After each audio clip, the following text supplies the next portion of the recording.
Galw'r aelodau I drefn, a mae'n bleser gennyf gyhoeddi yn unol â rheol sefydlog 26.75 yr rhoddwyd cydsyniad brenhinol I ddeddf iechyd y cyhoedd Cymru ddoe. Yr eitem gyntaf ar yn agenda ni wedyn yw'r cwestiynau'r prif weinidog a'r cwestiwn cyntaf David Rees. Diolch, Llywydd. Will the First Minister make a statement on the discussions held between the Welsh Government and the Ministry of Justice in relation to the site of a new prison in Baglan? Well, the Cabinet Secretary for Communities and Children has had discussions with the UK's Prisons Minister regarding the proposed site for development of a new prison at Baglan, and Welsh Government officials are also having ongoing discussions with Ministry of Justice officials regarding the proposal. Thank you for that answer, First Minister. But as you know, the site that's been identified by the MOJ is within the ownership of the Welsh Government and lies next door to a housing estate, residential care home, a GP resource centre for 4 surgeries in there, and other businesses on that industrial estate. It also lies within the enterprise zone, which was established when the threat of Tata raised last year, and the intention being to grow and invest in businesses. Now, I don't believe that a prison would actually encourage that. For these businesses to grow, they actually want more space. They need a larger units of 10,000 square feet plus. I've met with local businesses, and they want to grow. They want to stay. But if they see a prison coming damaging their growth opportunities, they have told me they will leave Port Talbot and possibly even Wales. Will the Welsh Government reject any bid from the MOJ for that land and instead invest in building these units, which can allow them to grow and commit itself to that as done elsewhere in Wales? Well, the prison itself will create 500 local jobs and generate £11 million in revenue for the local economy. Could I reassure my colleague that, as someone who has a prison in his constituency and who was the ward councillor when the prison was being built in my ward at the time, that there were concerns at the time, no question about it, but those concerns were never realised. We didn't lose investment. In fact, a brand new housing estate is being built almost up to the prison perimeter at the moment, and those houses are being sold. So whereas people will inevitably have concerns about something new in the area, what we know from, not just from Bridgend, but elsewhere in Wales, is that prisons do generate jobs, and ultimately, of course, they don't have a negative effect on the local economy or town. Bethan Jenkins.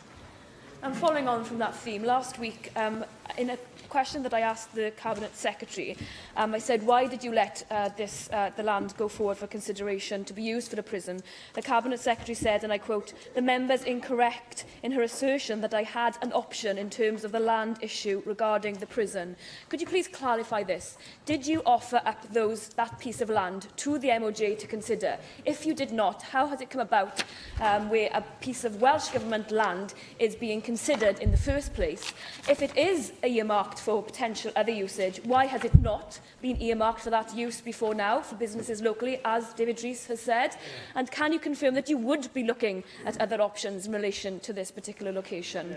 I'd also like to ask you, I've had an email from a member of Cardiff, staff of Cardiff Prison, who said that staff have already been told that Cardiff Prison is going to be closed for shopping development and that Swansea Prison is going to be closed also. Can you confirm this, or have you had any conversations with the MOJ with regards to this? No, we haven't had any conversations along those lines. If she's got that email, I'd very much, if she feels able to share it, I'd very much like to see it.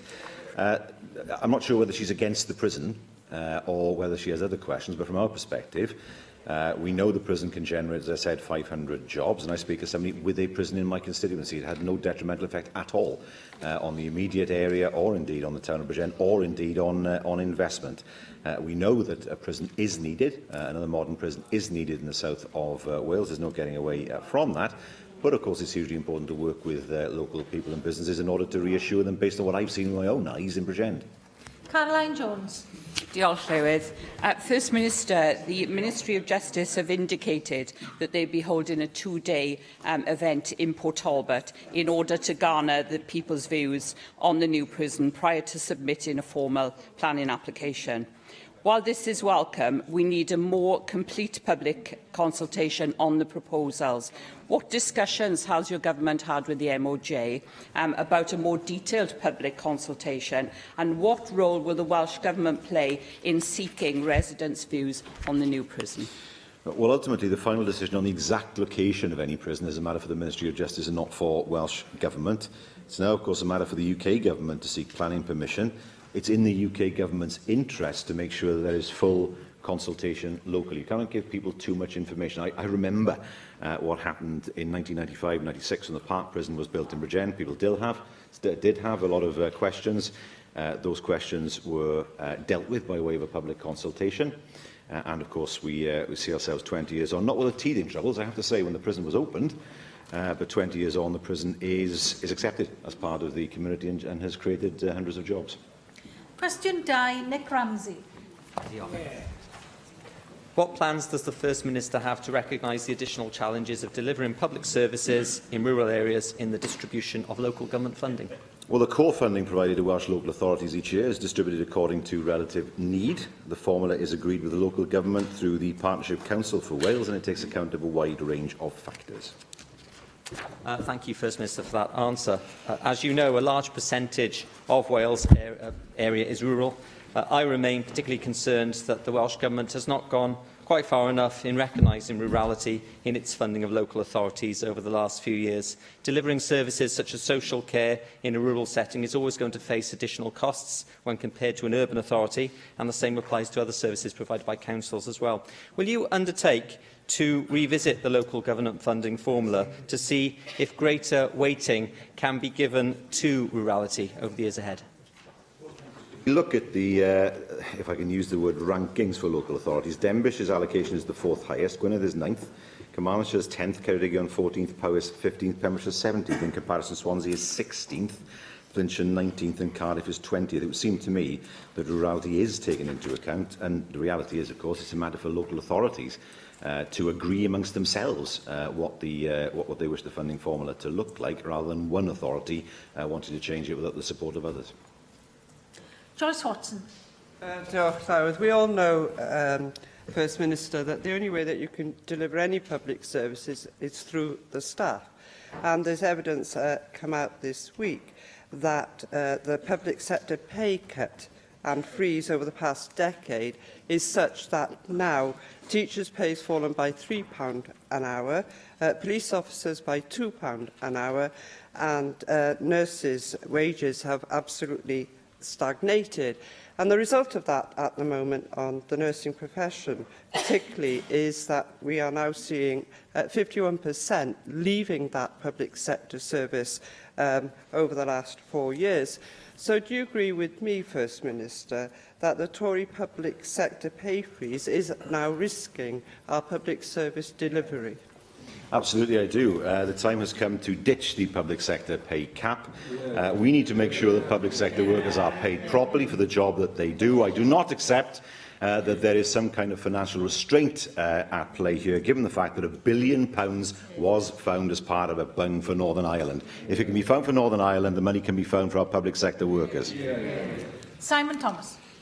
Diolch, Llywydd. Wel, un o heriadau penodol yn ardaloedd gwledig yw'r delio gyda pobl mewn oed a henoed gyda dementia, o pobl sydd ddim yn henoed hefyd gyda dementia, a dweud y gwir. A mae hwn yn her sydd wedi dod yn amlwg iawn yn ystod yr etholiad cyffredinol diweddar, wrth gwrs. Mae hwn yn cael ei crisialu yn y trafodaeth sydd yn digwydd hyn y byd ynglyn â dyfodol Cartref Bodlondeb yn Aberystwyth sy'n gwasanaethu Gogledd Ceredigion a'r canolbarth i raddau. A mae'n siŵr bydd y Prif Weinidog yn ymuno gyda fi yn dweud bod yr ymgynghofiad wedi dechrau ond di llun, y dweud y gwir, so mae rhaid i pawb lleisio i ban nawr fel rhan o'r ymgynghofiad yna. Ond a fydd y Llywodraeth hefyd drwy'r y Gweinidog falle yn trafod gyda Cyngor Sir Ceredigion, yn enwedig mae o posibiliadau newydd sydd gan y Llywodraeth ei hunan, megis gwlau extra care, neu cartrefi extra care, i weld os oes yna posibiliad i ffitio beth sy'n digwydd yn dyfodol Bodlondeb yn rhan o patrwm ehangach sy'n gwasanaethu canolbarth Cymru. Wel, wrth gwrs, mater i Geredigion yw hwn. Nes i sôn am Bodlondeb wrthnos diwetha yn y siambr hyn, ond wrth gwrs, fel Llywodraeth, ni'n hollol hapus i weithio gyda awdurdodau lleol i weld pa fath o ffyrdd eraill sydd ar gael i weithredu gwasanaeth yn eu hardaloedd nhw. A mae hwnna, wrth gwrs, yn iawn am Geredigion ac yn iawn am bob awdurdod arall. Blynydd Morgan. The First Minister will be aware that yesterday I published a economic development plan for rural Wales. Thank you very much.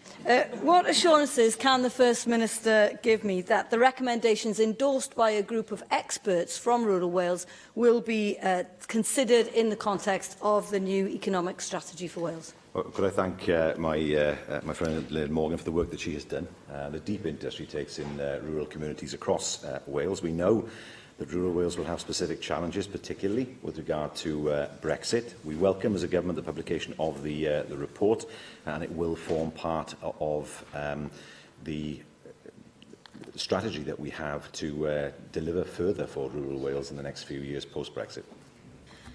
Cwestiynau nawr gan arweinwyr y pleidiau, arweinydd Plaid Cymru, Liam Wood. Diolch, Llywydd. First Minister, the governments in England and Scotland have announced that they will act to provide free access to abortion services for women from the north of Ireland. Will Wales follow suit?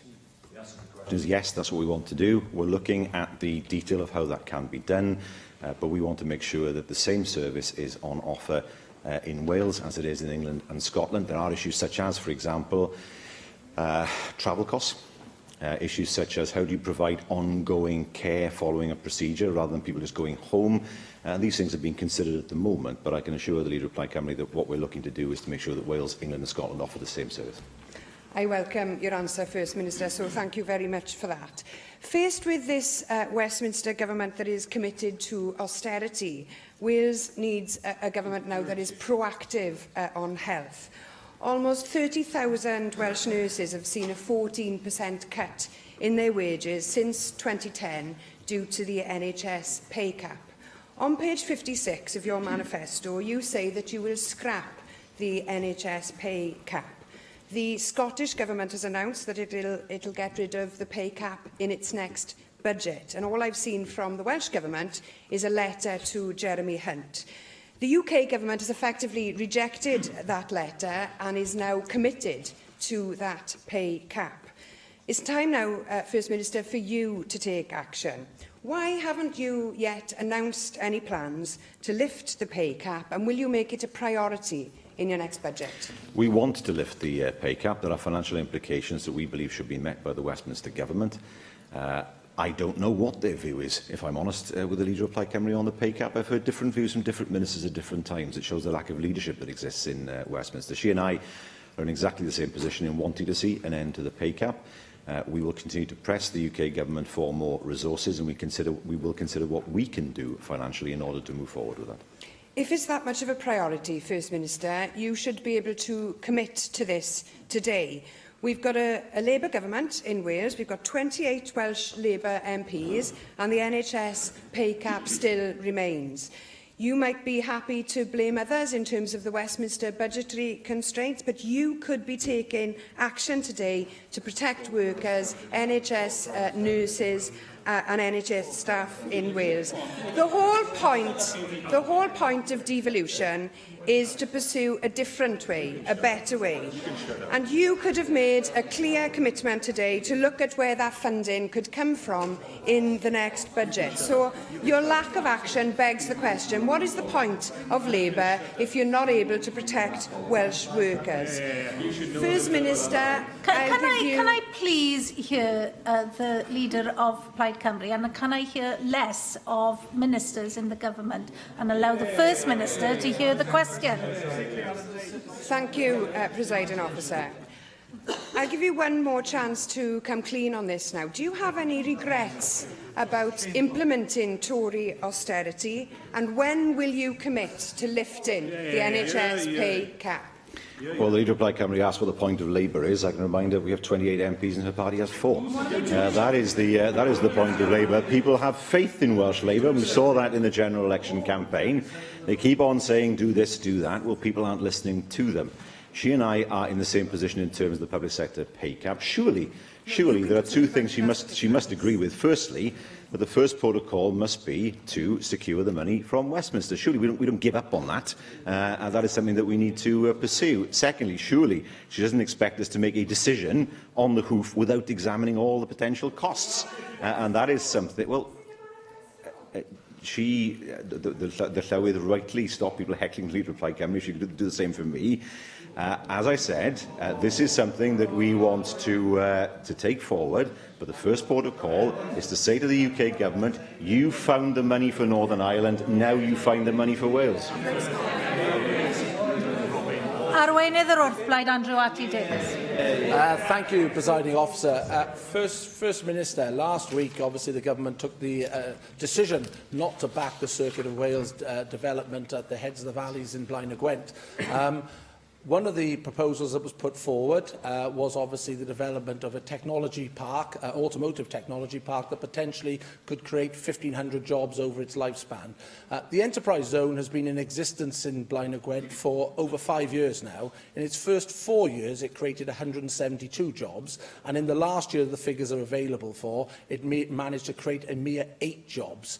What confidence can you give that this technology park that you're proposing will actually generate the jobs that you say it will generate, 1,500, when your enterprise zone that has been going for 5 years hasn't even generated 200 jobs? Can I, before I answer the question, offer my sympathies as well to the leader of the Welsh Conservatives and indeed his group and the family, fiancé, friends and colleagues of Ben Davies, a tragic event that we saw in Greece. So, first of all, could I express my sympathies with regard to what happened to Ben? We all rely on our staff, and it was a deeply tragic incident for such a young man. The simple answer to this question is £100 million. We're going to put £100 million into the technology park. We've talked to businesses to assess the level of demand.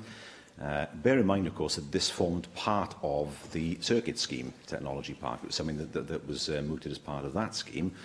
We feel that it can be taken forward, and having taken soundings from businesses and the need to invest, of course, in skills, that this is something that we can support.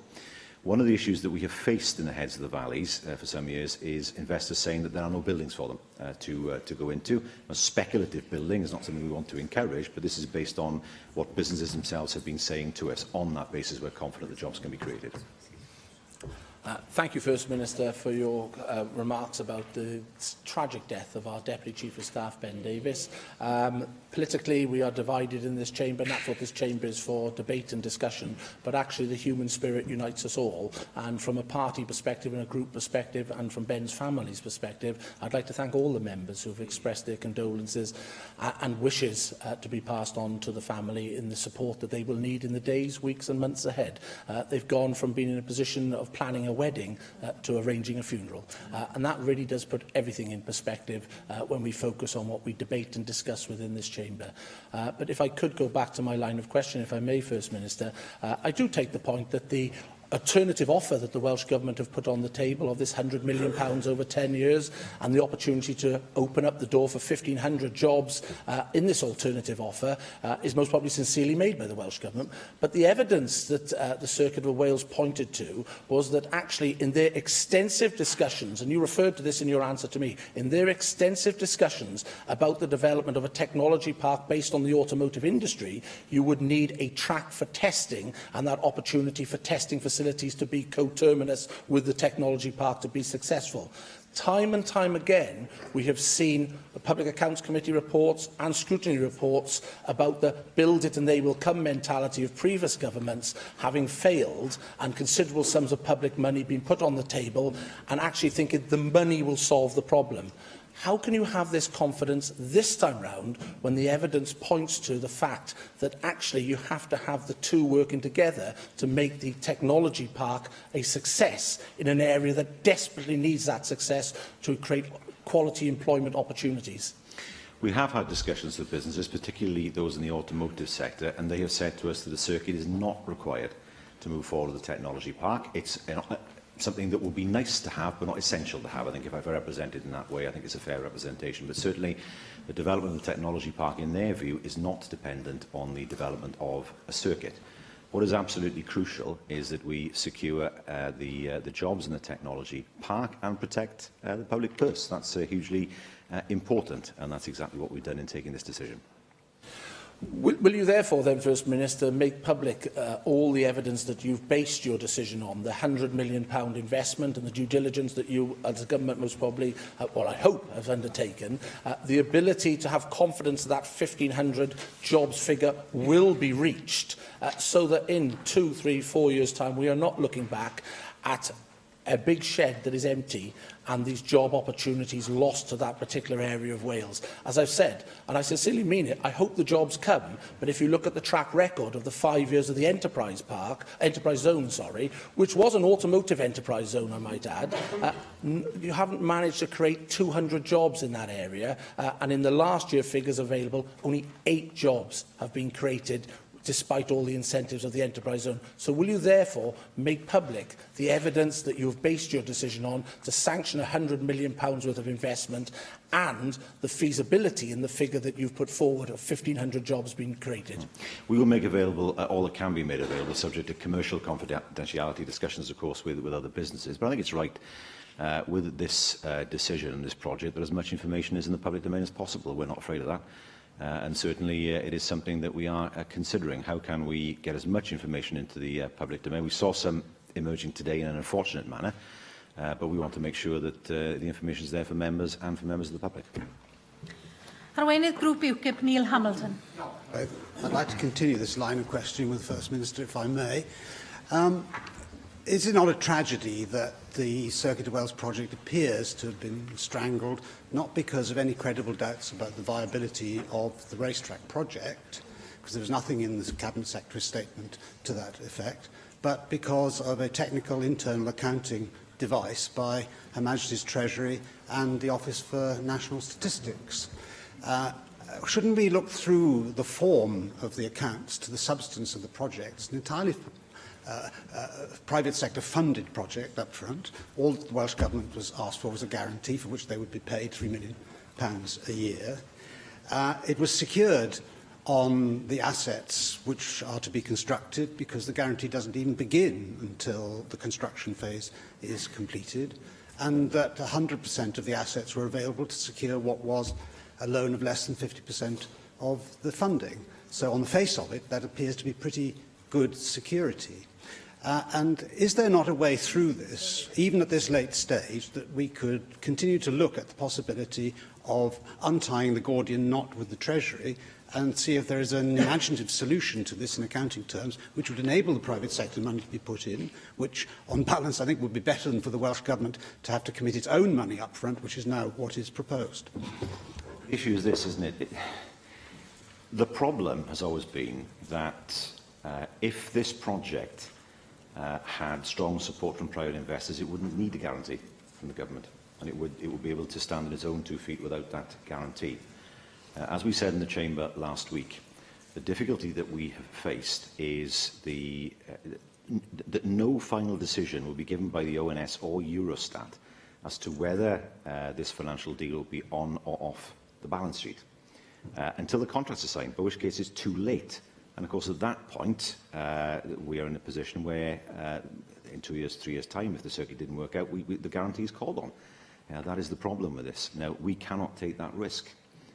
We know that we would not get a final decision from them.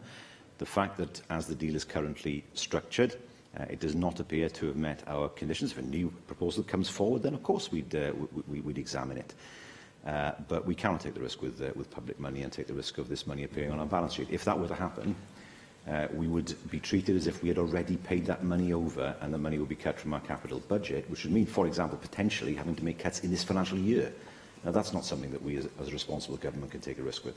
I fully understand that point, and that, of course, was included in the original statement. But the idea that a project which would be funded privately to the tune of £375 million, a guarantee on the part of the Welsh Government, which would cover less than half of that, could be put on the Welsh Government's books as entirely a public sector project is self-evidently ridiculous, and therefore there must be a way through this. The Welsh Government guarantee would never be called upon up front in any event under the terms of the deal, because it's an annual amount which the government would be obliged to pay in the worst case scenario, that the assets were built, that the racetrack itself never made a penny of profits so as to pay the interest to the investors, Aviva in this particular instance, and then the government would be called upon on an annual basis to pay that element of the guarantee to them. You will never be called upon to provide £210 million in a single lump sum, and the £8 million worst case guarantee is amortised over a period of 35 years. I mean, it's absolutely preposterous that these government accounting conventions should be used to frustrate a project which would utterly transform the whole of South East Wales. And surely the Welsh Government ought to exert itself, strain every sinew to try and find a way through. We cannot ignore the reality of the fact that there is a high risk, in our judgment, that we would see £373 million lost to the Welsh capital budget. That is something that cannot be, that no responsible government could ignore. I come back to the point. If the project was able to stand on its own, this is not a government project. This is a project that's come forward from a private consortium. The question that has never been answered is why the project can't stand on its own 2 feet. If it is deemed to be that successful by private investors, then people will ask the question why that is. We have worked, of course, with the business. They've brought forward several schemes over the past few years, and we've tried to help them in any way, but they did not meet our conditions that we set down. We've examined all the risks, and it's quite clear that the risks are too high to proceed with this scheme. But not too high, apparently, to conjure up £100 million out of the back pocket as a reaction to this failure. And if it's possible to find £100 million up front, effectively now, why is it impossible to find £8 million a year from 2 to 3 years' time for the following 30 years? Surely, I repeat the question, with an ounce of imagination, there must be a way through this, and the Welsh Government would have the united support, I think, of all the parties in this Assembly behind it to make this project succeed. Surely, the prize is too great to give up at this stage. It is the responsibility of the circuit to bring forward any new proposals at the Welsh Government. This is not a Welsh Government scheme. The circuit were given conditions that they had to meet. They did not meet those conditions when we looked at the due diligence. He says £100 million out of the back pocket is £100 million over 10 years. So not suddenly £100 million in the space of 1 year.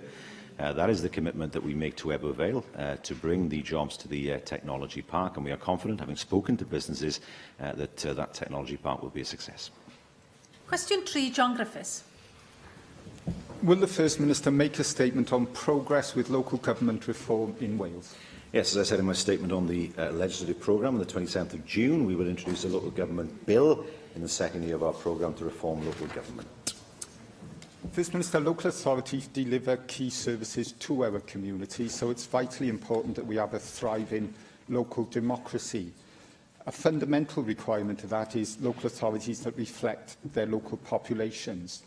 But the most recent local elections delivered something like 28% of our councils across Wales in terms of women councillors, with individual local authorities ranging from something like 10% to 40%. So we do need to make progress. Would you agree with me that one important aspect of making necessary progress is to have strong role models amongst our female councillors in Wales? And so would you also join me in welcoming the re-election of Debbie Wilcox to lead Newport City Council and his subsequent election to lead the Welsh Local Government Association and so lead local government in Wales? Yes, I do very much welcome Debbie's election. She is the first of many, I hope, because we can't say that local government representatives are truly representative of the entire community in Wales.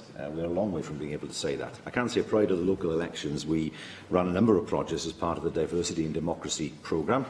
51 individuals from underrepresented groups participated in the programme, and 16 of them stood as candidates in the local government elections this May. So some progress, but true to say, much progress needs to happen yet. Janet Finch-Saunders. First Minister, the Future Generations Act is referenced widely within the Local Government Reform White Paper, and it is abundantly clear that this particular Act provides us with a superb opportunity to contribute towards successful reform of local government. Tackling poverty is also a key theme within that Act. Given the timing of the cessation of Communities First, and in line with local authority reform, what consideration have you made to include a poverty reduction stream in those changes going forward? Well, as part of the local government bill that we will introduce, we will, of course, this is no secret, look at ensuring that local authorities work together on a regional basis in order to deliver services for the people that they represent. I'm sure local authorities would accept that poverty reduction is, of course, a hugely important role that they are able to play, and, of course, they will be able to do that working together across a wider area. Sian Gwenllian. Mae llawer o bwyslais ar gydweithio rhwng cynghora ar lefel ranbarthol ym Mhapur Gwyn y Llywodraeth, Cadernid ac Adnewyddiad. Mae Plaid Cymru yn awyddus i weld 4 sir o gorllewin yn cydweithio yn strategol ar faterion sy'n unigryw i'r gorllewin ac sy'n codi o'r plethiad hanfodol hwnnw sy'n rhwng yr economi wledig, tai, cynllunio a'r iaith Gymraeg. Fe ellir ehangu ar hynny i greu rhanbarth neu gynulliad y gorllewin fydda'n gweithio ochr yn ochr ar dinasoedd rhanbarth. Fel mae Eluned Morgan yn nodi, mae angen i'r Llywodraeth yma gefnogi cefn gwlad Cymru. Ond nid creu comisiynydd newydd ydy'r ffordd mwyaf effeithiol o gyflawni hynny yn fy marn i. Ydych chi'n cytuno fod annog cydweithio rhwng siroedd y gorllewin yn cynnig atab cychwynnol, cost effeithiol, ymarferol a synhwyrol? Ydw. Mae'n holl bwysig, wrth gwrs, bod hwnna yn digwydd a nod y mesur sicrhau. Mesur yn gair ni dal i ddefnyddio, wrth gwrs, llywydd. Nod y mesur yw sicrhau bod hwnna yn digwydd. Ni'n gwybod wrth edrych ar y model sydd yn addysg, sef y consortia yn addysg, bod pethau wedi gwella blwyddyn ar ôl blwyddyn, lle mae awdurdodau lleol wedi gweithio gyda'i gilydd. A dyna, wrth gwrs, sy'n ni moyn adeiladu arno wrth edrych ar y deddfwriaeth. Cwestiwn 4, Mark Isherwood. Will the First Minister make a statement on access to tobacco products in Wales? Yes, young people's access to tobacco products has been successfully reduced as a result of legislation, and the Public Health Wales Act, the seal of which I applied yesterday, provides further safeguards with the introduction of a retail register and an offence of handing over tobacco products to those under 18. Thank you for that. Well, the 2016 Tobacco Manufacturers Association Anti-Illicit Trade Survey found that 62% of Welsh smokers purchase non-duty-paid tobacco products. The financial rewards of this illicit trade are high, the penalties are low. This is threatening 1 in 8 corner shops in Wales and across the UK, and most worryingly, people don't understand the added health risks of this type of tobacco. What consideration has your government given alone, or perhaps working with the HMRC, to tackle this? It is a matter ultimately for the HMRC to deliver any breaches of, to enforce rather any breaches of excise law. That is not a reason to lower taxes, obviously, on tobacco. I was not suggesting that, in fairness to him.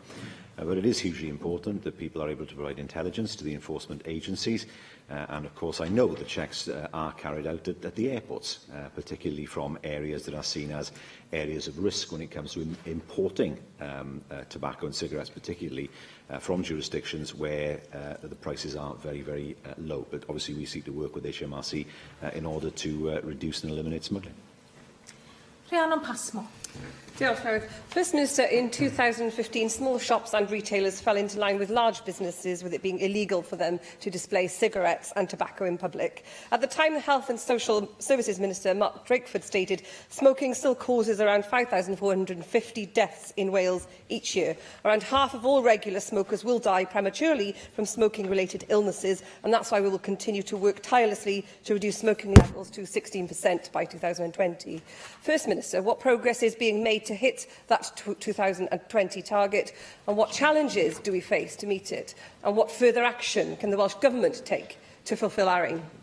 Well, the Tobacco Control Delivery Plan will be published later this year. That will ensure that action remains targeted to achieve our goal of reducing adult smoking prevalence to 16% by 2020, and it will outline a number of measures to reduce smoking further, to prevent young people from taking it up in the first place, to improve cessation support as well, and of course to further denormalise tobacco use. Cwestiwn 5, Jeremy Miles. Pa gamau sy'n cael eu cymryd gan Llywodraeth Cymru i fynd i'r afel ac allyriadau nwyon tŷ gwydyr? When ni'n cefnogi camau gweithredu penodol, wrth ni drosglwyddo i economi carbon isel, enghraifft defnyddio ynni adnewyddadwy a chynyddu ailgylchu, Ni hefyd yn sefydlu'r fframwaith tymor hirach ar gyfer cwrdd a'n targed cyfreithiol yn neddf amgylchedd sef lleihad o 80% mewn alloriadau erbyn y flwyddyn 2050. Byddwch chi'n gwybod bod Pwyllgor Newid Hinsawdd newydd gyhoeddi adroddiad wrthnos diwethaf yn cloriannu perfformiad y Deyrnas Unedig a cenhedloedd datganoledig yn erbyn i targedau amgylcheddol ac yn nodi gwelliannau yng Nghymru yn y sectorau gwastraff a diwydiannol, ond yn nodi cynnydd mewn alluriadau o adeiladau busnes, anheddau ac yn y sector drafnidiaeth. Ar sail y perfformiad hwn, maen nhw'n dweud bydd yn debygol na fydd Cymru'n cyrraedd targed o 20% llai o alluriadau erbyn 2020 a bod angen gweithredu ar fyrder. Ydy'r Llywodraeth yn derbyn yr asesiad hwnnw a pa gamau penodol bydd y Llywodraeth yn cymryd ar sail adroddiad y Pwyllgor? Ydyn, wrth gwrs, y ffynhonnell mwyaf o alluriadau yw'r sector yn ei hunan. So felly, beth sydd eisiau sicrhau bod mwy o ynni adnewyddadwy ar gael, enghraifft y lagwn. Y lagwn y Mai Abertawe, fydd nhw'n gwneud gwaniaeth mawr, nid dim ond ynglyn ar ymgylchedd, ond hefyd wrth gwrs ynglyn â chreu swyddi yng Nghymru. A felly, ni dal i aros i weld beth bydd Llywodraeth y Deyrnas Unedig yn penderfynu ynglyn â'r lagwn hynny. David Melding. First Minister, NRW's report, Tree Cover in Wales' towns and cities, found that 1% of all tree cover is found in areas of high density. Housing and the Welsh Government's own report, Local Air Quality Management in Wales, identified increasing tree cover as key to improving general well-being, reducing greenhouse gases and improving air quality. Are you committed to seeing a significant increase in the amount of urban woodland we have? Yes, people welcome woodland. They welcome broadleaf woodland particularly. I remember my days as Rural Affairs Minister. One of the issues that used to exercise people was clear felling and what they saw as the scars that were left on mountainsides as a result. We know that there is more work to be done in terms of increasing the amount of tree cover in Wales, and we are working with NRW to facilitate that. Sam Thomas. Diolch Llywydd. Bod ni'n wir beth mae'r Prif Weinidog yn dweud ynglyn â diwydiant trwm ac ynni yng Nghymru. Mae hefyd yn wir i ddweud bod cyflwr gwael yn taini, hefyd yn ychwanegu at aralliadau carbon, a hefyd trafnidiaeth gyfforddus sydd gyda ni yng Nghymru. Ac y ffaith drist amdani yw beth bynnag sydd gyda ni fel targedau, mae mwy o alluriadau carbon fesul y pen yng Nghymru nawr nag oedd 10 mlynedd yn ôl, ac mae wedi gostwng yn Lloegr ar Alban. Mae'r arfau yn eich dwylo chi, yn deddf ymgylchedd, chi'n gosod allan y byddwch chi'n yn sicrhau cyllideb o carbon, y gyllideb carbon felly, ac yn ystod y flwyddyn nesaf bydd wedi chi paratoi hwnnw, a byddwch chi'n rhoi ymwynwiad felly bod y gyllideb carbon gyntaf gan y Llywodraeth yn gosod allan sut y byddwch chi'n lleihau allariadau'r carbon. Wel, un peth allai ddweud wrth yr aelod yw, ni ddim yn ei ailystyried target hynny. Y ffocws nawr yw sicrhau bod yna weithredu ar y target hynny ac wrth gwrs i ystyried pa rheoliadau sydd eisiau mwyn sicrhau hwnna. Ynglyn â fel ni'n symud hwn ymlaen, wrth gwrs ni'n mwyn sicrhau bod ni'n symud ymlaen gyda rheoliadau ynglyn â cyllidebau carbon. Mae rhaid i ni wrth gwrs i ystyried beth yw'r lefelau iawn ynglyn â wneud hynny, ac wrth gwrs bydd y lefelau hynny yn cael ei sefydlu ar dystiolaeth sydd yn dod o'r corff ynghori. Cwestiwn 6, Mike Hedges. Will the First Minister make a statement on the importance of sporting success in promoting Wales to the world? It plays a rich part in our culture and tradition. We're almost a year on from the Euros, which did more than, I suppose, any politician could have done in raising Wales's profile around Europe and the world. And yes, one of the things we sometimes forget is at a time in the 19th century when we had very little else to show as a nation, sport played a huge part in developing modern Wales and giving people a sense of nationhood. It was in 1905 that a national anthem was first sung at any sporting event anywhere in the world at the Wales New Zealand Games. So hugely important, not just in terms of adding to our culture, but of course as an economic driver, particularly in Swansea. Can I thank the First Minister for that response? I think we I think most of us really enjoyed Wales' success last year at the Euros, and that we really did see Wales being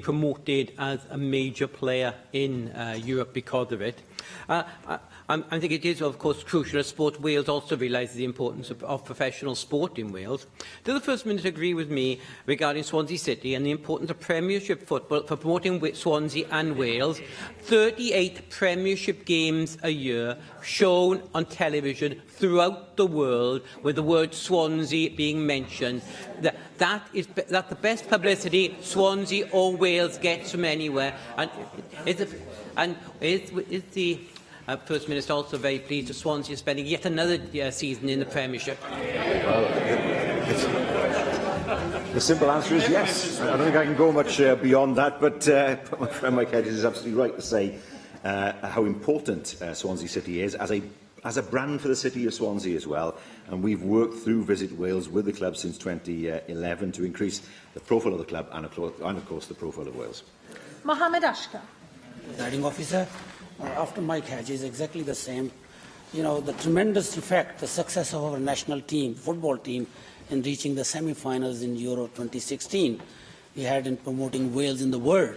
Now, I think the cricket is also the sport which is commonly played among Commonwealth countries. And some of the countries which are much smaller than Wales are representing in the world stage and flying their flag in the cricket fields all over the globe. Why can't, First Minister, we agree on this now that the time has come for us, Wales, to have its own cricket team to represent Wales in the world stage? This is an issue that I've certainly supported in the past. Certainly a one-day team.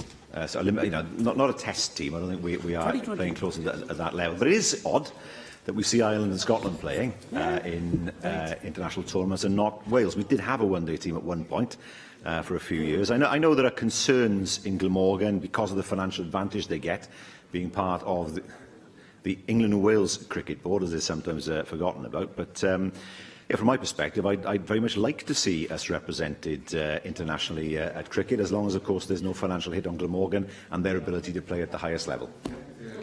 Neil McAvoy. First of all, I'd say, unfortunately, I think Mike Hedges was right, actually, about Swansea. But to be, as a Cardiff City fan, it is. Yeah. But to be serious, though, I've had a lot of complaints from constituents that they don't feel that we support cycling enough in Wales. Geraint Thomas has just been the first Welshman to ever wear the yellow jersey, and I would hope you would congratulate him on that formally. And I would just like to know what is your government doing to promote cycling more? We've had events, of course, being held in Wales. It was the Tour of Britain, if I remember. I remember being in Caerphilly, watching it as it crossed Caerphilly Mountain. We have, of course, the Velodrome in Newport, which is a very good facility for people to be able to use. And the fact that we have had success in international cycling, Geraint Thomas, of course, at the moment, Nicole Cook and others in the past, shows that we do have the facilities in place to promote cycling. And we know, of course, that cycling, again, is one of those sports that is an elite sport at international level, but is a hugely important activity in terms of improving people's health when they are cycling for recreation. Question 7, Hefin David. What work has the Welsh Government undertaken to implement the recommendations of the Ministerial Supply Model Task Force report published on the 2nd of February 2017? Well, a working group has been established to take forward the recommendations contained in the Task Force's report. That includes support for professional learning opportunities for supply and NQTs, and the development of a programme to support and build capacity in the system via school cluster arrangements. One of the issues raised by the report was the variable, inconsistent and complex picture of supply teaching. I was pleased to see that the Cabinet Secretary picked up all 10 recommendations, although she did recognise that care must be taken with regulating standards of commercial supply agencies. I've got a constituent who is a supply teacher who has written to me, and she tells me that she's employed through an agency who deduct a third of her salary before she takes it home. She also feels that supply teaching should be both recruited and employed by local authorities and or by consortia. That's her view. Can the First Minister confirm that the Government is, as he's indicated, taking forward these recommendations and will press ahead with them imminently, but also what can be done with regard to regulating agencies and achieving parity of esteem between supply teachers and their full-time equivalents? This will become easier when teachers' paying conditions are devolved, but it is right to say that I've heard it myself in my own constituency about people complaining about agency fees that are paid. There's no requirement, as far as I can see, that local authorities have to go through an agency. It's just that they choose to go through an agency, nor are they required to go through a particular agency, nor are school heads necessarily. So I think it is important that local authorities examine the way in which supply teachers are provided in their areas, even though it's a matter, I believe, for school heads rather than local authorities, to make sure that school heads themselves understand that there are options available to them when it comes to recruiting supply staff. Mark Reckless. Can the First Minister give an assurance that no school that has a successful model for them of supply cover will have that replaced by a top-down model applied across all schools, whether in Wales or by local authority? Well, it has to be fair, of course, to the supply teachers. A successful model will be one where teaching staff are available to a school, but where teaching staff are treated fairly as well. That, to me, is a successful model. Where those models exist, there seems to be no reason to change them.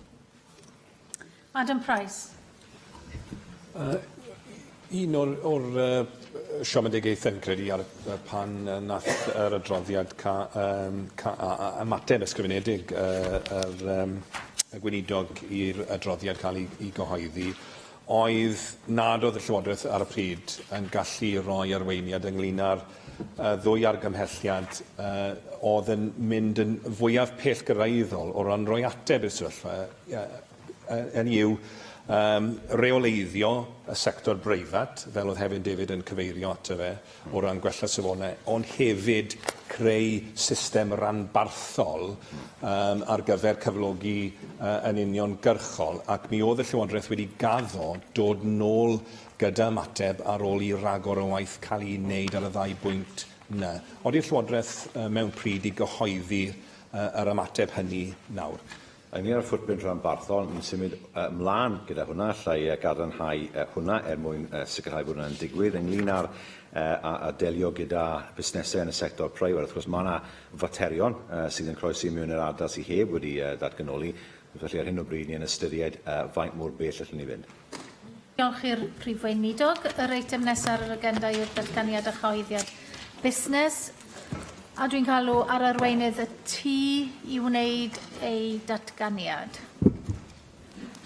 Diolch, Llywydd. I have 3 changes to report to this week's business. The Cabinet Secretary for Communities and Children will make a statement shortly to update the Chamber on developments in Wales following the Grenfell Tower fire. I've also reordered 2 of today's oral statements, and the Business Committee has agreed to reduce the time allocated to tomorrow's question to the Assembly Commission. Business for the next 3 weeks is shown on the business statement announcement found among the meeting papers available to members electronically. Andrew Arty-Davies. Thank you, Presiding Officer. Leader of the House, is it possible to have a statement, please? And I think I have asked for this before, and there was an indication that one would be forthcoming, but wasn't made available.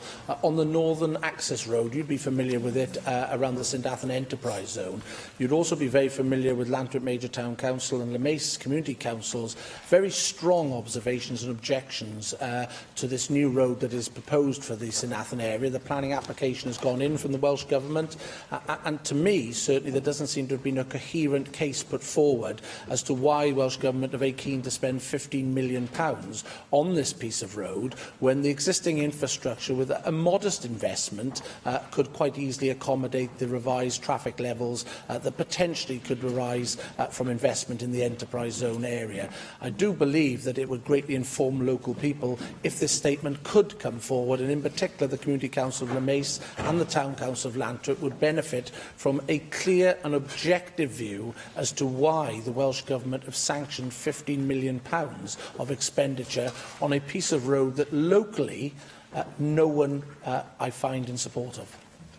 Well, as the member says, this is, under Arty-Davies, as you quite clearly state, it's now in a stage of a detailed planning application to the Bell Council to build what is known as the Northern Access Road. And I do recall, and I think it was last year, when there was an exhibition about the proposals for this road in St Athan, and I said it should be also in Llanmaes and in Atlantic Major as well, so that the local people, and obviously I'm speaking as Assembly Member here in respect to this proposed development.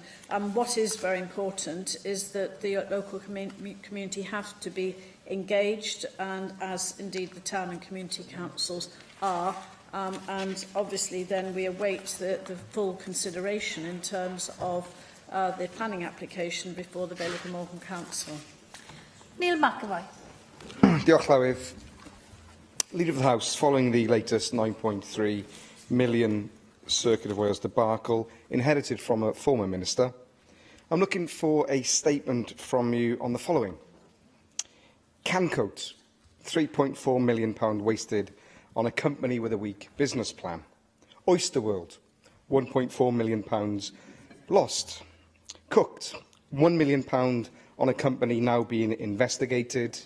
We have the Lisvane land deal, Cardiff North, where land was sold for £2 million when it was worth £41 million, a £39 million loss. The Roos land deal, £7 million. 2 shops in Pontypridd losing £1 million without a valuation. Who sells anything without a valuation? The Welsh Government. The Chief Executive of Natural Resources Wales unexpectedly retires after a £39 million contract was signed without a business case. Leader of the House, I have no individual view on any of those things mentioned, but do you think that there is a whiff of corruption around this Labour administration, or does it just stink of rank incompetence? Once again, the member uses his role as a member of the Public Accounts Committee in such a way to list out a number of issues which are properly and have properly been scrutinised by that committee. Julie Morgan.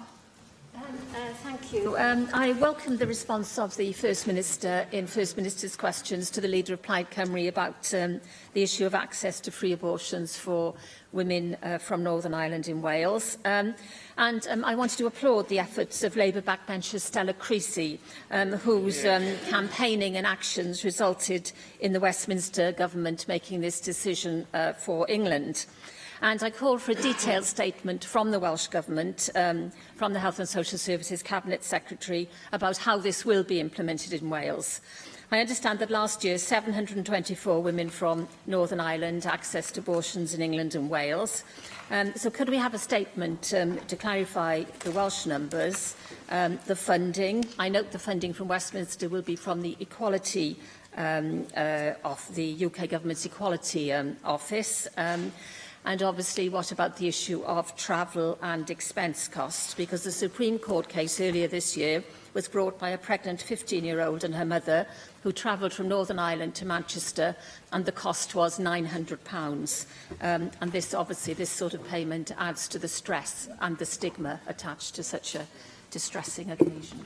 Well, I'm glad Julie Morgan, a member for Cardiff North, has also chosen to raise this again this afternoon, obviously following a question to the First Minister. And I want to again repeat what the First Minister said, that we strongly support women's right to choose to have an abortion. We're looking into the provision of abortion in Wales to women from Northern Ireland. We believe that a woman from Northern Ireland in Wales should be able to access an abortion for free on the same basis as women in Wales, and we're exploring how that can be achieved. And of course that does include, as the First Minister said, not just travel costs, expense costs, but also support for that person, for that woman who may come to Wales and use that opportunity. And obviously this is something where the Cabinet Secretary for Health, Wellbeing is looking at this very carefully, and we'll be able to update in further detail in due course. But I would also like to join the member in congratulating Labour Stella Creasy MP. And I think what was very important about the approach she took was to engage cross-party. A number of MPs are cross-party in Westminster, and it was a Labour-led call, but it was coordinated. And of course you could see across the chamber, in the House, you could see that support coming from all benches. And indeed, of course, that did result in the response from the UK Government. Now, yesterday, Justine Greening, who's the Minister for Women and Equalities, issued a letter to all MPs in relation to abortions performed in England for women from Northern Ireland. And she said in that letter payments will be funded through the Government Equalities Office, allowing the Department of Health to commission abortion services in England for those from Northern Ireland. So it is quite clear that we now need to ensure that this can also will apply to Wales. Mohammed Ashka. Presiding Officer, Leader of the House, may I ask for a statement from the Cabinet Secretary for Economy on benefit delivered by enterprise zones in Wales? Last week, the Cabinet Secretary announced a new automotive park would be created in Abervale and promised to keep this Assembly updated on progress in this regard. In November 2015, Welsh Government figures revealed a mixed picture of relation to jobs created in our enterprise zones. In the previous year, more than 1,000 jobs were created in Cardiff and Deeside enterprise zones. This compared with just 7 jobs created to both Abervale and St Athens. Could we please have a statement from the Cabinet Secretary with an update on the present position of enterprise zones and their development in the light of Brexit, please? Thank you.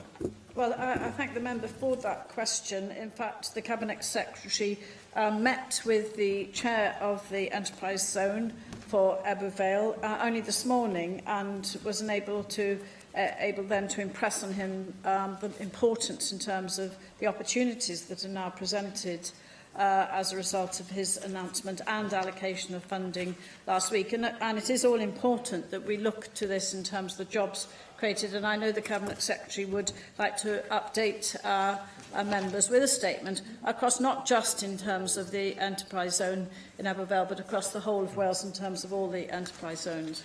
Dai Lloyd. Diolch, Llywydd. Leader of the House, you'll no doubt be aware that the Arch project and the Swansea Bay City deal look to develop Swansea and South West Wales as a regional centre of excellence in health, building on the success of the postgraduate medical school. Now, current discussions around the major trauma centre for South Wales will potentially undermine all that. Reports last week suggested that Cardiff is set to be recommended as South Wales's major trauma centre, with Morrison Hospital in Swansea set to be designated as a major trauma unit as part of a wider network. Now, there's history here, of course, of centralisation of services in Cardiff. The Leader of the House and myself were both significantly younger, involved in past battles in terms of trying to protect paediatric neurosurgery, lost from Morriston to Cardiff, and later on trying to protect adult neurosurgery, lost to Morriston from Cardiff. People in Swansea and South West Wales are therefore concerned at what appears to be potentially yet more centralisation of key health services in Cardiff. Strong arguments are being made that Morriston is better located to become a major trauma centre, with a greater proportion of the South Wales population living within an hour's travelling time, and with Mid and West Wales being Swansea's natural hinterland. Now, also, Morriston has a well-established burns and plastic surgery unit which serves Wales and South West of England and is a leading unit nationwide. Given the concerns in Swansea and competing views, I would be grateful if the Cabinet Secretary for Health would bring forward a statement on this topic. Diolch yn fawr. Yes, I do recall, of course, those discussions from way past and the influence that working collaboration that was achieved, how that was moved forward. I'm very interested also in your comment about the importance of the Arch proposal, which I believe and understand, because that was very much a cross-government, Welsh Government support for that, I believe is also contributing to the Swansea Bay City region deal in terms of the opportunities that very pioneering and innovative cross-cutting aims and objectives in terms of the health and well-being as part of the economic development of Swansea Bay and the city deal. I think it is important just to recognise in terms of the trauma centre proposals that progress is being made in developing plans for a major trauma network for South Wales, but no decision on the location of the major trauma centre has been made as yet. Hannah Blythen. Leader of the House, can I ask for a statement to update us on the success of the Year of Legends tourism strategy to date? I know many members here have been active in the Year of Legends campaign, including in my own constituency, where I've been campaigning to bring the Gold Cape back to the town where it was first discovered in 1833, and I'm grateful to the First Minister for his words of support in this chamber, and to the Cabinet Secretary for all he's doing on Cabinet Secretary for Economy for all he's doing on that. As we head towards peak tourism season and the school summer holidays, it'll be a timely place to assess where we are in terms of the Year of Legends and the wider tourism offer we have, given that it's so key to the North Wales economy, indeed the Welsh economy as a whole. Well, thank you to Hannah Blythen for that question, and it's very timely to be, I think, at this stage of the year, to be asking for an update campaign. And also the opportunity to tie this into the Gold Cape. Now, just to enhance the opportunities here, I understand the Cabinet Secretary for Economy and Infrastructure has asked his officials to take this forward. Tourism officials have received an application from Flintshire County Borough Council for funds to host the original Gold Cape at Theatre Clwyd. And the fund's very competitive, oversubscribed, as the member will know, but officials are writing shortly to those organisations who will be successful at the first stage, inviting them to submit a full application. And I understand that this is very much part of an ongoing research programme, and I welcome the question. Simon Thomas. Could I ask for an update on two matters? First of all, there's been a briefing today by the PCS Union for members and their offices regarding the DWTP's estates programme in Wales. Since the election of the new government, I've written to the Westminster Government urging them to re-examine the case for closing the DWP offices in Llanelli, and also the case in Ystad Gynlais as well, for different reasons. However, I understand from what I've been told today that there's a likelihood of an imminent announcement regarding these offices in Wales, and the decision being taken by the Department of Work and Pensions. So if that is the case, can I have an undertaking from the business manager that the government will make an immediate statement in response to that, setting out how it may respond in places like Llanelli to that announcement, particularly in terms of assisting people who may actually be left in a position where they cannot move and take up jobs due to home commitments, work commitments, care commitments, and travel distance and cost. And I think some of the burden of a DWP decision may possibly fall on the Welsh Government. So I'd welcome the commitment to response to that. The second issue I'd like to raise is that of the decision taken by announced over the weekend, but not actually announced in Parliament until Monday, by Michael Gove to withdraw the United Kingdom from the London's Fishery Convention, which was signed in 1964, and which has probably been overwritten several times by the Common Fisheries Policy. So it's a kind of rhetorical signal of a Brexiteer rather than a reality in political and legal terms. However, it does raise the question, two questions. One is, what discussions were had with the Welsh Government regarding this, as fisheries are a devolved matter? Welsh fishermen and women may be quite relaxed about this, in that we mainly have an inshore fleet and a shellfish industry, but I think there are some trawlers coming out of Milford Haven that may travel to waters that are affected, at least by the principle of this withdrawal. And of course, it does raise the question of access to each other's maritime limits after we withdraw from the common fisheries policy. So can we have a statement from the government setting out what discussions have been around the London Fisheries Convention, or indeed the common fisheries policy, how that has been discussed with the Welsh Government, what discussions have happened with the Welsh fishing industry around these, and whether there's any intention of the Welsh Government to make any public announcement of this, as the Scottish Government, I note, has in fact welcomed it. Thank you, Simon Thomas, for those two questions. I mean, indeed, you have raised, I recall, you raised the issue of the closures, proposed closures to the offices, DWP HSP offices, and that, of course those concerns are not only just shared by the Welsh Government, but by other Assembly members and their constituents. And again, it is important and timely that you raise this for us to re-examine where we are on this in terms of our representations, and also with an impending announcement.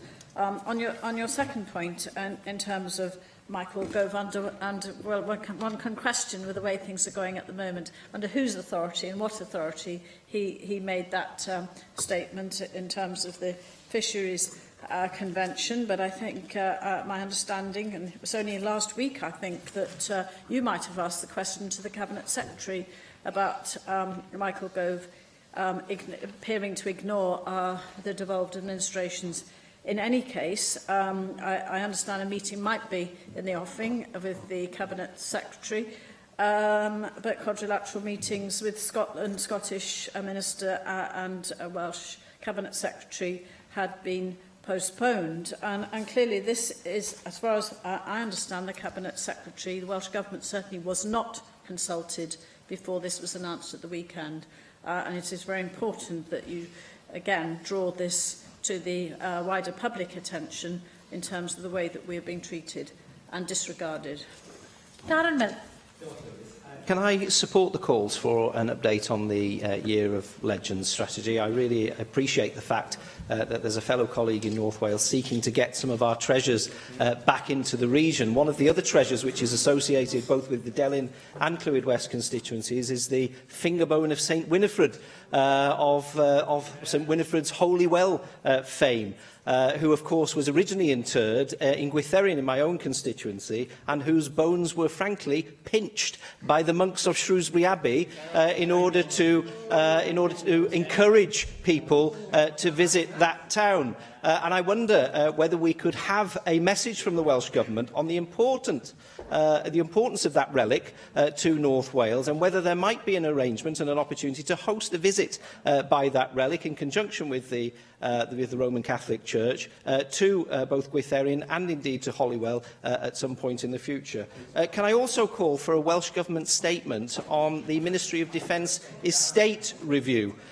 This is something which I know many colleagues across the Chamber have expressed concerns about in the past.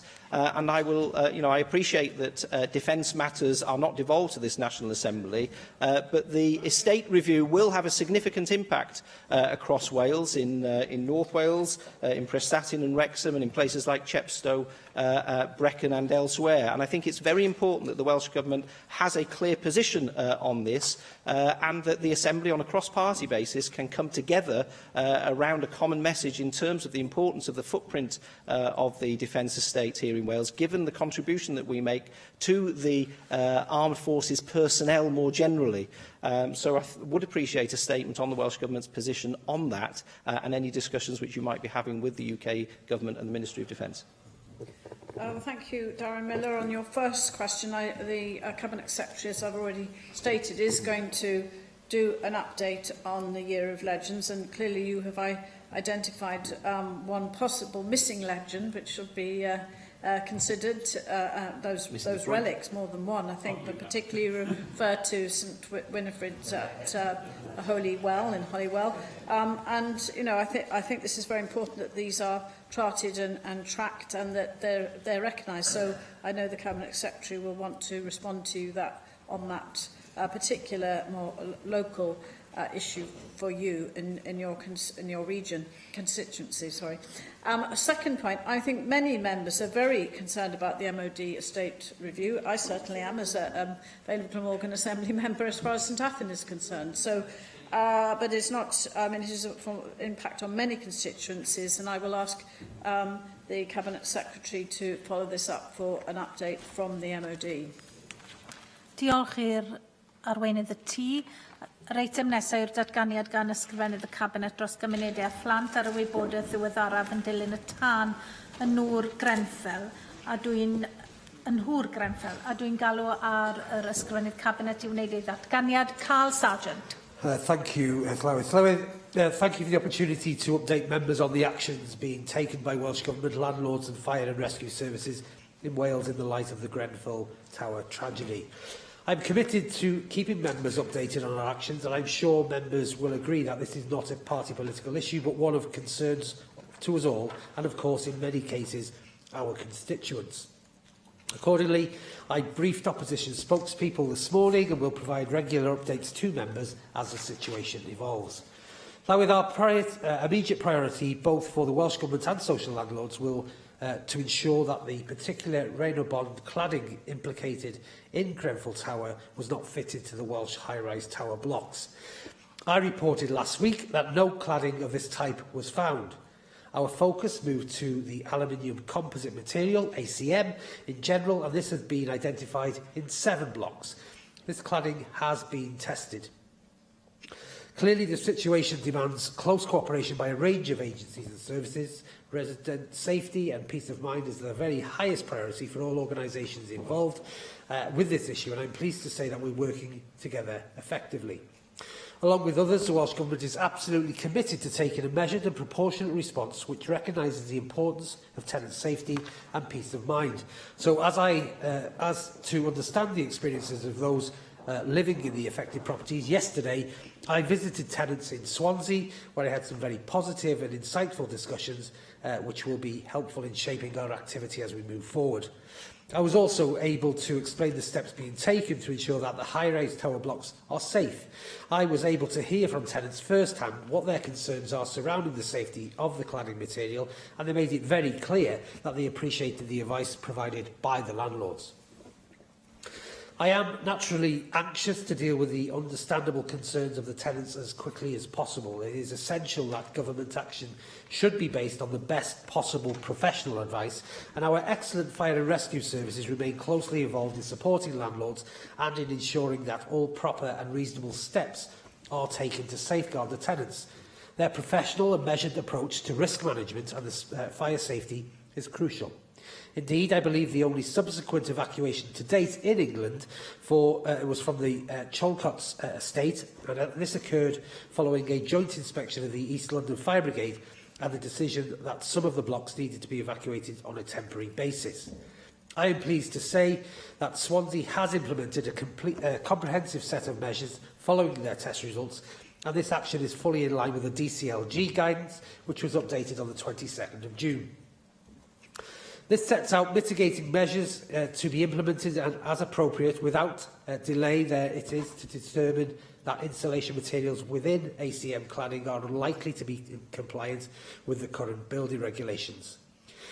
The measures range from checking fire risk status, and in Swansea's case, an assessment has been conducted very recently, and ensuring residents fully understand emergency fire procedures, particularly in the meaning of stay put, to the effective implementation of preventative measures, which include compliance compliance of insulation and other materials that form the facade of the building.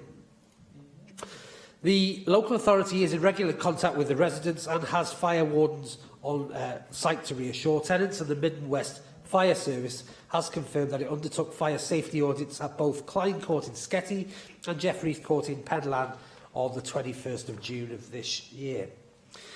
The fire safety arrangements were found to be satisfactory against the requirements of the Regulatory Reform Fire Safety Order of 2005, where it applies. And similarly, a full risk assessment and mitigation measures are in place in Newport, again, fully in accordance with DCLG guidance. More generally, we continue to be in close contact, again, with South Wales Fire and Rescue Service.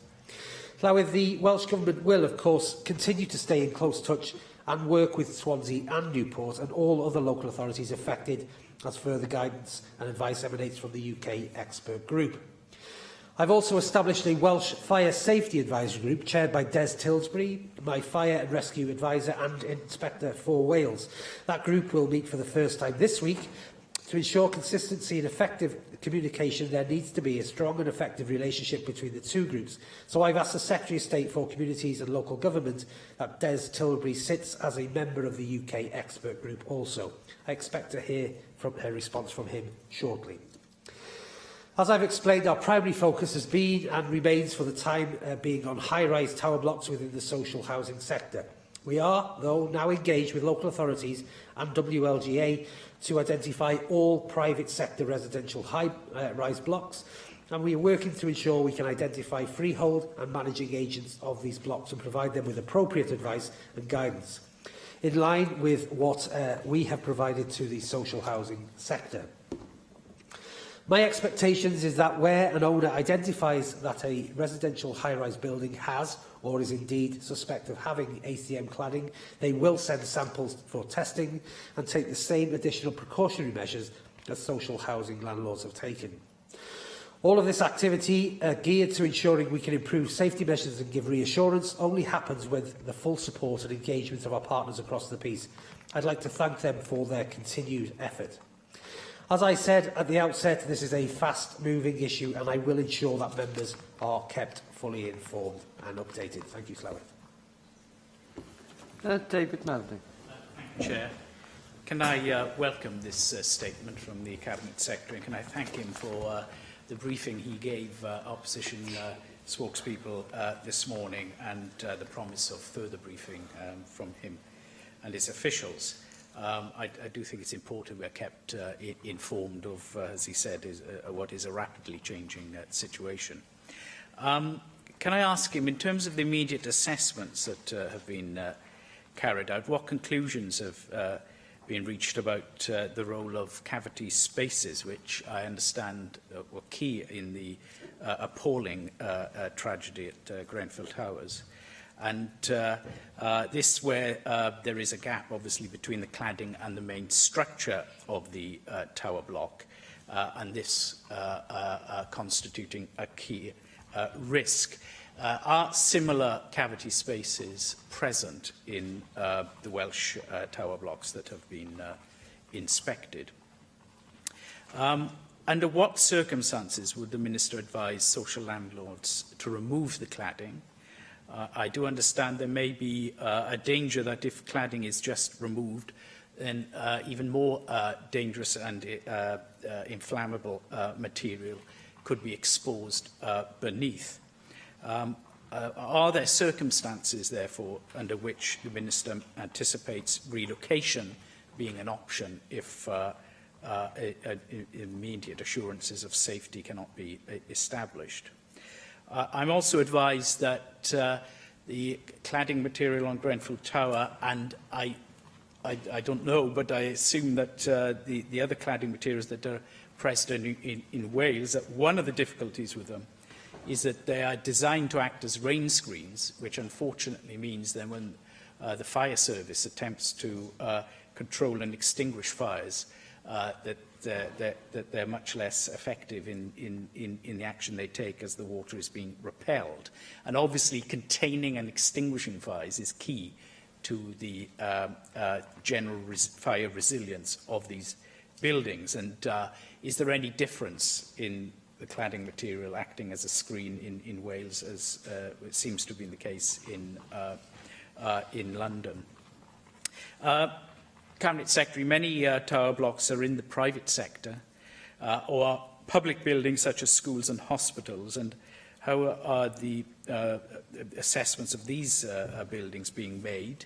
And does he have any further information for the Assembly this afternoon on this aspect of the challenge? And finally, how are the latest findings and the advice that emerges or is based on these findings being disseminated to tenants in a usable, reassuring but clear way, to private landlords and management companies that run many private blocks of flats, and also for those running schools and hospitals? Thank you, Chair. Thank you for your questions, David Meldon. And Llywydd, if I may, the several questions there. First of all, the issue around cavity spaces. The member raises issues around that. I would be reluctant to offer a view on that in the prematurity of the public inquiry into that. I do think there were several aspects of the Grenfell Tower which appear to have significant factors in the contribution to the fire system breakdown, whether that be compartmental or actual exterior failings, but I wouldn't like to preempt that. And of course, if cavity spaces are part of that process, then we need to look at that very carefully in the advice we receive. In terms of the cladding and the advice in terms of relocation and given advice to remove cladding, I'm taking the advice from the independent advisory group from the UK DCLG. These are professionals, and I don't think this is a political decision. This should be based upon evidence and their advice. If they suggest that the removal of cladding is the best option, then we will seek to remove that cladding. And we talk about the implications of finances after that. But the member is right to also say just removing the aluminium cladding of a building can pose a further risk by exposing the insulation process. So we have to be measured in the processes that we are going to implement if we do that. Also, the issue is of what the tests for have been conducted on have been part of a composite of the unit. So only a sample to provide whether the substance contained in the sample was flammable or combustible. Whereas I think the next stages we possibly need to be looking at is about the whole system approach in terms of where we're able to test a whole system or a whole panel to see whether the activity of that panel is safe and complies to British standards as the regulations as was thought when it was installed. I think that could be the next stages which we move to, but giving confidence to the people that live in those premises that the both fire services have checked and continue to work with tenants of the affected areas to give them reassurance of the safety implications of the fire systems that are in place. The issue of Grenfell Tower, and again the member raises issues about building regulations. I'd also raise a point of caution really in terms of, again, understanding what the true effects are of testing. At the time, we are aware that all our buildings that have installed with cladding comply to building regulations, and therefore, if the building regulations are wrong, then we have to have a review of that. I've got a meeting again with Leslie Griffiths in terms of the detail of that, but also listening to the advisory panel in terms of what their thoughts are on this. Other buildings, education, health, public buildings, leisure, stadium, we have started the activity of asking for feedback from all of the relevant agencies. I've written to all Cabinet colleagues. I know the Cabinet Secretary for Education has written to local authorities to ask around school buildings and other university buildings. My primary concern on a risk-basis assessment is, first of all, the high-rise blocks of flats, and then I think we need to move to where people reside of an evening, cook, and there are therefore some student accommodation which we should have a high priority in making sure that we are absolutely certain about the safety mechanisms around there. The other point of interest is in terms of the private sector, which is a little bit more difficult in terms of how do we identify them. And I'm working with Ken Skates' department to look at what connections we have with private sector landlords and larger companies, but also for the Rent Smart Wales team with the registration of landlords to use the data around that to contact individuals around property management again. We do have powers of intervention, but there are lots of powers with other authorities in terms of non-compliance. So if a private landlord was not to seek to comply with sample testing, etc., then the local authority or the fire service indeed could ask and require of that with prohibition notices. So we do have things in place subject to the need to do that. John Griffiths. Diolch, Cadeirydd. As you say, Cabinet Secretary, I think it is important to have clarity in terms of exactly what is being tested. So if just the 4mm or so external cladding is being sent for testing, then it obviously doesn't include the wider building external wall system. So I hear what you say in terms of perhaps moving on to that wider, perhaps more comprehensive and significant testing. So I wonder if you could say what the process is of making that move. You have your external panel, but at the moment, obviously, it's UK Government and the BRE that are conducting tests. So is that a suggestion you might make advised by your external panel, and then it would then be a matter for the UK government to come to a decision. And will it be possible to consider the unique construction techniques and safety measures in place in each building? Because I know some registered social landlords in Wales do feel that it's absolutely critical that that is the approach. So, for example, where there are systems in place that involve fire breaks, so that there would be materials on each floor within the ventilation shaft between the insulation and the external cladding, if there are those fire breaks in place that expand, in the case of a fire, to seal off, as it were, the so-called chimney effect, that might well be a matter that should be considered as to the overall safety of those external wall systems. So I do feel that there is a lack of clarity in many people's minds, Cabinet Secretary, in terms of exactly what's being tested. Is that the best test that can really give us a picture of the safety measures in place and provide necessary reassurance to residents?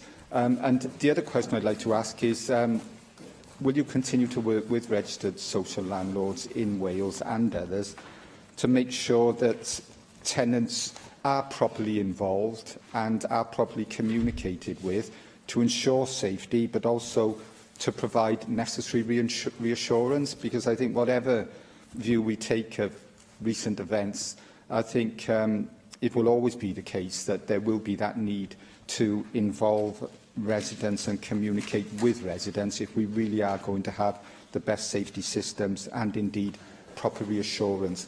And just finally, I'm sure you would join me, Cabinet Secretary, in urging responsible media reporting of these matters, because I know again there is concern amongst registered social landlords in Wales and indeed tenants that some of the media reporting is unhelpful in terms of helping us ensure that necessary safety and reassurance. I thank John Griffiths for his questions. I'll take his last point first, and I think it's most pertinent, actually. The people we really need to think about here are the residents of these blocks, and that's what our primary concern must be, both in making sure that there is a reality of safety, but also the perception of safety is addressed in terms of what their views are. I will not be making a statement to this chamber prior to informing residents of what the issues are. I don't think it's fair for media outlets to allow residents to be unnecessarily worried, and they should be always contacted by the landlords first. And then I will, of course, inform of the actions taken by landlords to this Assembly. There's two areas the member raised questions on. First of all, the sample post, the sample position. The sample was based upon the requirements of DCLG advice and of BRE's testing facilities, and they've been consistent, but however the consistency of the samples is they've all failed, which would indicate to me that when the question arises about what exactly are we testing for here, and I think that's what led me to understand what the panel is now considering about whether a full system approach to testing is important. And the member raises a very important issue that most of the buildings are very unique in the style of build and what their constitutes of fire safety is, so that has to be taken into consideration in the round as well about what the systems are. That's why I said earlier on to David Meldon in terms of the Grenfell Tower, I think there were several issues that had an effect on the severity of the fire there, not just the cladding element of this, but the potential breaches of other fire regulations in the whole system approach. It's something that we have to be mindful of. The very simple analogy is that, we, in the same way as testing has taken place, we know that it's flammability and combustibility in the small amount of sample that was tested, but in a system approach that may not be an issue. The same way as we drive a car with 8 gallons of petrol in, on its own, petrol is very flammable and dangerous, but within a system approach, it's safe to drive a vehicle, and this could be exactly the same way as this composite material within a structure that is considered as a whole system approach. So we are waiting advice from DCLG on that, and if the advice comes for further system testing, that's what we will apply. If that advice doesn't come forward and the advice is this is dangerous, it needs to be removed, we'll follow that advice as well. I'm not making, as I said, any political decisions on this. This is based upon evidence of the experts, and I will rely on them to give me and confidence for residents the processes that need to be taken in place. But I will keep the member appraised of the issues that are raised with me on a daily basis. Russell George. I'd like to raise the issue of hotels, in particular with your Cabinet Secretary. I'd be grateful if you could let me know if you have, or you're prepared to, look at changing regulations into banning designated smoking in hotel rooms. And a constituent has raised this issue with me over a large period of time. One, there's a safety issue, but two, beyond this statement today, of course, there's the issue of occupying that room after somebody who has been in there smoking, but I appreciate that's beyond today's statement. And the constituents also highlighted a number of examples of breaches of fire regulations and over a number of 6 months. So it does seem an appropriate time to raise this with you today, but the two issues are, one, the banning of designated smoking in hotel rooms, and your views on a better inspection regime, particularly in hotels. The member raises two interesting points. I think it's something for the future to consider in terms of the initial smoking in hotel rooms in general. The other issue about regulation of hotels, I think what's important here is that we don't get pushed into a false sense of insecurity of doing something for the wrong reason. It has to be based upon the evidence provided. And can I give you assurance? I spoke to the Chief Fire Officer yesterday, and he said to me, the last thing we want to do here is tell people that it's unsafe to live in tower blocks, because it isn't. Providing all the procedures are in place with fire breaks and fire safety inspections, they are not breached, they are intact. Tower blocks are safe areas to live, and he says the issue of Grenfell has brought to the forefront some real issues that need to be addressed about inspection regimes, etc. Installation, I was raised with me today by Dawn Bowden, in fact, about how the installation of some service providers may breach the fire integrity of these panel units by drilling, etc., installation of aerials or dishes. That's something that I'm going to take up with Leslie Griffiths' regulation team to make sure that that isn't a problem, and if it is a problem, we need to regulate it around that. So this has raised issues again, but the overall principle is generally tower blocks are safe, but we have to ensure that the cladding that's been placed on these buildings either is fit for purpose or it isn't, and we're learning about that every day. Bethan Jenkins. Thank you, and thank you for the meeting alongside David Melding this morning as Plaid Cymru spokesperson for housing, although you wouldn't realise it today. I just wanted to say, in relation to your point about this not being political, I totally agree, but I think that the government should expect Assembly members of all parties to be able to scrutinise effectively, and that is part of our role in doing so. The same with the media. I don't think it's appropriate for us to take a view on what the media does. I would be assured that if you tell the tenants and the landlords before it gets to the media, then there would be no problem with them finding out in that way. In fact, I would assume that you would be able to speak to everybody involved before any of the media gets to speak to tenants. I wanted to ask, with regards to the relationship that you have with the fire service, you've indicated that they have put mitigating measures in place, such as fire marshals and so forth. I want to be assured from you, in writing possibly, whether they've said that they are comfortable with the current setups, therefore comfortable with the fact that the cladding is not being removed, but the mitigating measures that they're putting in place instead are going to be robust enough to ensure that tenants are safe if there is a situation of risk at those flats. I think we all need to be assured of that here today. With regards to fire safety also, I need to be assured that there's capacity within the system for the fire and rescue service to be able to deal with this? So, for example, if the UK panel advises that interim measures are needed, for example, on the cladding, do we have enough capacity in the system here for those authorities to take forward action? You hinted at the fact that the UK Advisory Panel would be potentially recommending whole system testing rather than sample testing of cladding. Can you clarify what that means in practice, and will you be going ahead with such testing here in Wales, or will it not be for you to decide, but they will be part of a sampling process across the UK?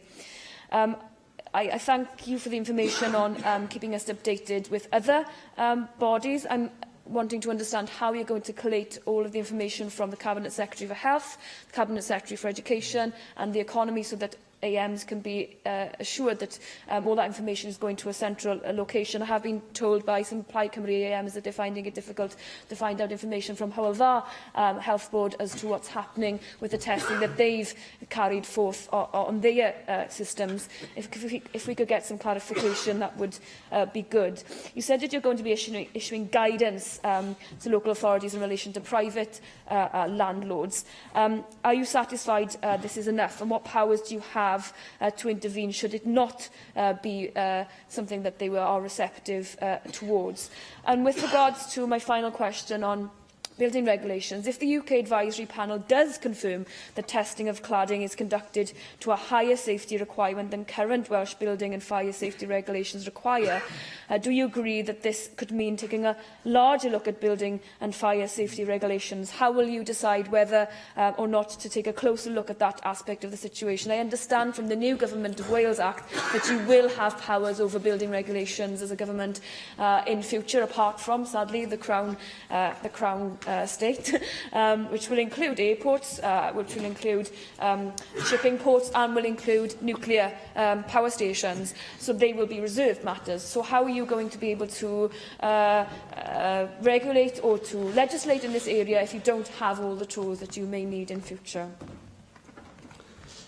Thank you for your questions. First of all, I'm very comfortable with the scrutiny that takes place in the Chamber by yourself or any other members on this issue, and I am very clear that I do believe that this shouldn't be partisan. It is about constituents that we all share an affiliation to, making sure the safety of this is paramount. So I don't mind the scrutiny in one matter in any case. Can I say about the answer to specifics around the fire service? I have spoken on several occasions to the senior officers, and my team are on call with them on a regular basis, alongside the landlords as well. Swansea Council have, by their own fruition, introduced fire marshals 24/7 on those blocks of flats. That's aside from the fire service, and this is based on advice from DCLG. Everything that DCLG has advised in terms of the fire safety process, Swansea and Newport are implementing, either have implemented or are implementing in that process, and they are working alongside the fire service to deliver that. I will look to see if I can qualify the discussions we've had by writing with the member. I am aware of that. I would hope that my word is it was good enough today for the Chamber, but I also respect that the member may wish to see that in writing, and I will look if I can respond to her in that state. The capacity of the fire service, I am aware, is okay. They've told me again, this is one of the questions I had in the discussion with them about the ability to resource the issue around this. There was no issues. In fact, they were very proactive in making sure that they were going to use staff alongside local authority staff or landlord staff to work with tenants to give them confidence. I think they're much more a trusted source rather than politicians telling everybody it's going to be okay. When the fire service says it, I think it's just more of a trusted voice. I did say, just for clarification to the member, when I said the issue around testing and then whole system approach in testing, this is not a decision of mine. This will be based upon advice from the DCLG group. If they move from sample testing to full panel testing, then of course that's where we want to be as well. I think that gives actually a truer result of the effects of fire safety on a building when you have a whole system test. But if they do not recommend that, and they recommend something else, that route I will take also. I will not be making a decision other than what the recommendations are from DCLG Advisory Group. These are specialists in fire safety, and I will listen to those words of advice carefully. In terms of activity across government, I am the lead minister on this, irrespective of building regulations or fire safety or health or otherwise. I am the minister leading on this particular issue. I will have a conversation with my team in respect of the issues you raised with one of the health boards too, and if you could provide me with more detail about that, would be really useful. This is really fast moving to do a full assessment of buildings at risk for organisations. With this material on is something we weren't expecting, so it is taking a little bit of time, but I'm hoping that coordination can be coming together on that, and I will make a point of informing the member on exactly how that is going. Other actions we have in place, I mentioned earlier on to David Meldon in regards to, well, what can we do if things aren't happening on the ground? We have the Regulatory Reform Fire Safety Order of 2005, which can be used in regarding to common areas of blocks of flats, etc. We also have the role of fire service safety checks, again, where they can put prohibition notices on these areas, which can stop one, either them trading or the ability for them to rent properties. We can stop that through Rent Smart Wales as well. So there are lots of actions we can take, and I am considering what powers I have also in terms of this field, but will let members know on the more detail of that. Final point, if I may, Llywydd, on building regulations. We do have powers to amend some building regulations already. We have a building regulation advisory group, but again, I will not be seeking to amend building regulations, or the minister won't be, unless we've got evidence to provided to suggest that we should. The current state of the position is that the units that have been installed are compliant to building regulation standards. Now, if they are wrong, or they are or they require changing, then we will have a full assessment. And again, in line with the UK government, these panels just don't spread from Wales and England. These are used on international buildings all over the world. So we have to be very cautious in our approach to not knee-jerk reaction to changing building regulations because it feels right. We've got to base this on evidence of what is right by the expert panel group.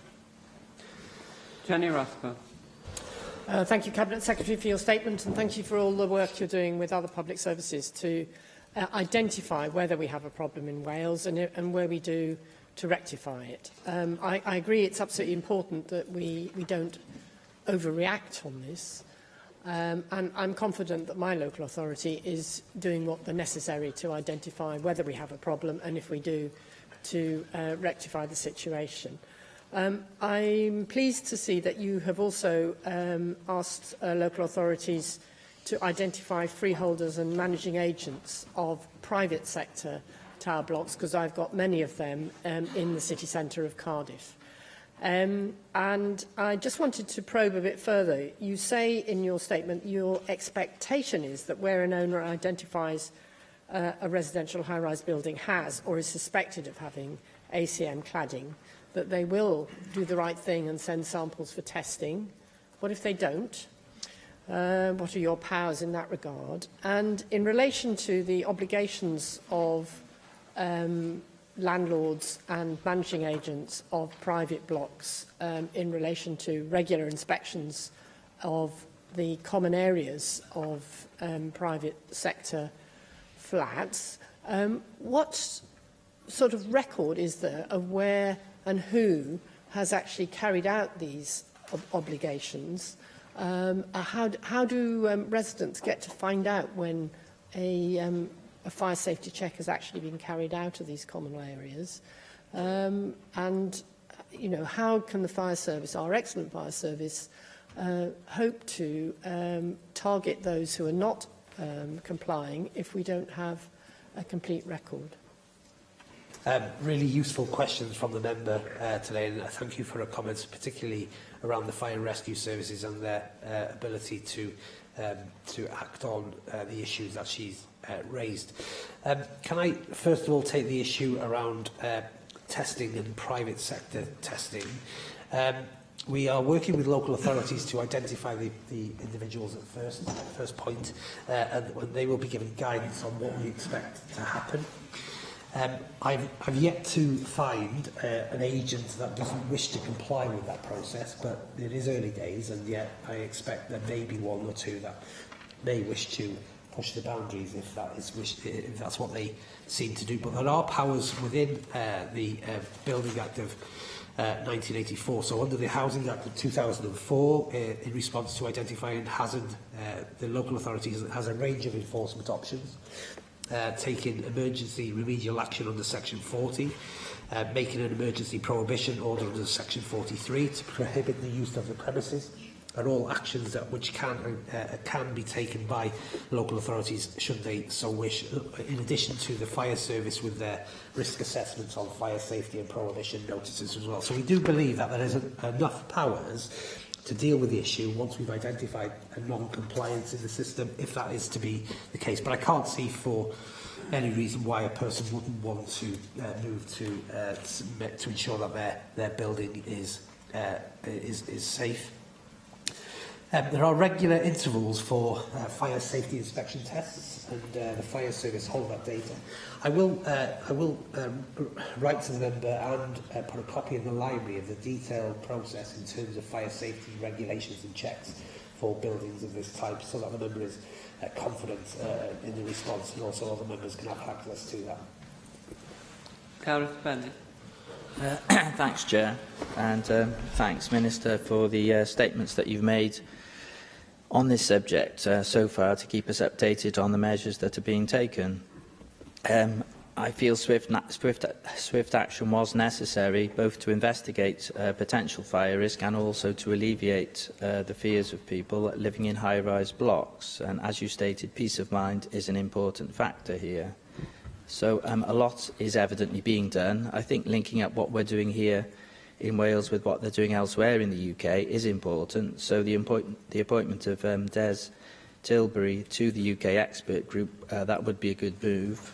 I'm also encouraged that your investigations are moving away from social housing, where they understandably began, into encompassing also private blocks, and also that you're extending your scope to non-residential buildings. You did talk about the building regulations side of things. I know we have that issue has been raised. I've noticed in the national press there has been some questioning of the building regulations as they apply in England. Possibly the same may apply in Wales. There's suggestions that changes made in recent years may make those processes less robust in assessing possible fire risk. I know this is an ongoing investigation of yours, so I'm not expecting a definitive answer now, but if you would just bear that aspect in mind and keep that with you as you go forward. Thank you. Thank you for your comments. I'm not aware there was a formal question there, but I do recognise the comments made by the member, and we'll take that on board. Finally, Dawn Bowden. Thank you, Deputy Presiding Officer and Cabinet Secretary. We spoke this morning about the issues that I raised with you, but can I just say I was very pleased when I visited the only high-rise tower in my constituency, which is in Merthyr Tydfil, that the cladding on that building is not of the ACM type, but is of the Rockwell type, which means that it is fire retardant and it's covered by a render finish. And the flats there also have sprinklers in every dwelling. The issues which I raised with you, I'm very pleased with your response on that, because it was a particular concern when it was raised with me that companies like BT and Sky can come into a block of flats without the landlord knowing, without their permission, and can drill through fire barriers to install phones and satellite dishes, rendering those fire barriers less effective in the process. And then the landlord has little or no chance of getting those companies to come back and to reinstate. So I'm very pleased that you are going to look at that, and as an absolute minimum, I guess those companies should be compelled to seek the permission of the landlord to go into that building and agree with them what the works and the reinstatement of those works should look like. But the other issue that was also raised with me was those leaseholders, i.e. those people who, under right to buy, have bought units within tower blocks and are not subject to the same conditions that tenants are in terms of notifying what is the building owner of how many people are living in that accommodation and whether they store flammable equipment in there or potentially dangerous equipment like oxygen tanks and so on. Tenants are required to do that, leaseholders are not, and yet they're in the block and so provide the same kind of potential danger. So in addition to looking at how these outside companies can come in and drill into the fire breaks and so on, can I ask you, Cabinet Secretary, if you could also look at whether there are ways in which leaseholders can be compelled to disclose to building owners information that they may need to be able to assess a fire risk in that building? Thank the member for the discussion I had with her this morning, and also the issue she raised with me this afternoon. The issue about the third-party elements of this is something I will take up with Leslie Griffiths in terms of building regulations and the compliance methods used for accessing buildings of risk. And it's something that I will ask them to look at. I think I mentioned earlier, I believe that the public inquiry may indicate that there were breaches to fire breaks within the Grenfell fire flats through installation of third-party activity or later post-dated developments. So it's something that is a serious concern, and we'll raise that with Leslie Griffiths. In terms of leaseholders, there are some elements of control around leaseholders, and there is a duty for tenants to inform the body in regards to their what is be deemed to be stored in their dangerous materials, but also the issue around changing of front doors is an activity often enjoyed by new leaseholders in a building, often not replacing them with fire doors. So there is an issue where the local authority can, or the fire service can promote prohibition notices on there for change of use and return back to a fire door process. I do believe there are some prohibition notices live currently at the moment in terms of looking at resolving those issues, but I will take the points that the member has raised with me this afternoon and talk through other with ministers to see if we can resolve some of those concerns you have. Thank you, Cabinet Secretary. We will move on now with a statement by the Cabinet Secretary for Economy and Infrastructure, Historic Environment Policy and Legislation. I call on Cabinet Secretary for Economy and Infrastructure to make the statement. Ken Skate. Thank you, Acting Deputy Presiding Officer. A little more than a year ago, the first Wales-only legislation for the historic environment received royal assent and became law. Since then, the greater part of the Historic Environment Wales Act 2016 has been brought into force, and an impressive body of supporting policy, advice and best practice guidance has been published. It is an appropriate time now to take stock of what we have achieved and to look ahead to what lies in the future. The 2016 Act has placed Wales at the forefront of the UK nations in the protection and management of the historic environment. For instance, following the commencement of the relevant provisions at the end of May, Wales alone can claim statutory historic environment records for each local authority area. They provide local authorities, developers and others with the essential information they need to reach well-informed decisions on the management of the historic environment. They also play an important role in helping people to learn more about and engage with the local historic environment. The legislation has given these vital records a stable future, and their importance has been underscored by statutory guidance for public bodies. Wales also now boasts the only statutory list of historic place names in the UK and perhaps even the world. The list included nearly 350,000 entries at its launch in early May. It will raise public awareness of the importance of these elements of our national heritage and encourage their continuing use by individuals and public bodies. Specific instructions on the use of the list in naming and renaming streets and properties have been included in statutory guidance. We are also leading the way in making the processes for scheduling a monument or listing a building more open, more transparent and accountable. Owners and occupiers must now be formally consulted before a designation is made. And importantly, historic sites are given protection during this period of consultation. Owners have also been given a right to request a review of that decision, which will be undertaken by the Planning Inspectorate.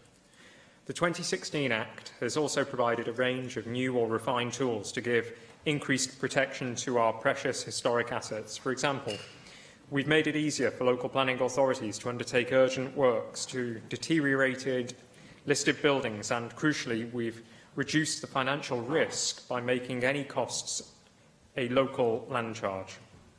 We have closed loopholes in existing legislation that hindered efforts to prosecute individuals who seriously harmed scheduled monuments through unauthorised works or malicious destruction.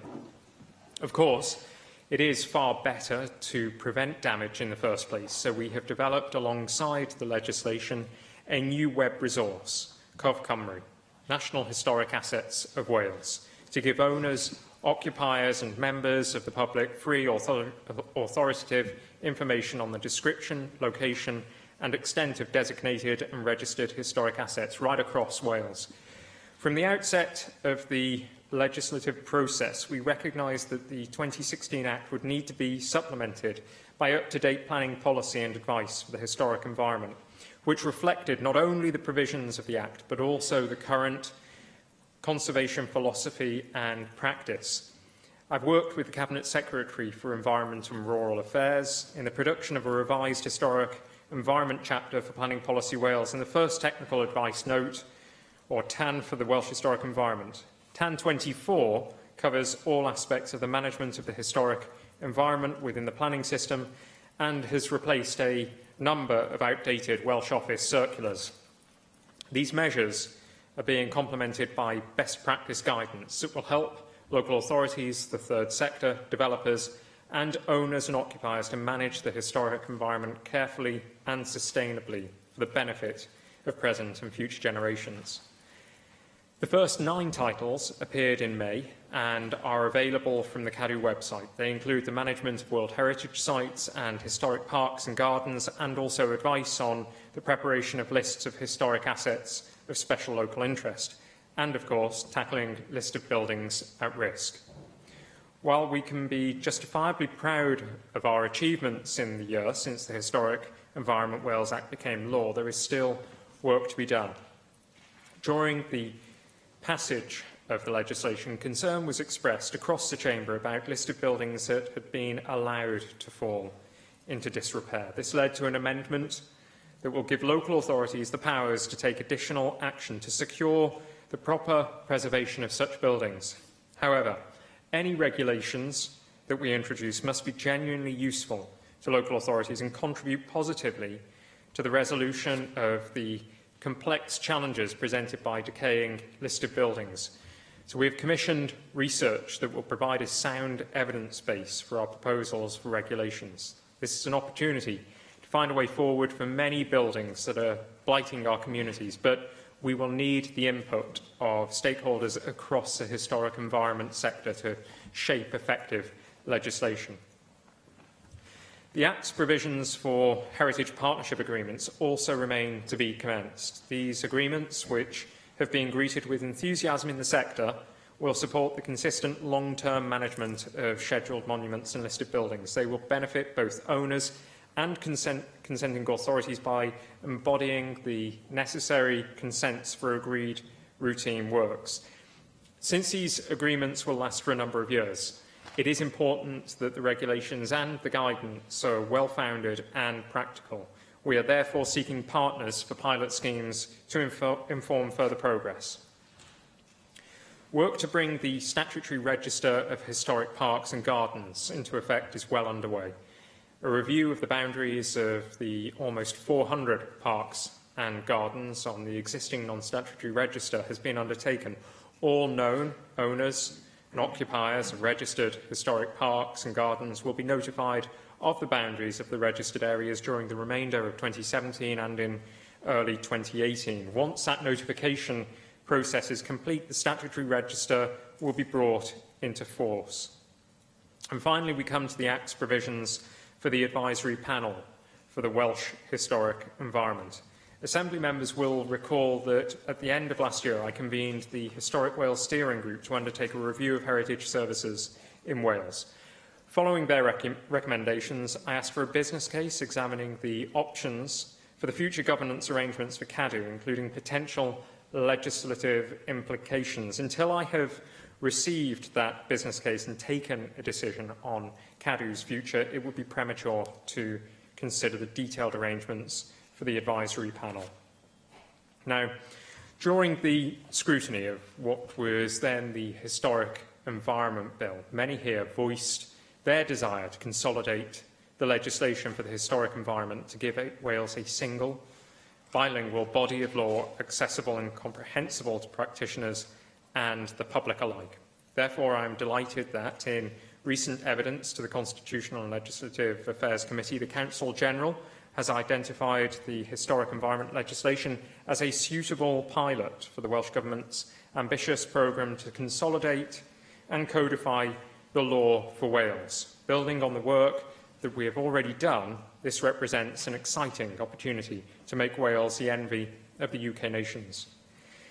The activity I have outlined here today will provide a coherent foundation for improved protection and management of the historic environment for generations to come. It recognises the significant contribution that the historic environment makes to the economy, prosperity of our nation and the well-being of its citizens, and its importance in fostering the quality of place and pride and resilience of communities.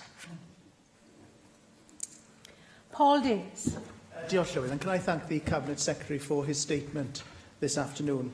As today's statement makes clear, the greater part of the Historic Environment Act has now been brought into force, and following the commencement of the relevant provisions at the end of May, Wales now has statutory historic environment records for each local authority area. Of course, these records should help introduce greater transparency and accountability into decisions taken on the historic environment and will be important tools for local authorities and other stakeholders in developing the sustainable management of the historic environment. Now, the creation of these lists has resulted in increasing the workload of local authorities in this area, and this naturally comes at a cost. Therefore, can the Cabinet Secretary tell us whether there has been any pushback from local authorities regarding the preparation of lists of historic assets of special local interest, particularly the cost of doing this? Perhaps he could also tell us what discussions he's had with the Law Society and the WLGA about the revision of local authority search forms commonly used in conveyancing to ensure that applications for searches of the various registers are standard procedure and don't come at any additional cost. Now, councils have made provisions in their budgets to use some of their new powers to carry out works on a building when the owner hasn't done so in both emergency and non-emergency circumstances. Whilst I appreciate that it may be a bit early to ask for an assessment of those powers, given that they only came into force in May, I'd be grateful, however, if the Cabinet Secretary could indicate how the Welsh Government intends to monitor the use of these powers. If these powers are not used, then we need to be clear whether that is because of the financial position that some local authorities may find themselves in. I note that today's statement highlights that planning authorities can undertake urgent works by making any costs a local land charge. This is a significant step forward in addressing deteriorated listed buildings, and perhaps the Cabinet Secretary could tell us a bit more about these land charges and how they can be used to aid in the recovery of costs associated with urgent work. Indeed, could the Cabinet Secretary provide an initial assessment of these local land charges and whether they have been effective in addressing urgent works on any neglected listed buildings so far? Of course, it's essential that the Historic Environment Act is supported by the most relevant and updated planning policy advice, and I'm pleased to see the work that has been done with the Cabinet Secretary for Environment and Rural Affairs in developing a revised Historic Environment chapter for Planning Policy Wales. The first technical advice note for the Welsh Historic Environment, TAN 24, provides guidance on how the planning system considers the historic environment during development plan preparation and decision-making on planning and listed building applications. However, it's important that that technical advice note is constantly reviewed to ensure its effectiveness. And so, therefore, can the Cabinet Secretary tell us how frequently the planning guidance will be updated and what impact will this have on planning authorities, particularly in relation to contentious planning applications? Now, I understand that the Welsh Government will be compiling a statutory register for historic parks and gardens, which will certainly help owners, local planning authorities and other stakeholders to look after the sites in a much more informed way. Therefore, perhaps the Cabinet Secretary could tell us a bit more about the review of the boundaries of those parks and gardens in Wales and provide some timescales on when the Welsh Government intends to see this statutory register brought into force. Today's statement also refers to the governance arrangements of heritage services, and I understand that the Cabinet Secretary is still considering action in this particular area. I understand that there is still quite a bit of work that is taking place on this, but perhaps the Cabinet Secretary could give an indication of what timescales he is considering in addressing governance arrangements so that members can better understand when the statutory advisory panel for the Welsh Historic Environment will be fully established. So, can I once again thank the Cabinet Secretary for his statement this afternoon, updating members on the Welsh Government's direction of travel in this area. Perhaps the Cabinet Secretary could indicate which parts of the Historic Environment Act are still yet to come into force and tell us what sort of timescales are involved in ensuring that all aspects of the Act are fully implemented. And finally, the Cabinet Secretary is aware of my interest in war memorials, and so perhaps I could tease out some more information about how this Act and the Welsh Government's general policy in this area is better protecting war memorials across Wales. It's so important that guidance is developed to help local authorities and all stakeholders to manage Wales's historic environment carefully and sustainably for the benefit of present and future generations, and I look forward to scrutinising the Welsh Government in this area to better protect and support our historical sites for the future. Diolch.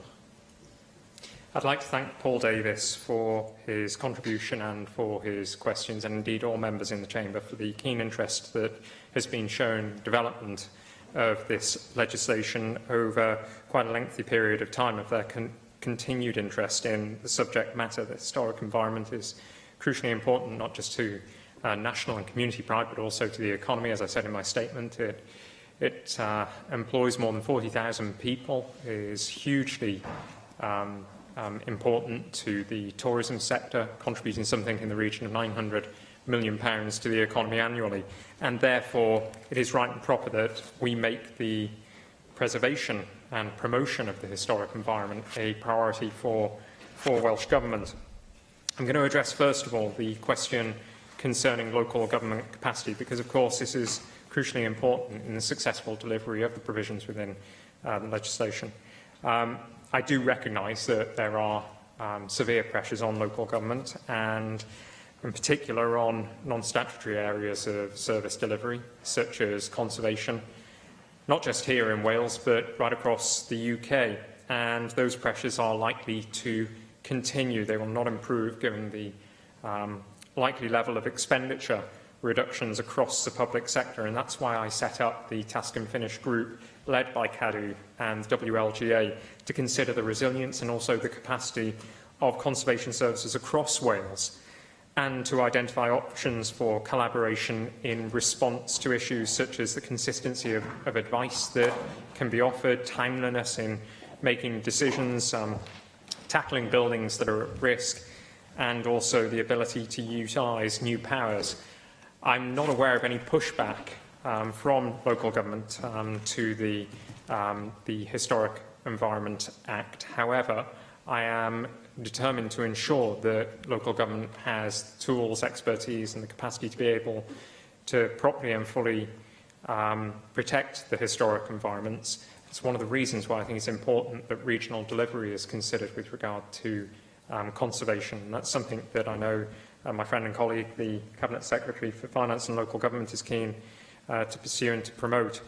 I'm going to touch on the question of the historic environment records, sometimes conflated with the lists of local interest. The historic environment records are a statutory historic environment record that exists in the UK, the only historic records that exist in the United Kingdom. The 4 regional Welsh archaeological trusts are discharging the duty to compile and keep these up to date rather than the local authorities.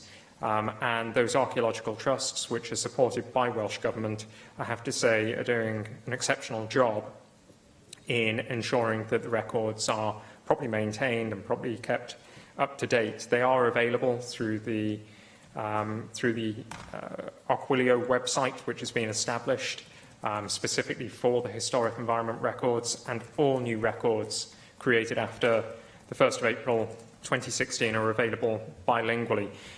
To support this, statutory guidance on historic environment records has been issued for local and national park authorities, and also for Natural Resources Wales. And the Royal Commission on the Ancient and Historical Monuments of Wales will be monitoring the standards and also the service levels of the historic environment records.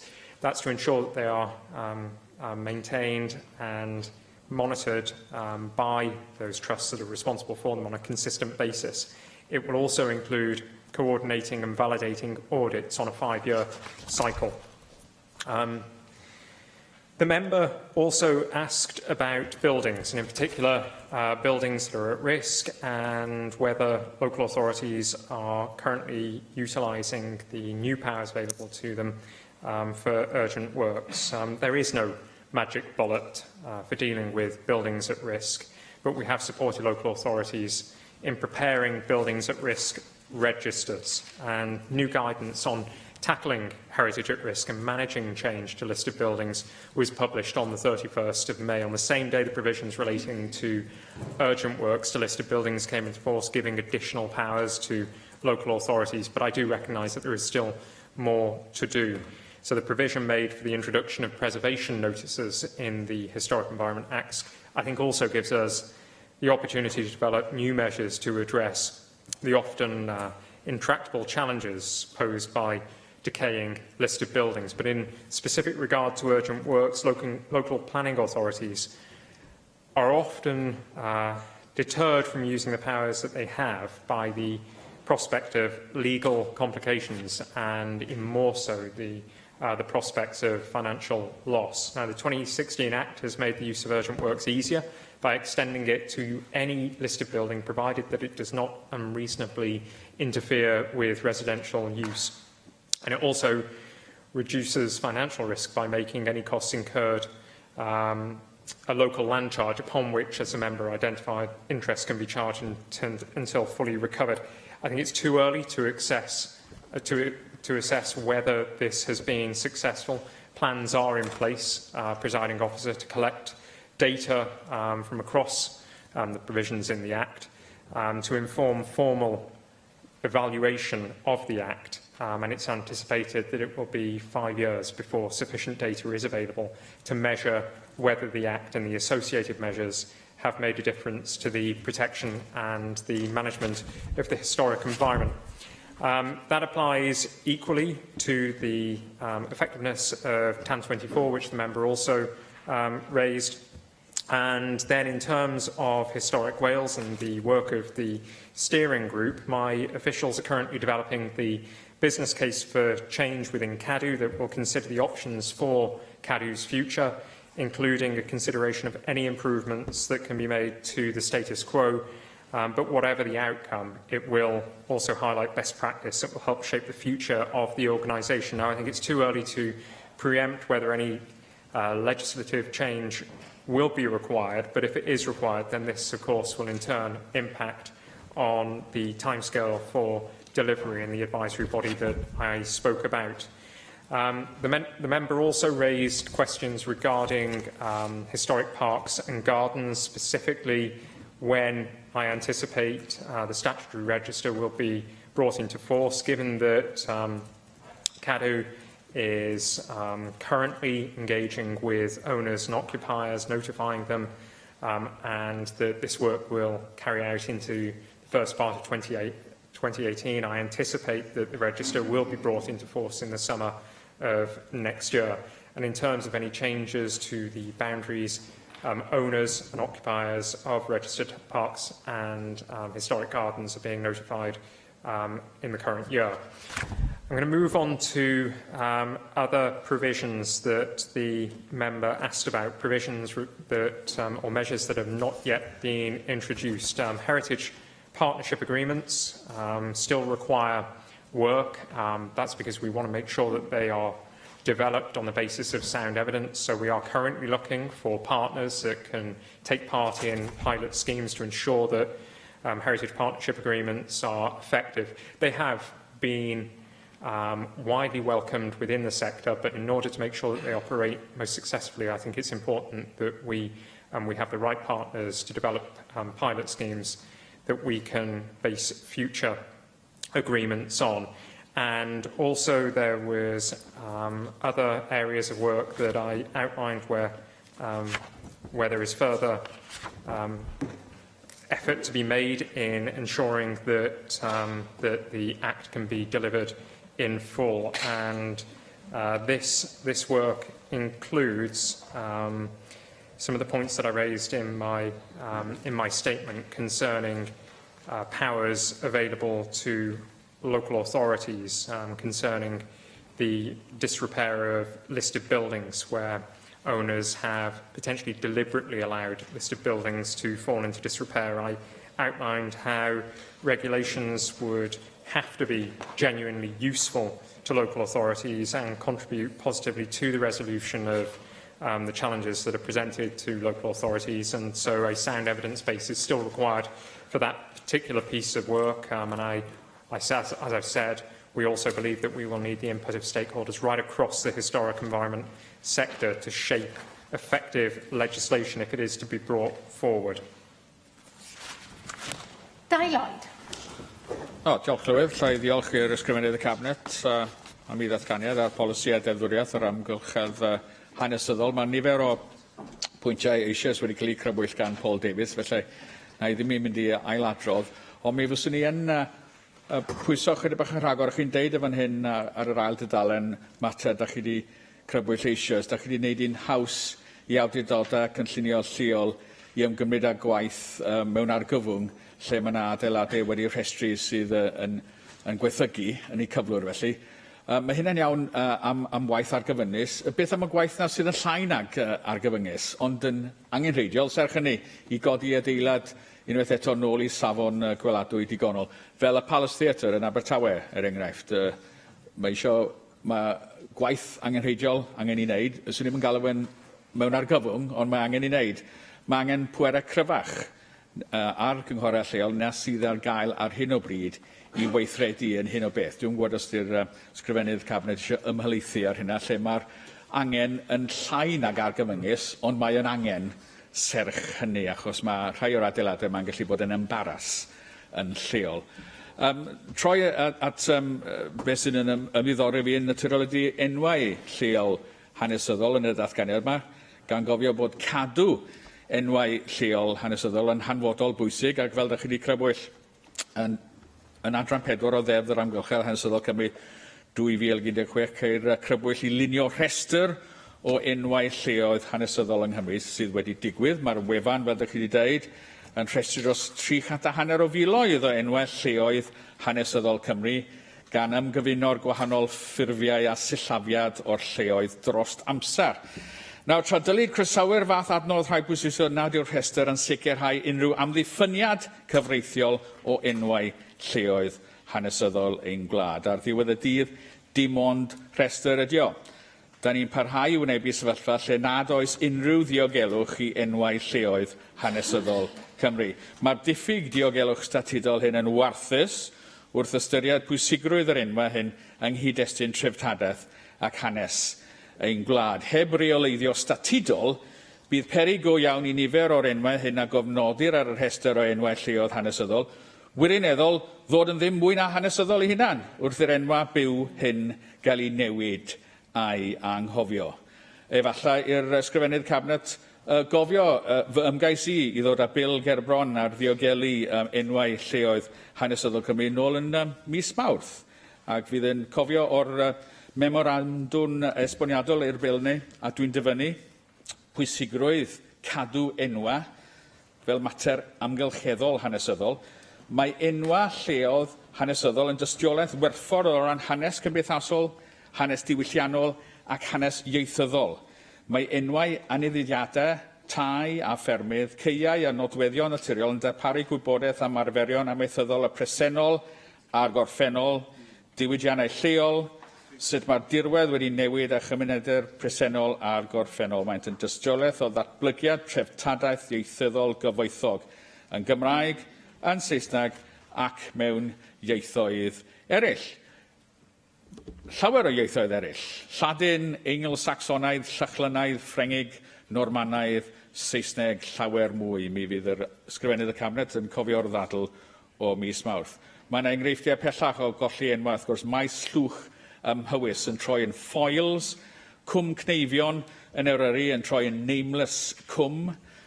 Dan ymwodau deddf yr amgylchedd hanesyddol 2016, does dim pendant yn atal y newid enwau lleoedd hyn. Gellir ddod dal ddigwydd.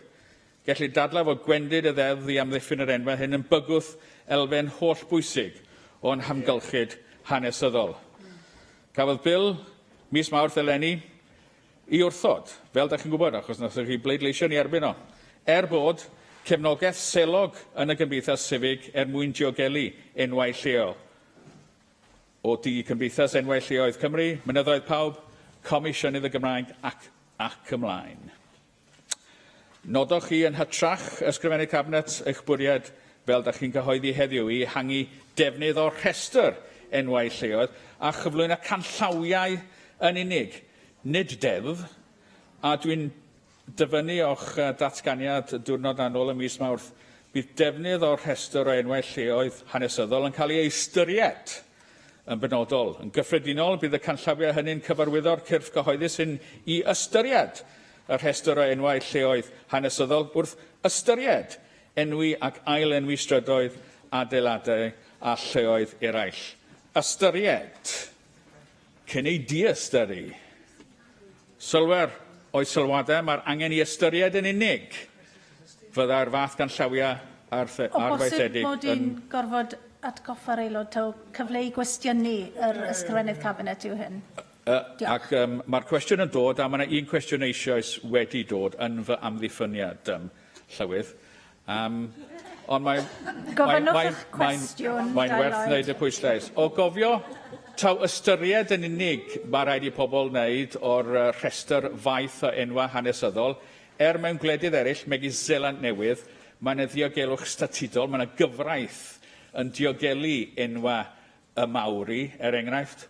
Nid yn fan hyn, felly'r cwestiwn, ydych chi ysgrifennydd Cabinet yn gallu rhoi eich llaw ar eich calon a dweud bod y gwelliannau ydych chi wedi cyflwyno i'r mesur yma yn ddigonol I sicrhau ein bod ni'n genedl sy'n cael ei chysylltu â cwm Cneifion yn hytrach na nameless cwm, neu ydych chi'n credu eich bod chi wedi gwneud digon I ddiogelu ein hanes a'n treftadaeth ni a'i preidio. Can I thank Guy Lloyd for his contribution and his questions? I think he's absolutely right to raise the issue of buildings that are at risk but not necessarily requiring urgent work. I've already outlined why I think that there's no magic bullet for dealing with buildings at risk, whether in a long-term, medium-term or immediately. But local planning authorities, for those buildings that are not requiring urgent works, already have numerous powers to assist with tackling neglected buildings. And I'd like to see them using these powers more often. For example, Section 215 notices under the Town and Country Planning Act can require an owner to undertake a variety of works to tackle the condition of land or a building that is adversely affecting amenity. There is no reason, in my view, why these can't be used more widely on listed buildings. But it's important to acknowledge that the vast majority, I think, and I'm sure the member would agree with me, the vast majority of listed building owners maintain and manage change to their buildings with great care and with pride and with a good degree of sensitivity. I think what's essential is that we foster, support and encourage all of the owners of listed buildings, who are often our greatest allies in caring for our treasured historic buildings, to be equipped with the knowledge, intelligence and support required to take responsibility for the buildings that they are custodians of.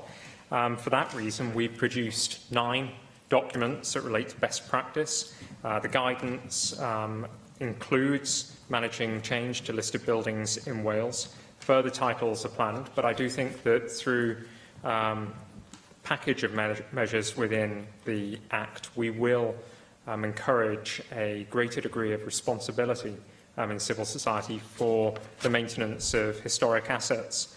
The member, I know, has a very keen interest, and I do admire his interest in lists of historic place names. I know that this has been a contentious issue. It's been an issue that many members have spoke passionately about on numerous occasions in the Chamber, and I do respect all views on this very important issue. The Royal Commission on the Ancient and Historical Monuments of Wales has already undertaken to compile and maintain the list, and that work is taking place right now. I have to pay tribute to the Royal Commission for the dedication that it's shown to this endeavour. Indeed, a full-time member of staff has only just taken up post this week, I believe, at the Royal Commission to curate the list and to assist with inquiries and to promote the list and importance of historic place names. Now, the list is substantial already, containing more than 350,000 historic place names, and it will doubtlessly grow very swiftly as research yields new information, and users of the list are also encouraged to contribute their own information about place names. The aim of this work is to, again, develop a more responsible culture and behaviour across Wales, and a greater degree of respect, not just for the historic environment, but the place names that are attributed to our historic assets. The member noted the statutory guidance, the Historic Environment Records, compilation and use. Now, this directs local and national park authorities and Natural Resources Wales to take account of the list in naming or renaming when considering the naming and renaming of streets, of properties and of other places. Without the list and those historic environment records, which often underpin the list of historic place names, I do not believe that local authorities would be in a place to be, or National Park Authority or Natural Resources Wales would be in a place to be able to make informed deliberations. Now, thankfully, they will be in a position to make informed decisions. And the best practice guidance on historic place names, well, I've asked my officials in Cadw to begin preparing a new publication on historic place names as part of the best practice guidance that complements the Act. It will be aimed at a wide audience to communicate the importance of historic place names to the heritage of Wales, and also to explain what the list offers for those engaged in the management of that heritage. In terms of the question of legal protection of historic place names, again, this is an issue that has been raised and debated in the Chamber on numerous occasions, and I do respect the members' views and the members' work in this particular field. Options for the legal protection of Wales's historic place names were, I believe, thoroughly considered during the passage of the 2016 Act. Formal legal protection would require a consent regime that would be complex, it would be costly and difficult to run, if not impossible to enforce. The approach that we've taken, and I do respect members' views on this matter, but I equally believe that the approach that we have taken is proportionate and, crucially, it's deliverable. The list will record our rich legacy of historic place names for posterity. It will also raise public awareness of their importance as integral components of our nation's heritage, with a view, as I outlined, of improving the degree of respect for historic place names in Wales. And this, coupled with the statutory guidance issued to public bodies, will, I believe, encourage the continuing use of historic place names in daily life. David Rowlands. Diolch, Lewis. I thank the Cabinet Secretary for his statement, and can I say UKIP Wales welcomes many aspects of this legislation, in particular that the Government is making the scheduling process for monuments and buildings more open and accountable. We also welcome the proposal to put owners and occupiers at the heart of the consultation process, with the right to request a review of a decision by the Planning Inspectorate. Would the Cabinet Secretary confirm that this appeal process will be independently assessed? And again, we take note and support the research commissioned into the complex challenges presented by decaying listed buildings. In this regard, can the Cabinet Secretary please confirm that this research will take into account the views of non-specialists and local opinion, as well as stakeholders and local authorities? You've also mentioned in your statement your intention to set up the statutory register of historic parks, and you've given us earlier on some timeline with regard to that. But can you also tell us what protection these historic parks will have until that register is in place? Yes, can I thank the member for his contribution and his questions. I agree that it's vital that the consent regime for scheduling monuments and listing buildings is transparent, it's open to scrutiny, and that it's transparent. And for that reason, we've endeavoured to make sure that those who could be affected by scheduling of a monument or the listing of a building do have the ability to seek a review. Now, it's absolutely essential in turn, as the member outlined, that that review process is independent, and so for that reason we would expect the Planning Inspector to make a decision in the case of a review to ensure that there is independence and that there is a safe separation of responsibilities from CADU. In terms of the consultation on further work that is going to be undertaken is concerned, I think I outlined in my statement that I believe that we need to consult as widely as possible across the sector, and that includes not just experts but also people who could be affected. I think it's absolutely vital that owners and occupiers of historic buildings have an opportunity to contribute to the debate, discussion and ultimately to legislation if it should be brought forward. And in terms of gardens and parks, the list of historic gardens and historic parks and gardens, we believe there are nearly 400 of these across Wales. The work that's taken place to date has involved a huge number of owners and occupiers. The aim of the list is to ensure that we have a substantial and exhaustive historic record of all parks and gardens in Wales. Enforcement is a more difficult issue for us to deal with, because often enforcement cannot be delivered in a way that is full and fair for owners, given that historic parks and gardens are susceptible to climatic change, where they may not be responsible for incidents or for degradation of a park or a garden. This was something that was considered in enforcement regime protection, but it was thought that to be too difficult to manage in a similar way to the proposals for legal protection for historic place names. Actually making sure that something is proportionate and deliverable is essential, but with regards to historic parks and gardens, it was thought that such action may not be deliverable. Joyce Watson. Diolch, Llywyd. At the end of this week, Cabinet Secretary, I'll be travelling to the north of my constituency. In fact, I'll be travelling to Harlech. And when it comes to arranging meetings or any other events in Harlech, there is a natural place where we settle upon that is mutually convenient and extremely important to the area. And of course, I'm talking about Harlech Castle.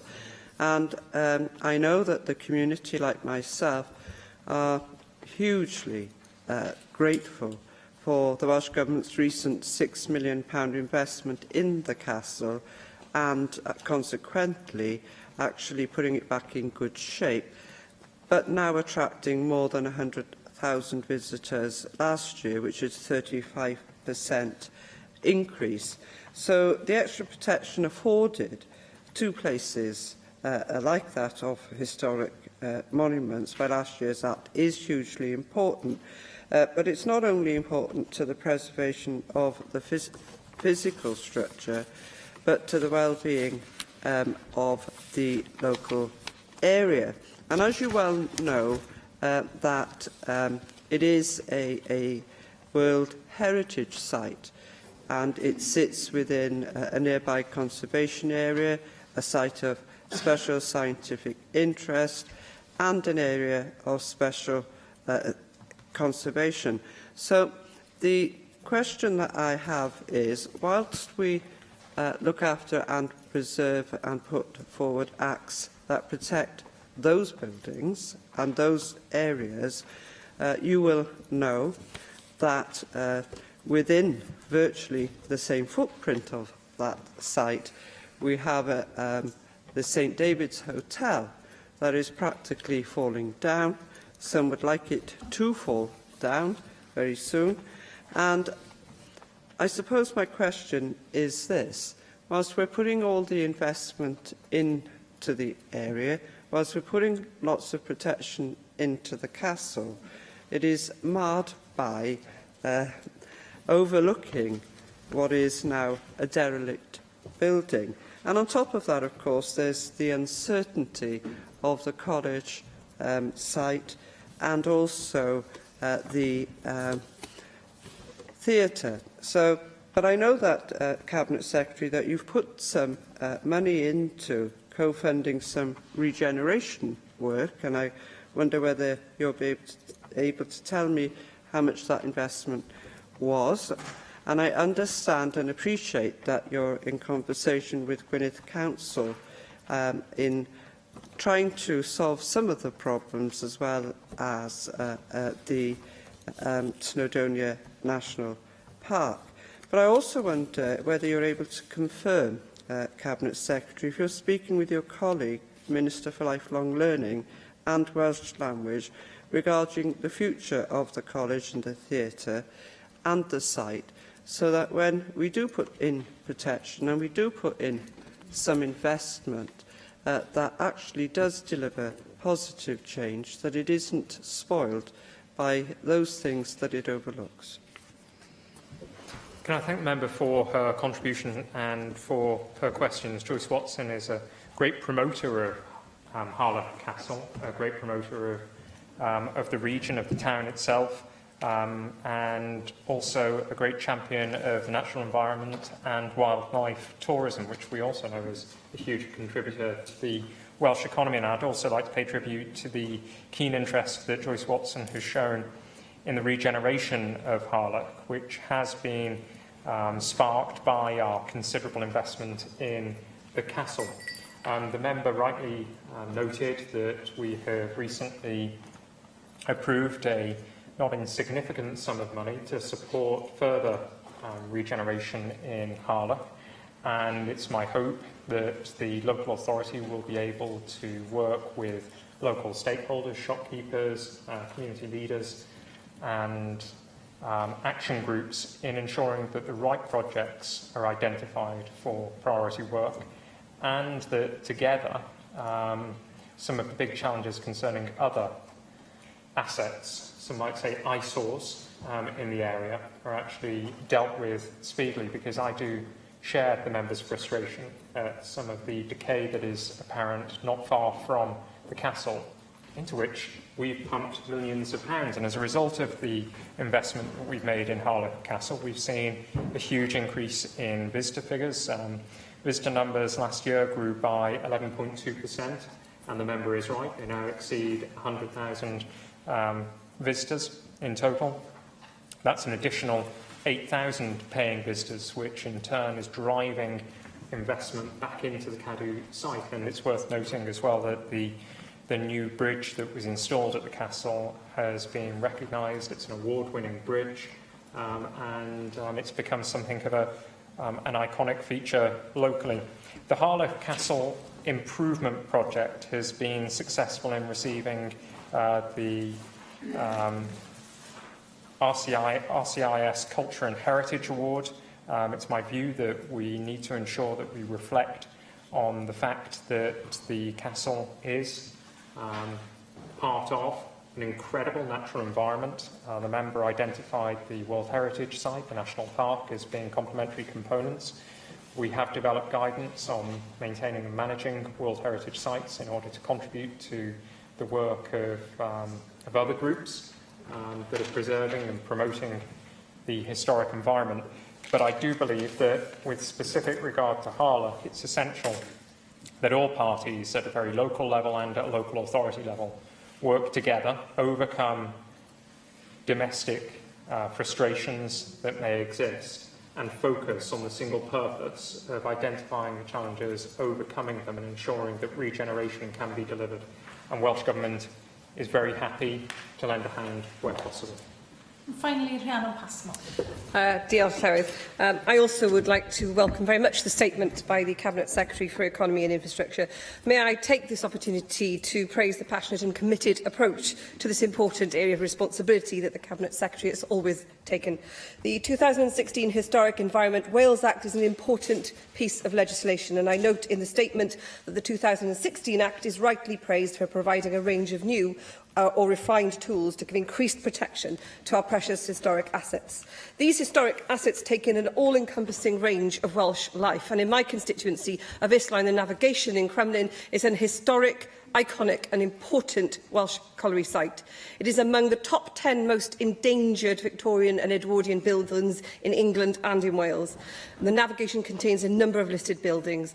I was encouraged to note in your statement, Cabinet Secretary, the new web resource of Corf Cymru, National Historic Assets of Wales, and this gives owners, occupiers and members of the public free, authoritative information on the description, location and extent of designated and registered historic assets across Wales.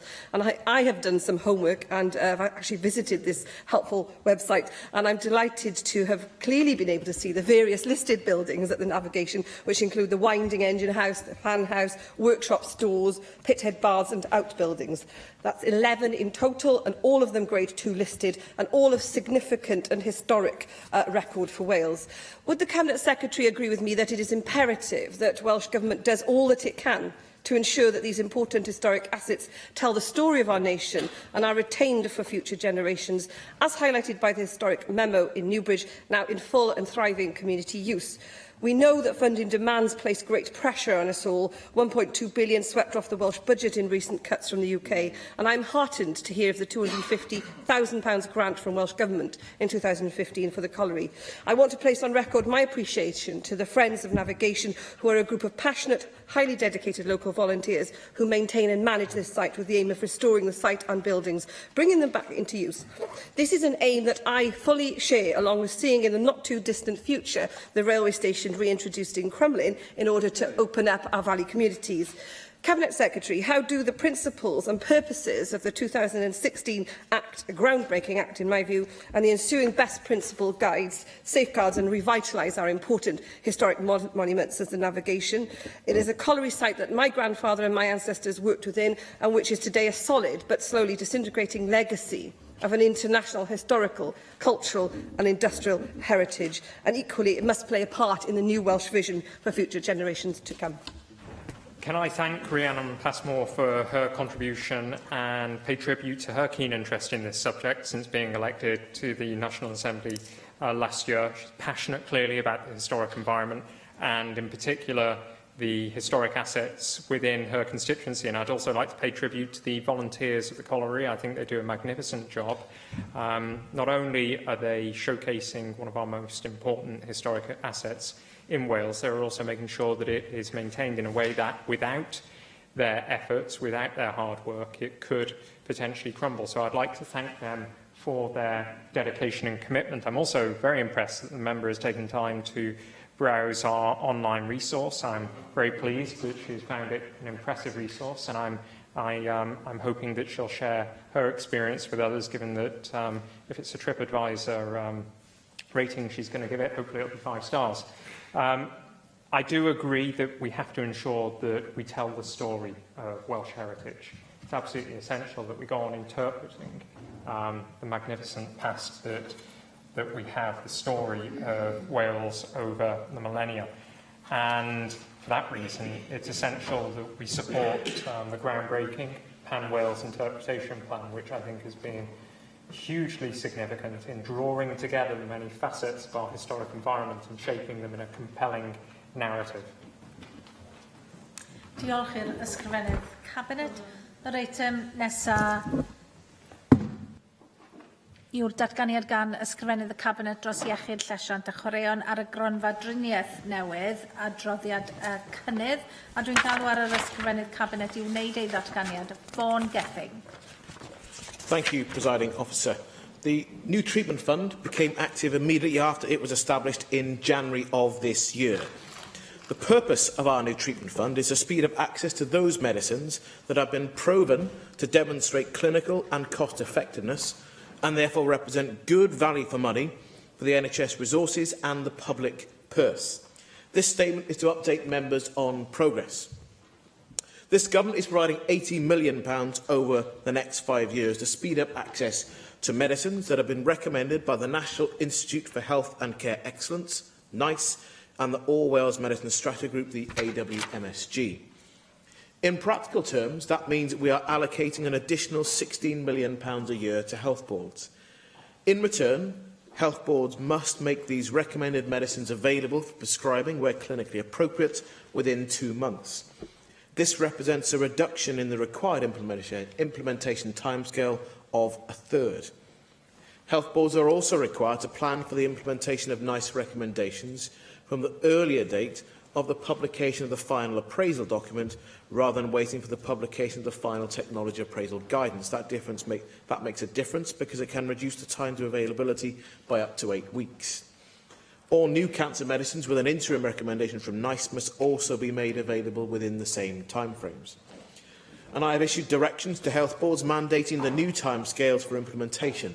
A surveillance system has been established to monitor health board compliance on a regular basis, and the All Wales Therapeutics and Toxicology Centre will publish a report of the data list later this year after a summer recess.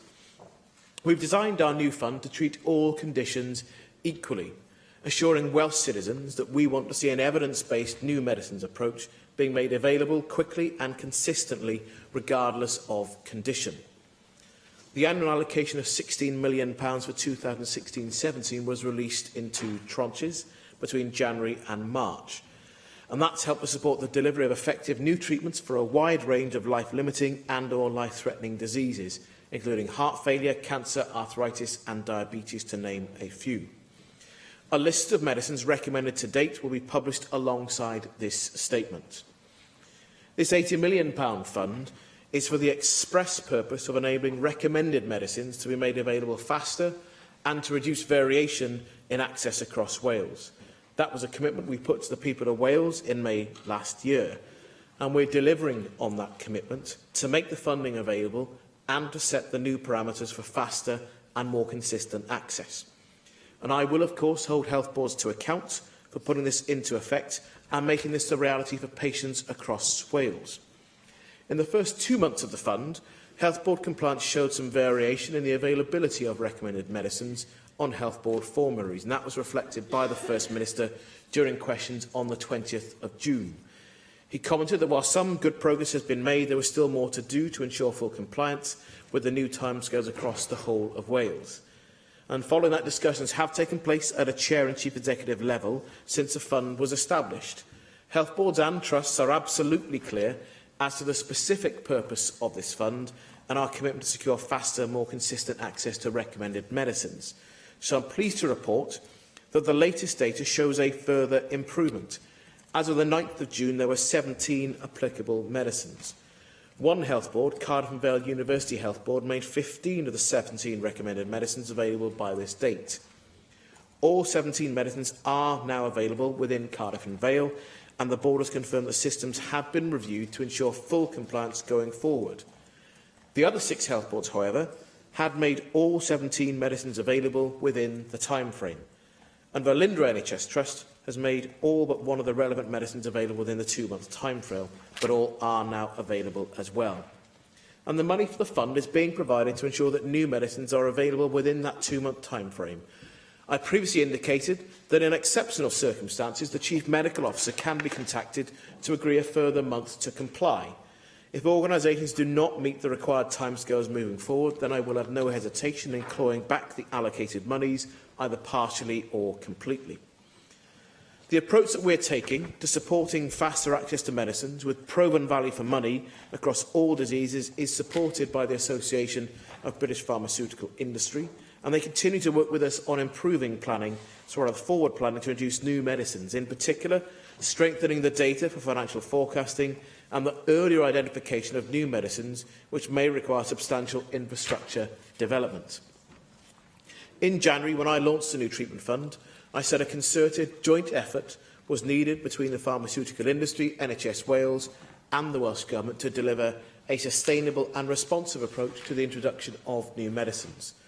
And that was illustrated effectively just last month when the new breast cancer treatment Kadcyla was made available quickly because the manufacturer engaged with NHS Wales to secure an early agreement. The new treatment fund has had a positive impact on the time taken by health boards to make new recommended medicines available sooner, and good progress has been made. That now needs to be consistent across Wales, with every health board achieving full compliance within the 2-month timescale for every medicine. I expect that full compliance to be sustained over the 5-year period of the fund and to make a real difference with and for patients. I will, of course, continue to report progress to the National Assembly. Angela Burns. Good afternoon, Cabinet Secretary, and thank you very much for your statement today. Delighted to read of the progress that has been made, because we do welcome the £80 million commitment by Welsh Government over the next 5 years. And we welcome the plan, or your intention for the proper plan to be put in place for the implementation of NICE recommendations, and we think it'll make an enormous difference. There are just a couple of questions that I would like to ask on this. You mentioned earlier about the First Minister's comments saying that there was some variation in the availability of recommended medicines on health board formularies, and that you are taking steps to try to address this issue.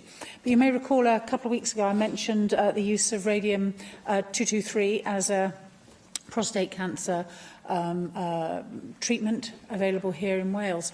And there's real confusion.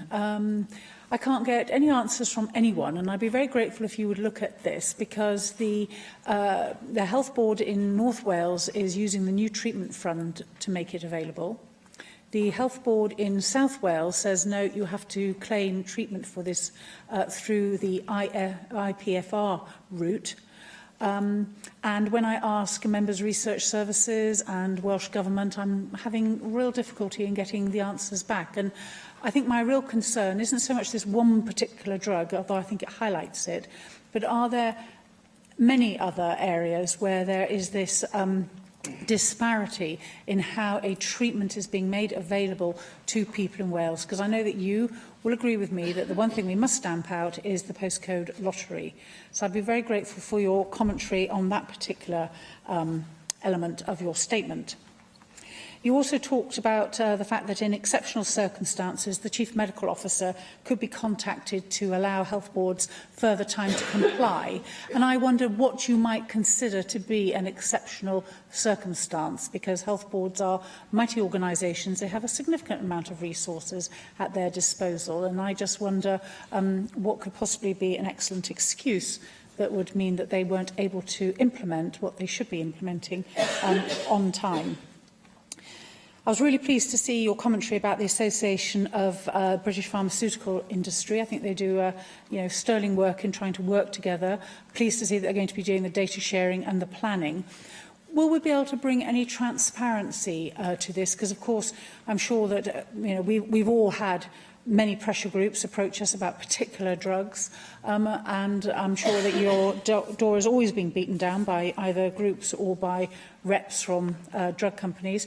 It would be really great, though, if we could bring any transparency available, obviously without breaching commercial confidentiality, so that patients and campaigners in Wales really understand what's being looked at, so that they can have a feeling for how close or far away the decision-making process is on a particular drug that they feel should be included. Finally, I was wondering on the financial side, will allocated monies that you do end up claiming back from non-performance by particular health boards, will those monies be retained within the new treatment fund? If not, where would you intend to put that money? And if it is being retained within the new treatment fund, how would you then disperse that money? Would you be giving it to them at a later date, or would you be sharing it out among some of the more proactive health boards? I think that's quite a tricky one, because we do want to get rid of that postcode lottery, but we can't hang around and just only do it at the pace of the slowest and most tardy of our health boards. Thank you. Thank you for the comments and questions. I think we've had a brief discussion about Rating 223, which you mentioned last week, and I'm happy to repeat my undertaking to look at the issue and to report not just to you, but as it's been mentioned in the Chamber, I'll make sure that a copy that goes to other members as well, who I'm sure a number of them will take. I understand about the particular issue, but with the principle of making sure that the new treatment fund does what it's supposed to, that it resolves the differential access in both terms of time and also geographic access to recommended treatments. And that's the point. And what we're able to set out today is there's been real progress. So you can see that there are only 3 indications across the relevant 7 health boards and Velindre where that access hasn't been made within the timescales set. So that is significantly better than before the introduction of the new treatment fund. But I want to see that people generally meet the objectives that we set. And that brings me to your point about contact with the Chief Medical Officer, because there may be exceptional circumstances where it is possible that there are good reasons why people can't meet the 2-month timescale. It may be that there are wider infrastructure challenges about delivering the treatment safely and effectively that are there, but those should be matters that are properly understood in advance, and if they don't understand those and it's something that arises during the implementation, they need to notify the Chief Medical Officer to make sure that's properly understood, rather than that simply being a pressure valve or a get-out if it just seems to be difficult. And to be fair, the new Chief Executive at Cardiff and Vale and the Chair understand that there's a requirement to use the monies for a purpose. And that takes me on to your point about clawing back money. I haven't made a definitive decision about what would happen if we did claw money back. My aim is not to have to, frankly. But if we did, it would stay, we would then consider how best to use it within health spend. I have found some of the frustration that any minister in any government would find about trying to achieve government objectives and how you achieve change successfully and sustainably.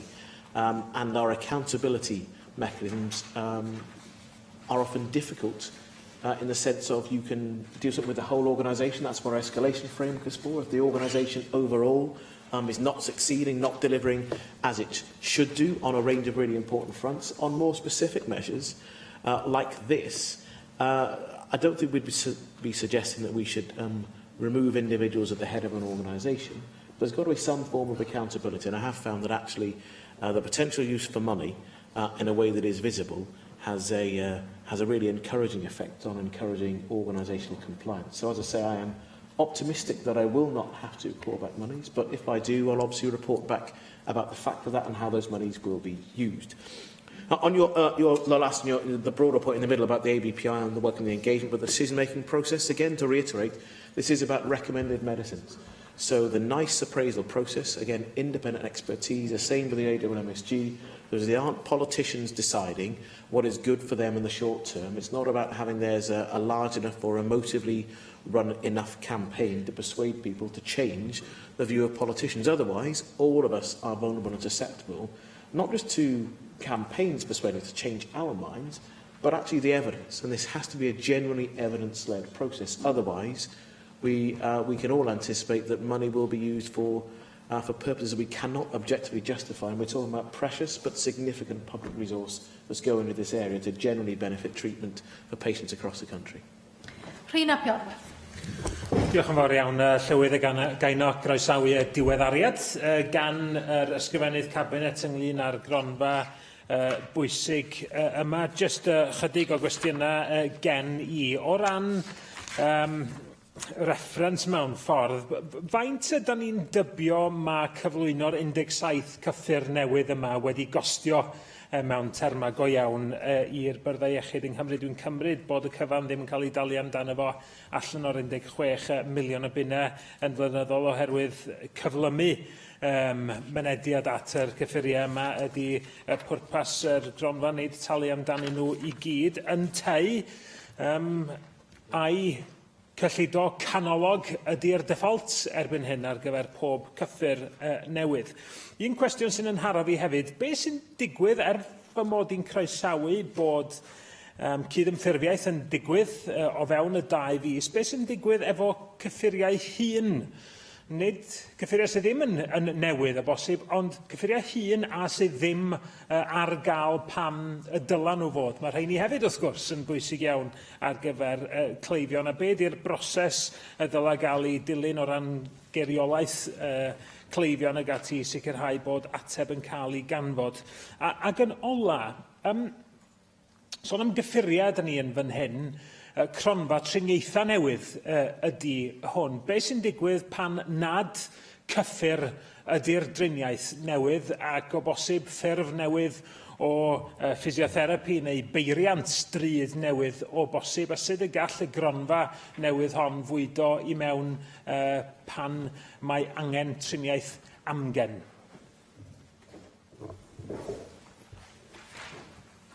Thank you for the 3 areas of questions. If I deal first with the financial point, then you're right that the new treatment fund is not there to pay for all of the costs of medicines. It simply would not. If I can sort of point out, in the last 3 years, expenditure on new recommended medicines increased by a third, from £186 million to £247 million annually. So the new treatment fund could not possibly fill that gap. This is about making sure there is, as I say, more consistent access, geographically and in timescale. We've actually managed to squeeze down the timescale in which the new recommended medicines will be available by introducing the fund. That's the express purpose and point of it. We recognise that there were some potential variations that on an equitable basis you couldn't just should not try to live with. So the fund is delivering against that point and purpose at this point in time. But again, as yourself and others in the room do, I look for further improvement to ensure we have full compliance. On your point about older drugs, yes, so the 2 points, older drugs that are still appropriate as treatment options and older drugs where new purposes are found. There, on the one, there's a point about the licensing and availability and the evidence base for the use of those in a different way. But where it's still an appropriate clinical treatment, then again, that goes into clinicians still being charged to use their judgment to actually provide the most clinically appropriate treatment. And a good example has been with a debate we previously had about hepatitis C. And where actually clinicians together, by forming an effective network, supported and challenged by peers, they haven't just agreed different ways to make use of new medications, but also the particular brandings within those about the drugs they use altogether. And actually, they've driven down the drugs bill and at the same time raise the effectiveness of the treatment that they're providing. So it doesn't mean that every single indication we have means that older drugs won't be passed over. Those drugs that are appropriate remain on the formulary, and it is for clinicians to actually then properly and appropriately prescribe. On your broader point of the new treatment fund for those issues that are not medicine related, well, we've thought about the new treatment fund to make clear this is actually about the provision of medicines. So other forms of treatment are about the rest of the funding within the National Health Service, whether that is for example, new forms of radiotherapy or chemotherapy, whether that is, for example, other new surgical techniques, or whether it is forms of physiotherapy and others, as you've indicated. But in many of those fields, it's actually about how we consistently apply what we already know. And that is much of our challenge about quality improvement in experience terms, but also in outcome terms as well. If you look at the significant progress we made in the area of cardiac rehabilitation, for example, it wasn't learning something new that saw that significant improvement was welcomed by the British Heart Foundation, that they then branded us as world leaders in this field. It was actually about the more consistent application using a multidisciplinary team to better meet the needs of patients that has already been understood.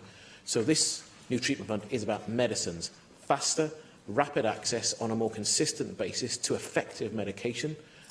Those other issues are different quality improvement challenges for our service that I'm sure you and I and others will return to on many occasions in the future. Caroline Jones. Diolch, Llywydd. Thank you for your statement, Cabinet Secretary. The new treatment fund has brought hope to many cancer sufferers, making drugs such as Cadsilla routinely available to NHS patients, Welsh NHS patients. Of course, it is not just cancer patients who will benefit from the new treatment fund, and it will fund more than drugs. Cabinet Secretary, while I welcome the introduction of the fund, I do have some questions about the day-to-day operation of the scheme. Clinicians who oversaw the introduction of disease-modifying drugs for MS patients state that it took over 2 years following the approval of Sativex for patients to receive it, because the infrastructure needed to administer and monitor the drug was not in place. Many of the new types of medication becoming available require close monitoring and have to be administered in a day bed. Cabinet Secretary, will the new treatments fund ensure that it's not only the cost of the medication that is taken into account, but will also ensure that the infrastructure is in place to deliver the medication? Of course, the scheme will only fund the first 12 months of treatment costs, with local health boards having to meet the ongoing cost of treatment. Cabinet Secretary, how are the local health boards being made aware of new treatments in the development pipeline so that they can plan for future funding needs? It is proving difficult to get information about what treatments are available under the scheme. And Cabinet Secretary, do you have any plans to publish a continuously updated list of available treatments so patients can be clear on what is available and whether the local health board is complying with the fund? Do you have any plans to regularly publish data on the operation of the scheme, such as the number of patients who benefit, what funding is allocated to each treatment, and the length of time taken from approval of the treatment to when it is received by patients? The fund will provide health boards with £16 million per year. Cabinet Secretary, how do you ensure that the budget is maximised, and what systems do you have in place to ensure that any overspends do not impact on other areas of patient care? Finally, Cabinet Secretary, England's Chief Medical Officer has said that cancer patients should be given whole genome screening in order to help select the best treatment for the patient. So, Cabinet Secretary, is this something you will consider, and could the new treatment fund be used to fund the initial introduction of this type of screening? Thank you. Diolch yn fawr. Thank you for the comments and questions. The last point, I think we tried to cover in the statement I made last week about our approach on precision medicine. That's a different question to the new treatment fund, and I think that's one that I'd be happy to discuss in more detail with members on a future occasion. We'll be launching our precision medicine strategy over the summer, and I'm sure it'll be a matter that members of the Health Committee and others will take a continuing interest in. It's a really significant and exciting area of development, though, but as I say, that's not really the point and the purpose of the new treatment fund. Now, on the point you raised about this about not being just cancer, that's exactly where we are, and that's why we say that we're not taking a condition-specific approach, because we don't think that we should value the lives of some NHS patients more preciously than others, depending on the condition that they have. And again, to remind people again that the English Cancer Drugs Fund spent over £1.27 billion, and yet they think that only about 1 in 5 cases they could justify the use of it. So that's broadly £1 billion wasted or poorly used. We want to avoid that sort of poor use of public funds that I think we could and should be rightly criticised for if that were the approach that we chose to take in Wales. The point you make about Sativex is instructive in that we made a choice with our own appraisal process to approve Sativex for a particular group of patients. And the English system has still not got to that point. So in that sense, there is a real benefit for patients in Wales. The challenge then has been making sure that all of the infrastructure around the prescribing and support for people who are, where it's potentially clinically appropriate to prescribe Sativex is there and in place. And I know there are continuing challenges about this. Challenges within, if you like, the service wholly within Wales, but also those patients who are going to see consultants as a regular part of their treatment, where those consultants are based in England, and the challenge of those consultants making prescription choices for people where Sativex is an available choice. And there are challenges about those consultants in their desire, their willingness to make a clinically appropriate prescription. But this isn't simply the case that it's a blockbuster drug for everyone with MS. It does still have to be clinically appropriate and a proper trial of the course of treatment to be provided, because it won't work for everyone. But it is an issue that is absolutely on my radar. But again, it's instructive about what we want to try and avoid wherever possible with the new treatments fund, to make sure those infrastructure challenges are understood properly and early in advance. That also goes to your point about service planning. Part of the reason we've introduced this new treatment fund is to understand that in the first 12 months of introducing new treatments, new drugs, the first 12 months are the most difficult to plan for and to understand. That's because the additional cost that comes in and how that's then budgeted for properly through the lifetime of health boards and relevant trusts. But it's also about developing the more grown-up relationship that I described with the ABPI. I had a useful meeting with them some months ago where we agreed about understanding and sharing more information with the service on treatments in the pipeline and understanding how the service can plan more effectively for those. So patients should benefit. We should make better use of public resources, but ultimately it should still be good for those businesses as well, for the products they wish to sell to the service. And on your final the final point that I haven't covered yet, that's about publishing information.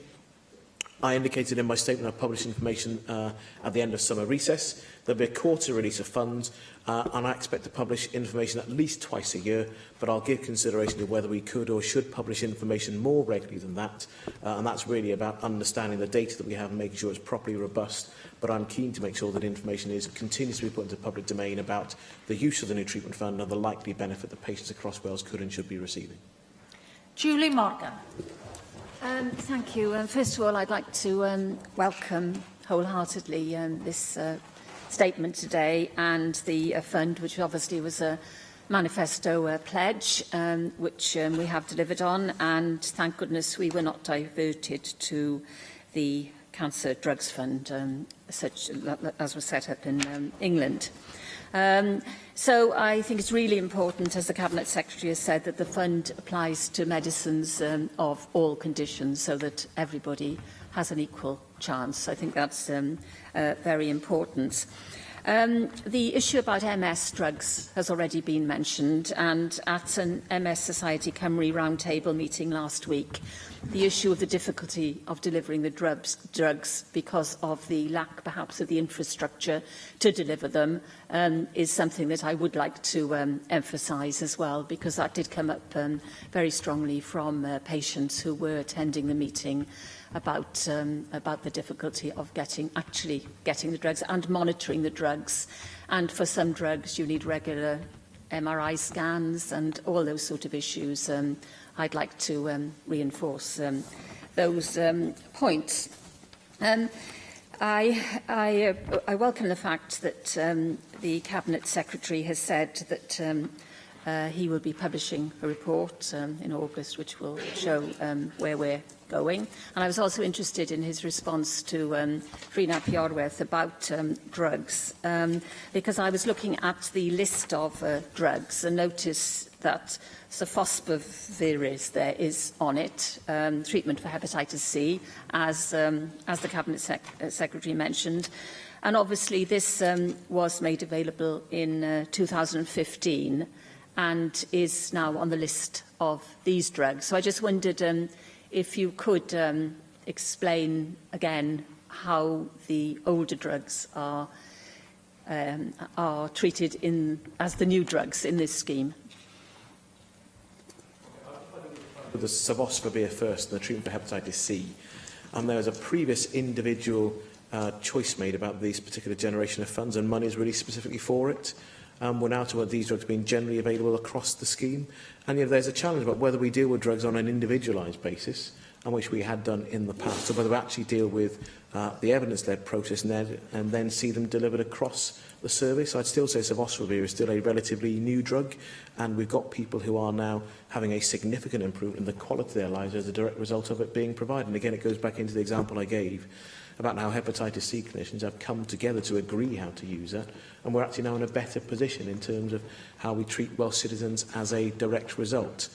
On your broader points about MS, again, I recognise there's a real issue here, and for how we gear up and provide it consistently across the service in a way that is still clinically appropriate, so the medicines have the effect that is desired, and that clinicians are properly monitoring their patients through that as well. But I do know there is a continuing issue that the MS Society have raised with me as well in a recent Neurological Conditions Alliance meeting as well. And I'm happy to reiterate again that we made a choice that we were criticised for at the time in not going down the Cancer Drugs Fund route. Not only the ethical challenges, but actually because we could not be at all sure at that time that it would be a good use of money. We now know it was a very poor use of money, and I think it would have been not just ethically outrageous, but think about the finances that we face in this term, the reality that we'll see money for the Welsh Government and the wider public services in Wales reducing year on year. If we had chosen to waste precious funds on doing something that was politically convenient at the time, we could and should have faced a high price for doing that. And I think we did absolutely the right thing in refusing to take this condition-specific Cancer Drugs Fund approach. It certainly had no evidence space to support the use of the great majority of medication. And again, I'm really pleased that we are, at an early point in the term, delivering on the manifesto we put before the people of Wales in May last year. Diolch i'r ysgrifennydd Cabinet. A'r eitem nesaf yw'r datganiad gan yr un ysgrifennydd Cabinet, yr ysgrifennydd Cabinet dros iechyd, a'r ddiweddariad ar wasanaeth Breiniari 111, y gwasanaeth iechyd. Dwi'n galw ar Fawn Gethin i wneud ei ddatganiad. Fawn Gethin. Thank you, Presiding Officer. I'm pleased to have this opportunity to update members on the NHS 111 Pathfinder service in Wales. This is testing the practicalities of implementing a new and integrated service to help meet people's urgent care needs. The Welsh 111 service brings together NHS Direct Wales and GP out-of-hours call handling and triaging into a single service. It provides many opportunities to simplify access to services for patients, whilst supporting the delivery of primary care plans for Wales. The service supports patients in making the right choices about care in the right place at the right time. The new 111 service provides health advice and urgent care support through a free-to-call telephone service. This directs patients to the most clinically appropriate service for their needs. This should allow patients to be treated closer to home, whereas too often in the past, this would have been in an emergency department, which is not always the right place for their care. The Welsh 111 model was launched in Abertawe Bro-Meganig University Health Board in October last year and extended to Carmarthenshire in May 2017 this year. We've already received positive feedback from local clinicians, operational staff and, more importantly, the public who have made use of the service. The 111 service in Wales differs from other UK models. We have a far greater proportion of clinical staff within our service than significant areas of England, for example. The 111 Pathfinders and ABM and Carmarthenshire demonstrate that the service can support the assessment, direction and management of patients more effectively using a range of healthcare professionals in a clinical support hub. And that hub utilises the skills of experienced GPs, nurses and pharmacists working within a clinical contact centre. And the hub is operational during the peak periods of out-of-hours demand.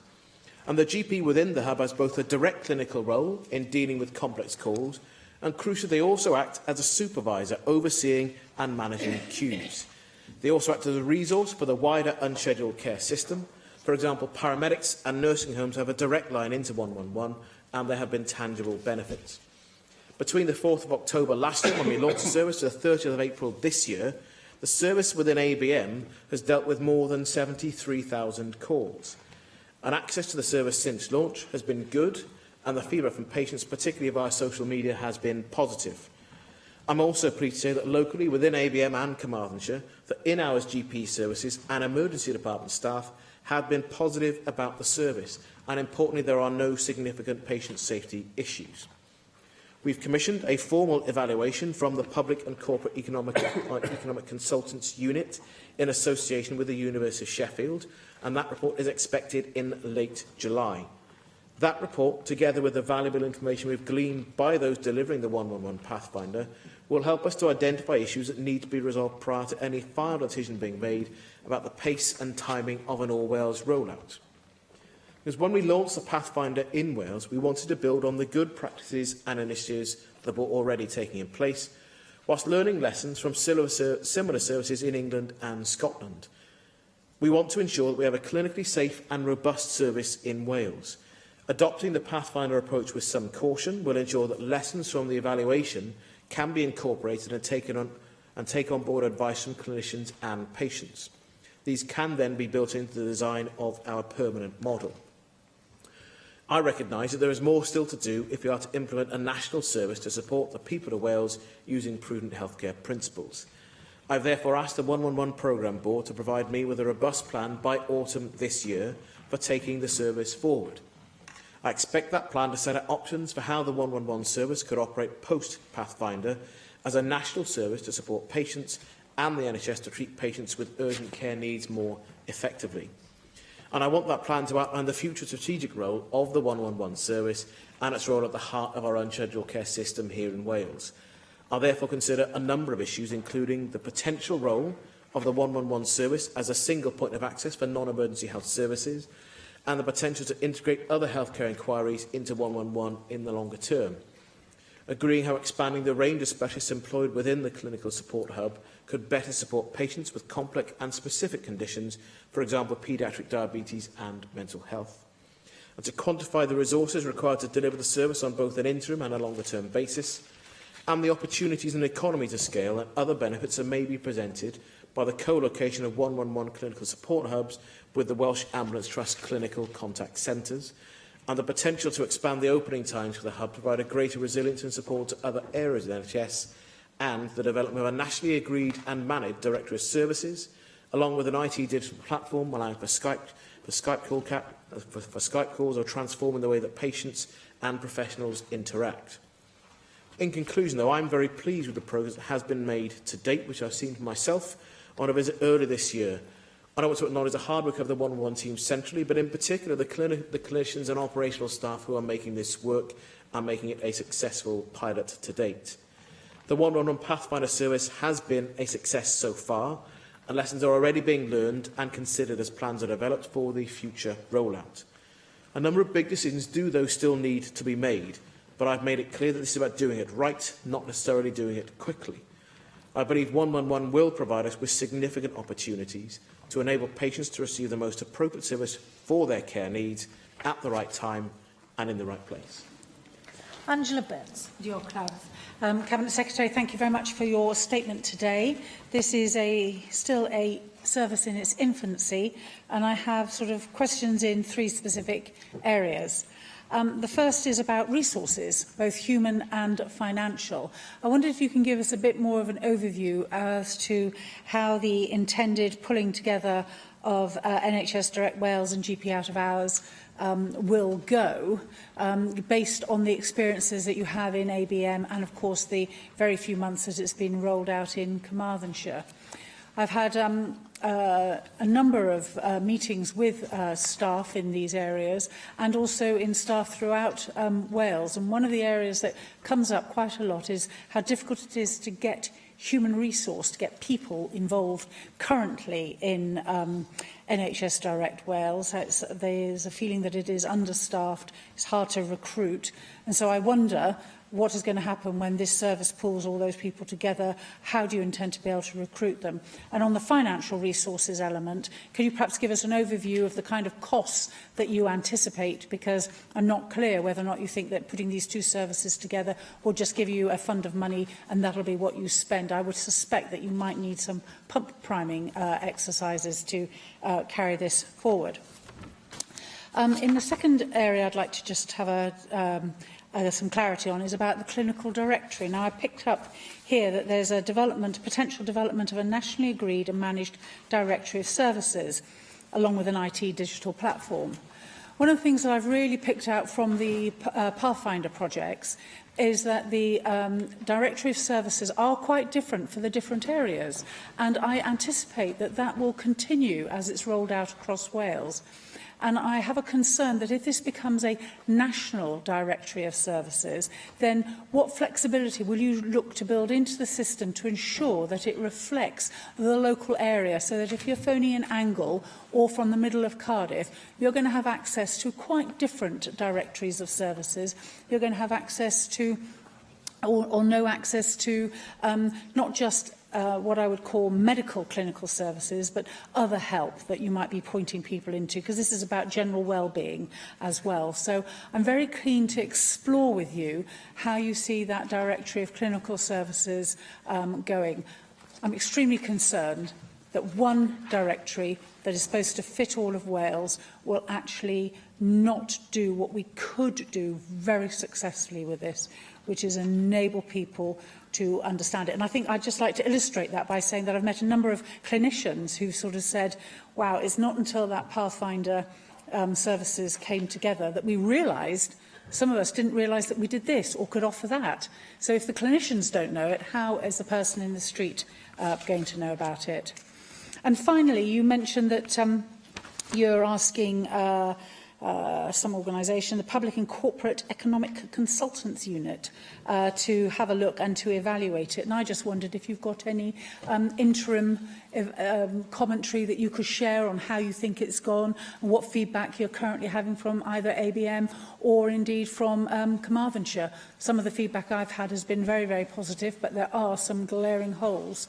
And I'd just be interested to know what your feedback is. Thank you. Thank you for those comments and questions. I'll come back to, if you like, the last bit and the first and try and take those together. On the point about financial resources, there has been an element of pump priming to get the service to work, because this is an additional service in some ways, but also we're trying to bring together things that already exist. So it's how current budgets are used, but also how we get people into the right place. And your point in the Director of Services is well made, and I tried to cover that in my statement about the challenges and questions that are set about options for me as well as the service about how we take this forward. You can understand the attraction of having a national directory of services to allow you to deliver consistency balanced against the point you make about what is flexibility and understanding of that. And it's one of the things we regularly find out. The clinicians, of course, don't know everything. You know, how could they know every single part of the service that is provided within a health board area, let alone across the country? And I think sometimes it isn't about whether the clinicians know all of that. It's about how do we get information to the person who is advising them and the public. And equally, we don't expect them to know every single thing about how the health and care service system works. It's about how we help that person to navigate that system and to make the right choices, because that member of the person is still making a choice about what to do. But I think the most encouraging, this comes actually from the first and last points, the most encouraging thing is that, we had a service that was designed in a cautious way that understood that in parts of England, where it had had its most negative publicity, there was something about understanding the model, having enough clinicians who were receiving the calls and giving advice in the first point, to make sure that there was high-quality advice being provided. It wasn't simply about redirecting people into an emergency department. You've seen, I'm sure, recent reports in the last few weeks. There's still concern that in some parts of England that is what is happening. We learned directly from colleagues in England, but also from Scotland too, where they're taking a slightly more cautious approach. But within Wales, we brought together people running out of hours services. Steve Bassett in particular has been really important. And because clinicians have seen other clinical leaders bringing things together and having those conversations, it's made a real difference as to the level of buy-in we had at the start, because there was scepticism not that long ago whether this would really work. Not just amongst the public, but within the clinical community as well. And so we had a sense test done not just by Steve Bassett, but also Linda Dykes, who's an emergency consultant in North Wales, but she's also working as a GP as well. She can see both sides of, if you like, the primary and secondary care divide. She's still doing work on how to bring some of that care together in North Wales too. So that was important again with the buy-in and the credibility she has. But the most encouraging part of this is that, yes, you do need to bring those people together to make sure that the clinical support hub and the quality of care that is being provided remotely is actually delivered. But also, we have had really positive statements made from emergency departments about the fact that this has been a good thing.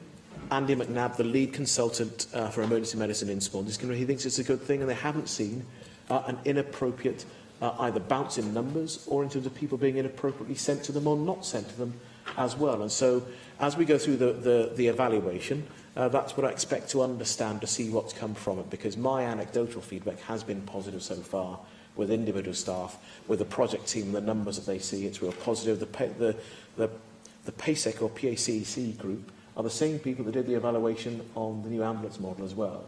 And I hope that will give members some confidence. This is something where you've seen a different evaluation that has looked critically at what's been done, talked about those things that have worked well, but equally pointed out areas for improvement. That's exactly what we want from the evaluation. And that helps guide me and the wider service in making choices and providing advice, which, of course, I will update members on in due course.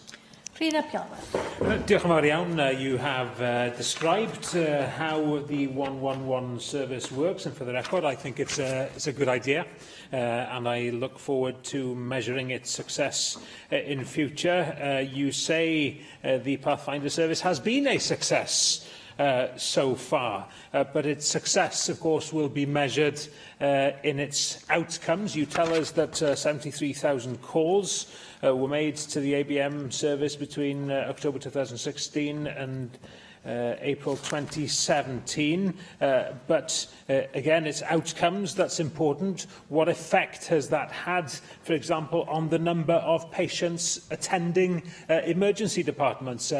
We speculated as this was being launched, whilst wishing it well, that if it had been a miserable failure, it would probably lead to an increase in the number of patients attending EDs. I assume from what we're hearing in this update that certainly hasn't happened, but we need to know what the evidence is. We need to be able to measure the impact of 111, not just measure the positive feedback, as important as that is, of patients in that part of Wales. You tell us that lessons have already been learnt. Perhaps you could give us a taste of what lessons have been learnt. And as much as it's a pleasure to have you making another statement to us this afternoon, the second one in a row, you tell us that a formal evaluation has been commissioned from the Public and Corporate Economic Consultants Unit in association with the University of Sheffield, and this is expected in late July. Why make a statement now?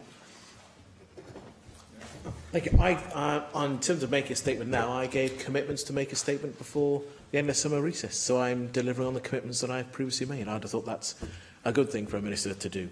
Now, look, in terms of the evaluation, the broader point, we already have really positive feedback. In terms of the initial surveys that have been done, over 90% of patients say they're happy with the service they've received. So that's a good place to start. But the formal evaluation is really important to go into more depth. And I would expect the members will be interested in seeing the evaluation when it's published. There'll be more questions for us to go through, whether in this forum or in committee, because I need to understand, before I make choices in the autumn, about the future of the service, the different impacts in terms of the rollout and how a programme might work, but also the choices we make, giving up to Angela Burns' comments about Director of Service, but also to have a more in-depth understanding of the input across the whole system.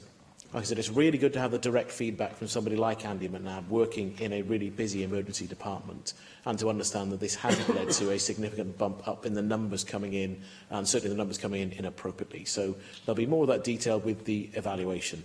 And so I hope that, whilst I'm sure you're delighted to have me make another statement, I hope that in the future, when I make further choices in the autumn, we'll talk about the reasons why we're making choices at that point in time for what I think will be a continuing impact across our own general care system. Because we do know that just leaving things as they are, and just leaving it with NHS Wales Direct, and just leaving it with the primary care out of our service in emergency departments, that doesn't properly meet the needs of people who have real care needs. It's about how we manage those needs, how we deal with them properly and appropriately in the best way to make use of the resources we already have. And I think it's one of the key lessons has been that our broad approach in having more clinicians within that team, within the hub, has made a real difference. And actually it's made a really big difference to people in primary care as well, who feel much better supported, and our ability to staff that particular group has been improved. So there are real advantages. You don't take my word for it. Clinicians will say that as well, and we'll see what the evaluation says in due course. Caroline Jones. Diolch, Llywydd. Thank you for your statement, Cabinet Secretary.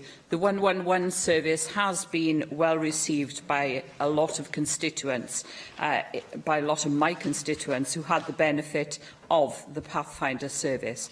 However, quite a lot of constituents are still unaware of the service, and whilst I appreciate the infancy of the scheme, we must ensure that those hard-to-reach constituents are made aware of the service.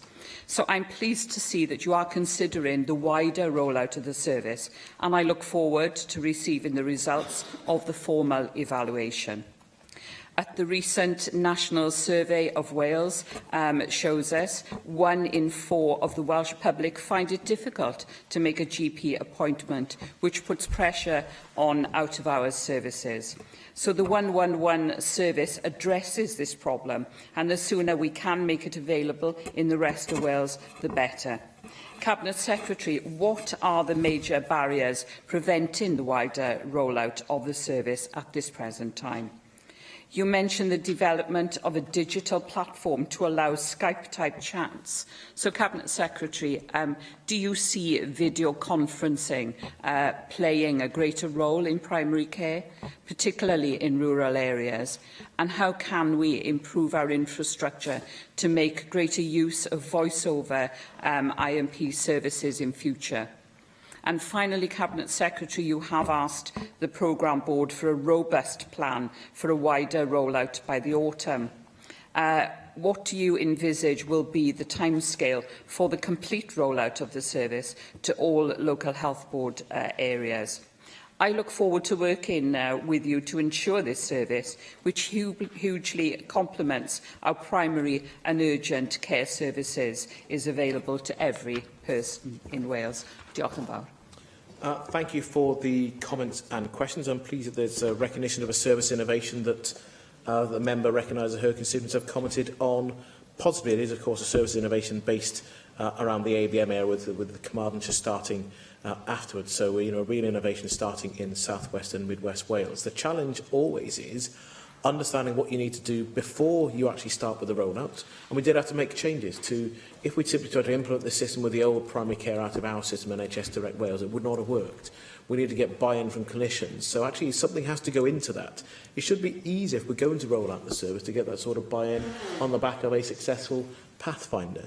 But there are some pretty significant challenges ahead of that. We need to understand both from a financing, from the recruitment point of view, about putting more people into clinical contact centres, to make sure we learn lessons from the scripts that people are given to use and guide people when using the service, and to make sure that we understand we have genuine buy-in from people across the whole health and care system if this is going to roll out on a national basis. But the rollout would not be done in a big bang by pushing a switch, I think, to then go across the whole country at one point in time. I think that would be foolish, and we'd risk trying to deliver what looks like a service innovation and improvement and undermining it by going in that sort of way. So there must be a proper and organised rollout. That's why I indicated in my statement that I've asked the programme board to come back to me with a robust plan on the back of an evaluation to understand the choices that are available to us. And I will need to come back to members in the autumn once I've had that advice. And I can indicate the path that will be taken on rolling out this service. And you'll find the other point that I haven't is just your point about telemedicine.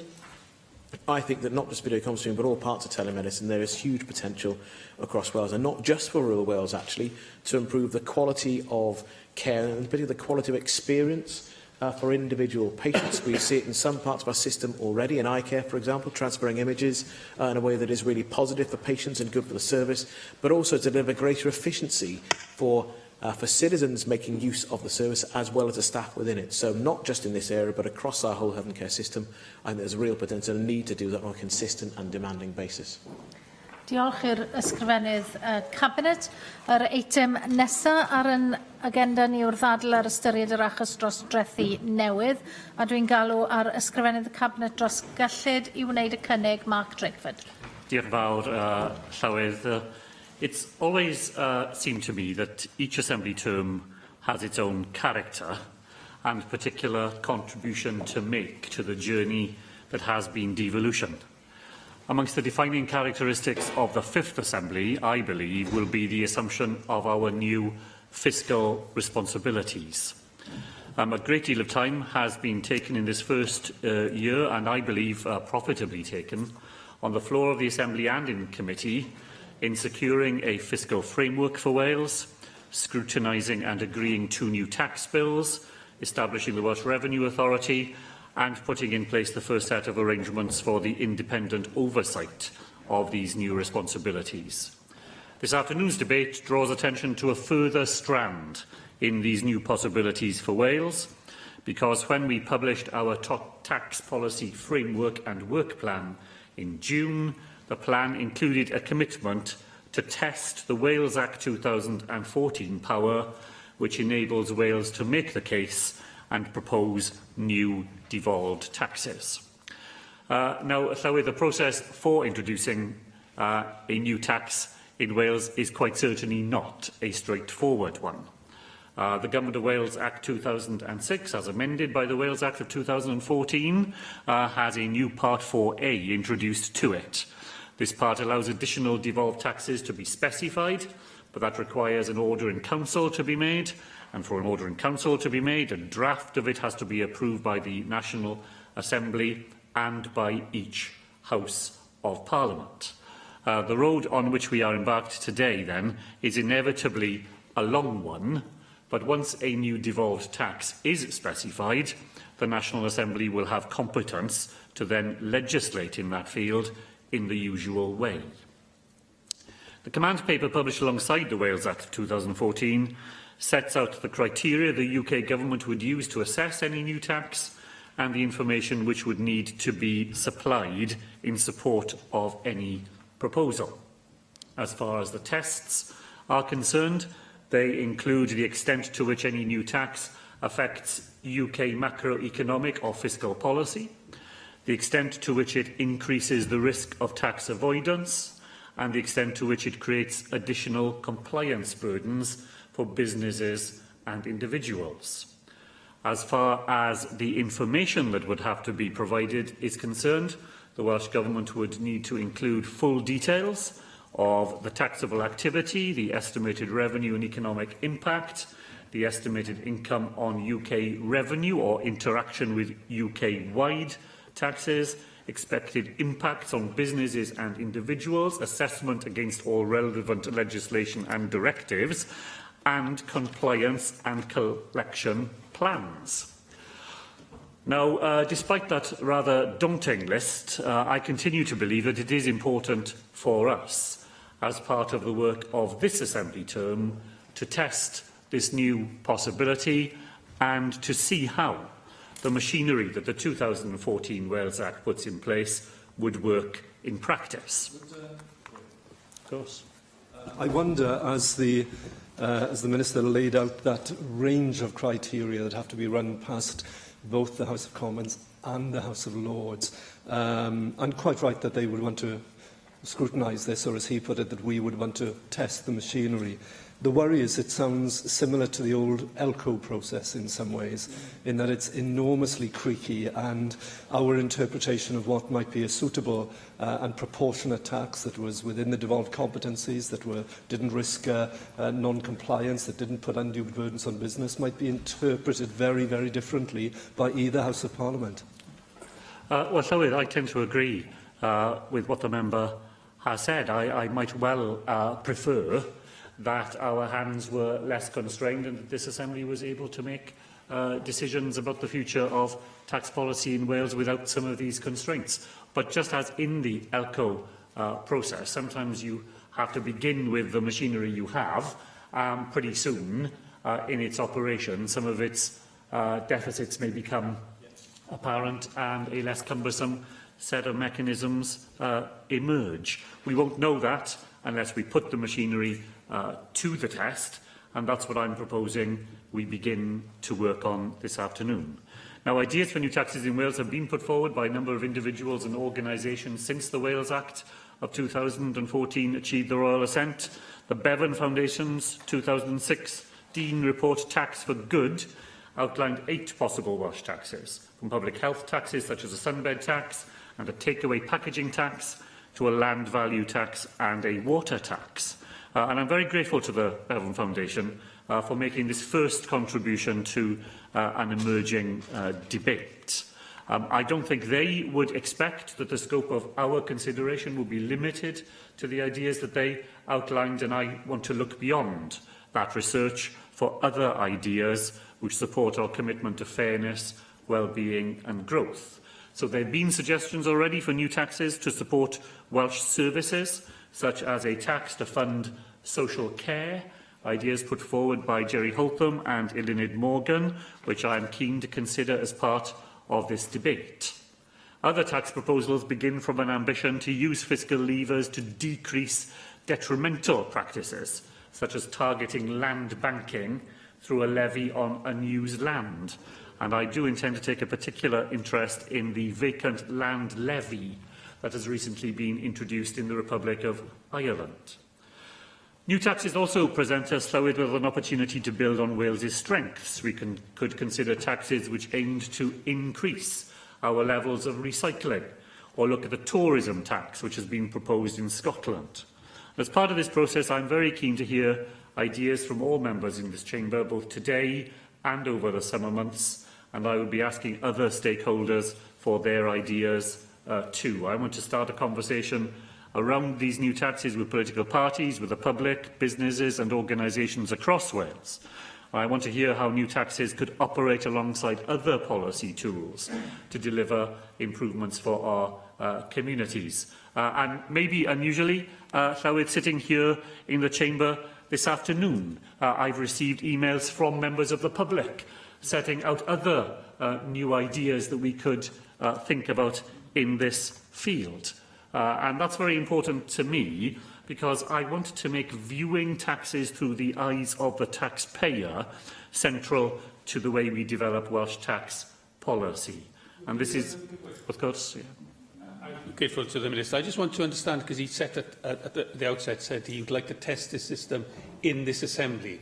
And given that there's quite a complicated process, as we've heard in the House of Parliament, and given that at the moment, with all these various tax ideas, there isn't one obvious salient tax that is commanding a great deal of public discussion or support, though I'm going to mention one that I think might have something to do with it. But how does he think that it's practical to test this thoroughly during this Assembly? Shall we, the route that I am proposing this afternoon is that we begin the debate here today, that we collect ideas further over the summer, that in the autumn I will test those ideas against the criteria set out in our tax policy statement published last month, and then propose a shortlist from that longer list of ideas, on which we will then carry out more detailed work over the months that follow. At the same time, it will be my intention to alert the Chief Secretary to the Treasury to that work, and to let her know that some months later it will be my intention to have identified a particular candidate that we will use to send round the circuit that has been created. So it is ambitious. This is not an immediate set of actions we can embark upon, but I do think it's possible within this Assembly term to have identified an idea and to have sent it around that track, and hopefully to have arrived successfully with a new idea that we can put into practice in Wales. But even if we don't succeed to that extent, we will have learnt a lot from testing the machinery itself.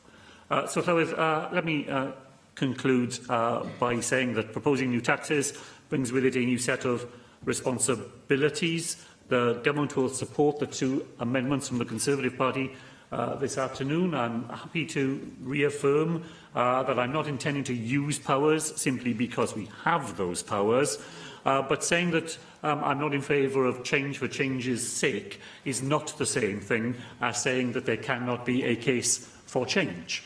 And that's the proposition we are testing in this debate. We will use the criteria set out in the tax policy framework. We will identify a candidate tax to test the new machinery, and in doing so, I think we will add to the repertoire of policies that are available to Wales in this new area of responsibility. Rwyf wedi dethol y ddau welliant i'r cynnig a dwi'n galw ar Nick Ramsey gynnig welliannau 1 a 2 a gyflwynwyd yn enw Paul Davies. Nick Ramsey. Diolch yn fawr, and I'm pleased to contribute to today's thought-provoking debate, Cabinet Secretary, and to move the amendments in the name of Paul Davies.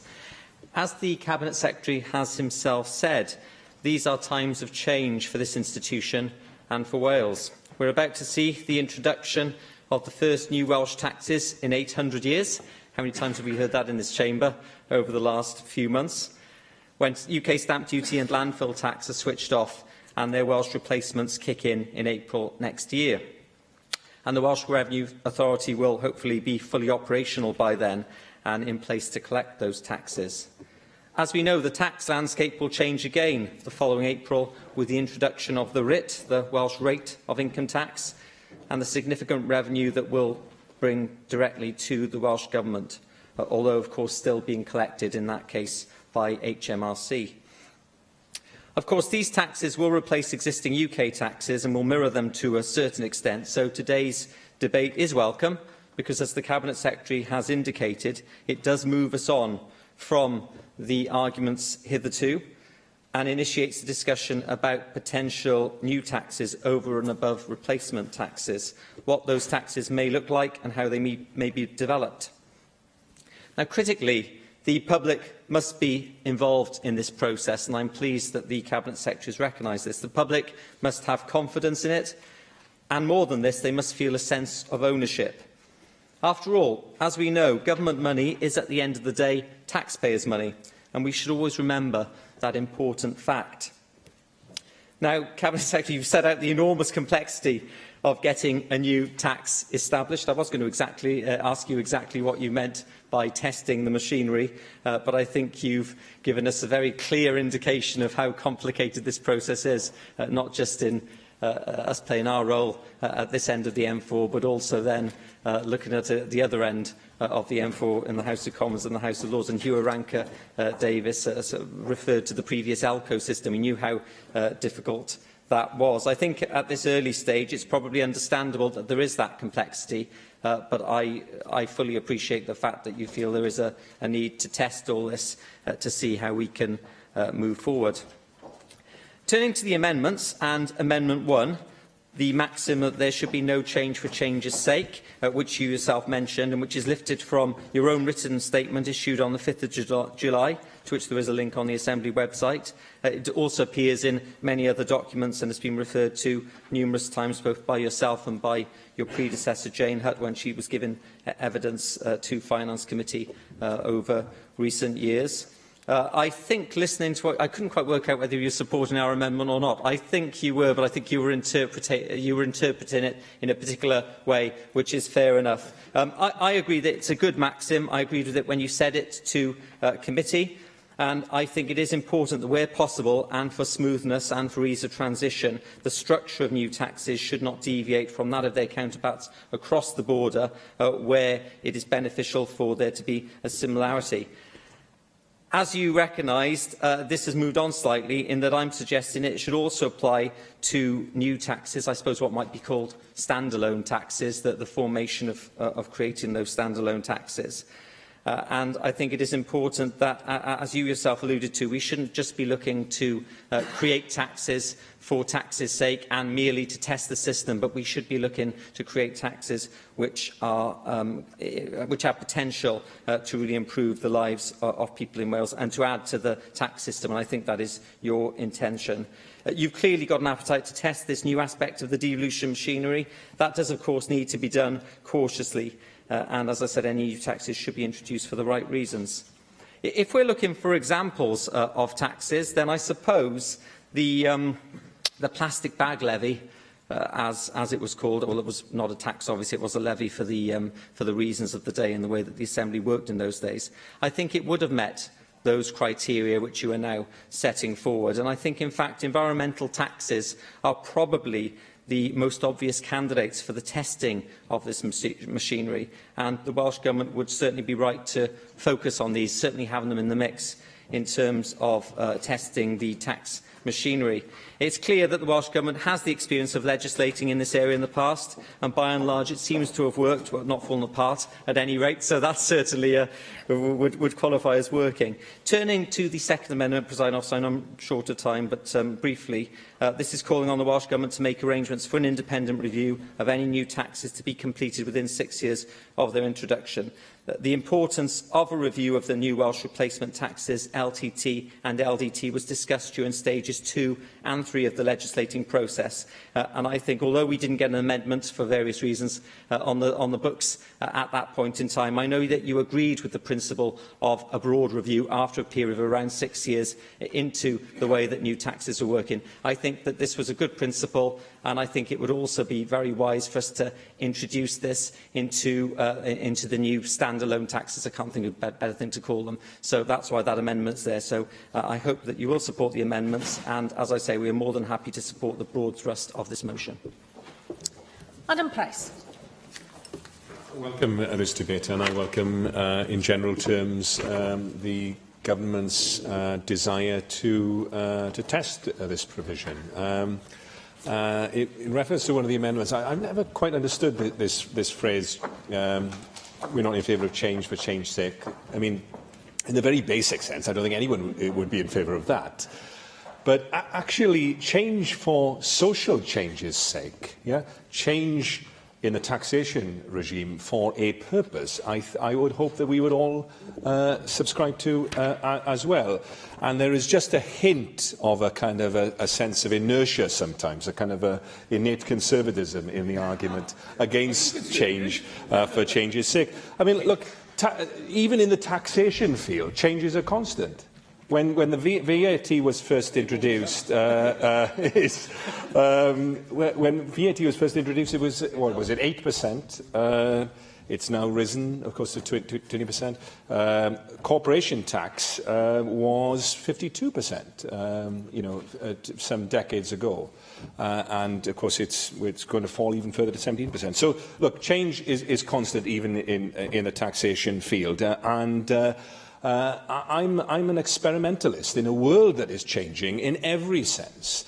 Then we always have to be searching out for new levers, for new policy responses, and taxation has to be part of that. So I welcome this positive approach to exploring new opportunities. In terms of the potential candidates for that first test, then we will all have our preferences. I think Jerry Holtham and Tegid Roberts and others have made a very, very good case, I think, even based on the exacting criteria that the Cabinet Secretary set out, actually, because we have a huge hole in our public finances, as we realise, but because of the demographic change, etc., the rise in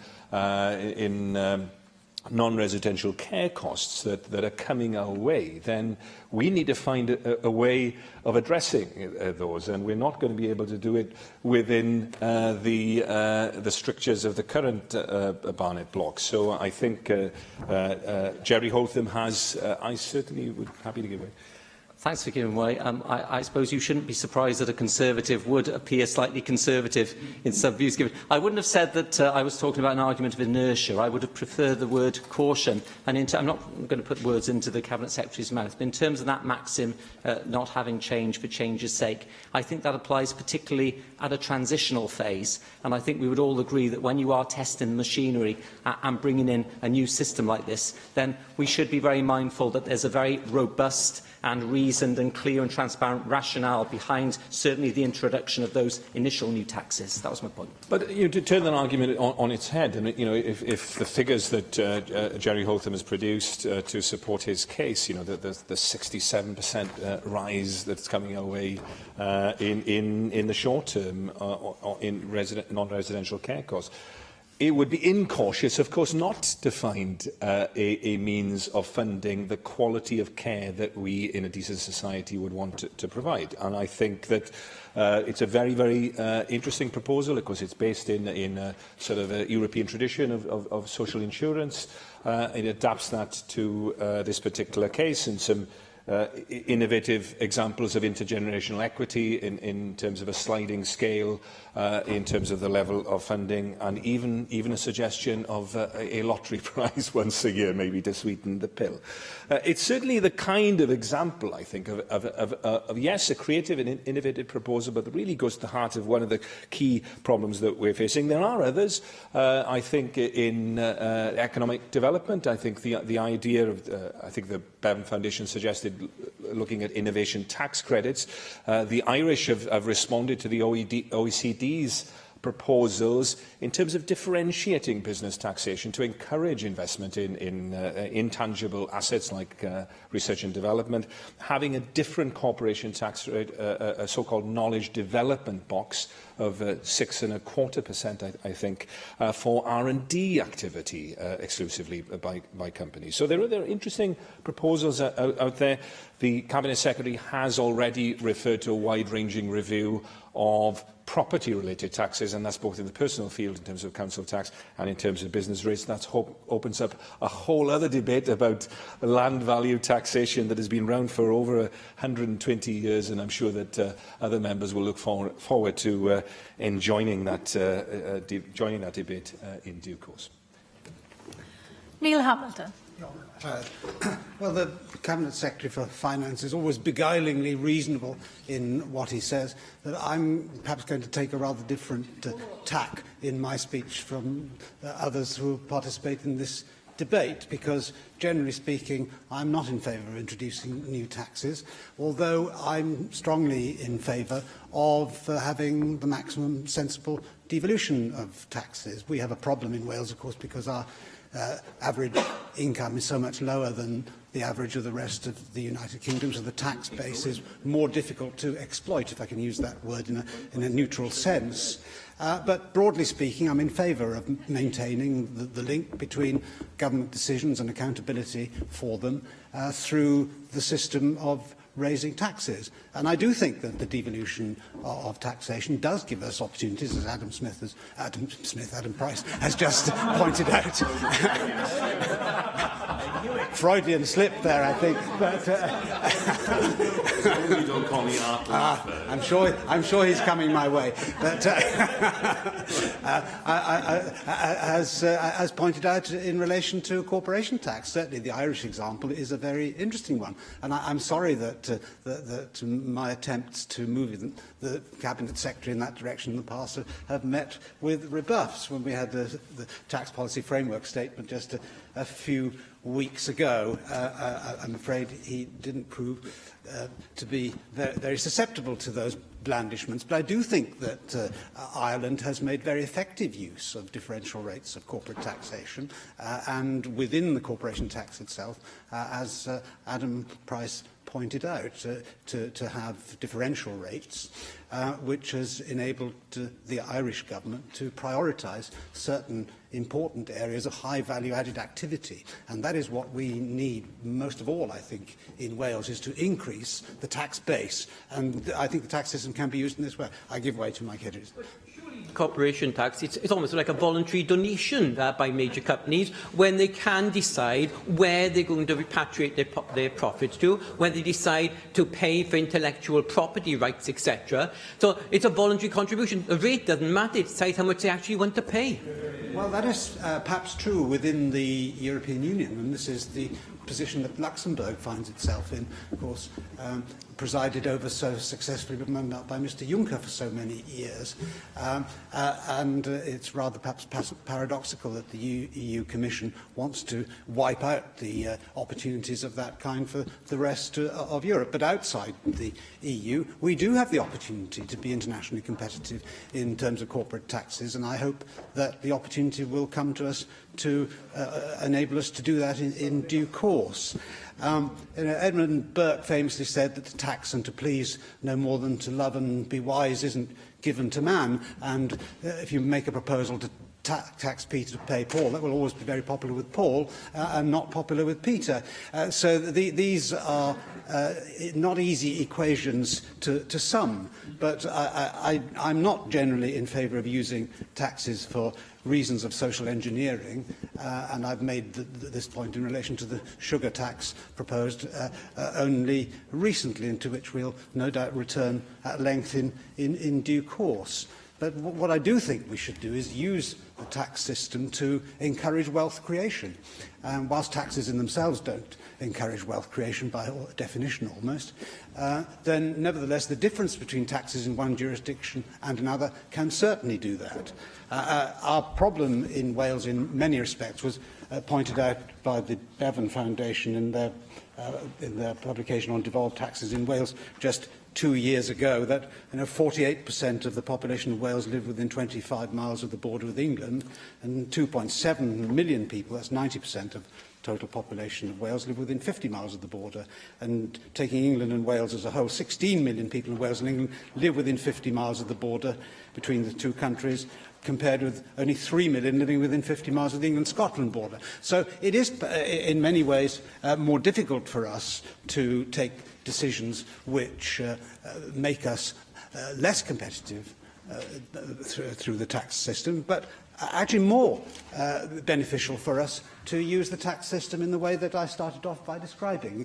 So we have greater opportunity to take advantage of a differential tax regime compared with England, and I do believe that that can make a significant contribution towards raising the level of income and therefore the standard of living of ordinary people in Wales. In England, in the United Kingdom generally, it is interesting that over the last generation, the proportion of revenue derived from higher earners has increased as tax rates generally have fallen. And I think there's a lesson for us in all that. See, I've reached the end of the road for my speech, Llywydd, but we'll leave this as work in progress for the future. But I welcome today's debate, and I certainly support the government motion as well as the Conservative amendments. Mike Hedges. Thank you, Presiding Officer. I welcome the opportunity to start engaging in this debate today, and I welcome the Cabinet Secretary's opportunity to start thinking. It's not one opportunity, start thinking aloud, which I intend to do. Any proposal of introducing a new tax in Wales will be assessed against a range of criteria, including the extent to which a tax affects UK macroeconomic or fiscal policies or the single market. Well, that will only last for the next 2 years, perhaps, depending on whether we are in the single market or not. Maybe non-compliant with the European Union for the next that again only lasts for the next 2 years. And an awful lot of these rules, such as the Azores judgment, etc., will themselves no longer apply to us. Increased tax avoidance risks. I think the border is always something we need to give serious thought to. Creates additional compliance burden for business or individuals. Almost any tax is bound to bring additional burdens because somebody will have to do something, and is aligned with devolved responsibilities. I think also the key, perhaps more than that, is a tax fair, or perceived to be fair by the public. The general view on taxes, certainly by those of us on the political left, is the richer you are, the more you should pay. Taxes that protect health and the environment get a favourable response, but the public need to be involved. This is us starting off the debate, but it's a debate where 3 million other people may well have a view and should be engaged in having that view. The taxes I'm suggesting to be considered include those suggested by other people and those that looked at by other legislatures. It's neither a definitive list or a shopping list. What it is some thought on what could be considered in the future. None are fully thought through, and again, many have been suggested by others, both here and other places. Taxes are not considered those that would generate cross-border movement at the extreme end, e.g. an additional tax on alcohol that would lead to Bruce cruises to Chester, Shrewsbury and Bristol. I have broken the taxes to be considered into 4 different types of taxes: environmental, health, additional tax on items currently taxed, new taxes to raise money to support public services. Taxes pay for public services. I think sometimes people talk about cutting taxes and doing all these things with taxes. If we don't have the taxes in, we can't have the public services we all want. Far too often people seem to think we can have North American-style taxes and Scandinavian-style public services. That's not feasible. There are effectively two types of taxes, new and supplemental and current taxes. Environmental taxes I would have thrown out for consideration. Many have come out before. Plastic bottle, charge per bottle to pay for its collection and disposal. Also, it may lead to the return of glass as opposed to plastic bottles, which are also obviously reusable, and some of us old remember Corona bottles and getting 5p and 10p back on them. Polystyrene tax to reduce the use of these trays, and also a chewing gum tax to pay for its removal from a whole range of places, including people's clothes when it's being attached to the bottom of desks. Health taxes, sugar, drinks and food. I know it's been raised before by others here and elsewhere, but it's still worth considering. Should it be a tax on all sugar, or should it be a tax on added sugar? Salt, a tax on salt in food, either charged above a certain amount or charged a percentage of the product that is salt. Fat, charged on percentage of the product containing fat, or a fat supplement above a certain percentage of fat in the product. How about supplementary taxes? Diesel, produce a supplementary charge on diesel. We know the damage diesel does to the environment. Supermarkets and large stores above a certain size, a rate supplement. Add higher council tax bands, though more is raised from the very large and expensive properties. And I would urge the Cabinet Secretary to give serious consideration to that, because he can actually do that without any need to go through the long process he described earlier. Car parking spaces charges for the car park area, the number of parking spaces associated with a retail outlet. Development land tax. A tax on land that has been given permission for development or within local development plan for development gets taxed a certain number of years after the permission has been given, even if development has not started, and subsequent to another period of time if the development is not finished. This would make a charge on land banking. Sorry, Nick.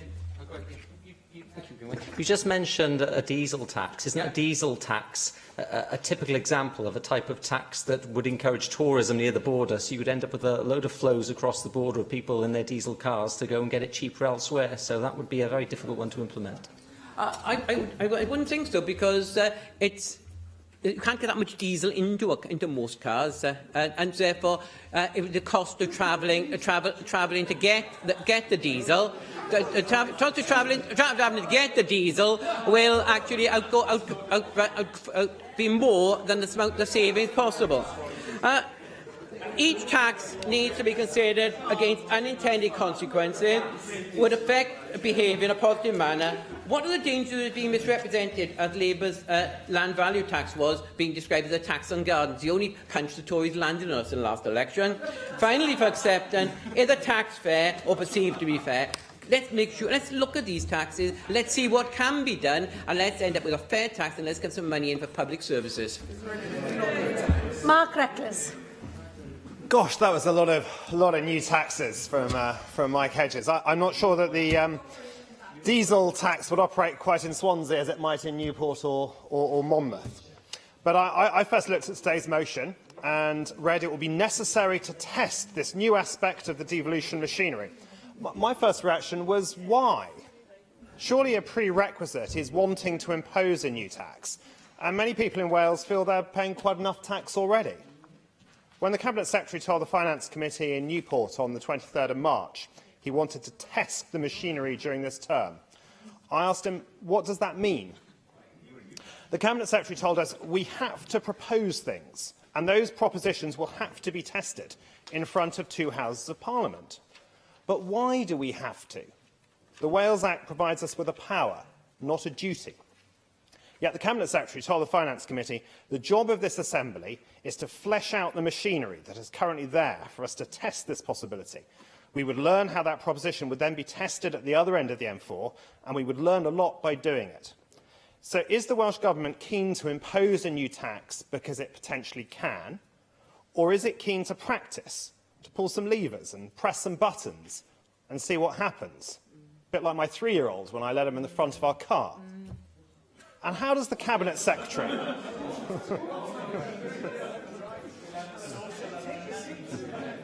Not when it's stationary, I hasten to add. And how does the Cabinet Secretary expect Westminster to respond to this approach for testing in front of 2 Houses of Parliament? Won't Westminster expect us to be seeking actually to impose a new tax, not just experimenting, to test this new aspect of the devolution machinery, as our motion says? The Cabinet Secretary said he wants a subsequent Assembly to have the legacy of the learning. So can he clarify, will this be an academic learning exercise, or does he expect the Welsh people to pay a new tax in consequence? In Newport, the Cabinet Secretary referred approvingly to the Bevan Commission report, talking about a tourism tax, a sunbed tax and a takeaway packaging tax. Just now, he didn't mention quite as many as Mike Hedges, but he did say also the land or garden tax and a water tax. But aren't we trying to encourage tourism? And aren't we in danger of forgetting the purpose of tax? Surely it is to raise money when necessary, not to experiment or punish people for using sunbeds or eating takeaways. Simon Thomas. Diolch yn fawr, Llywydd.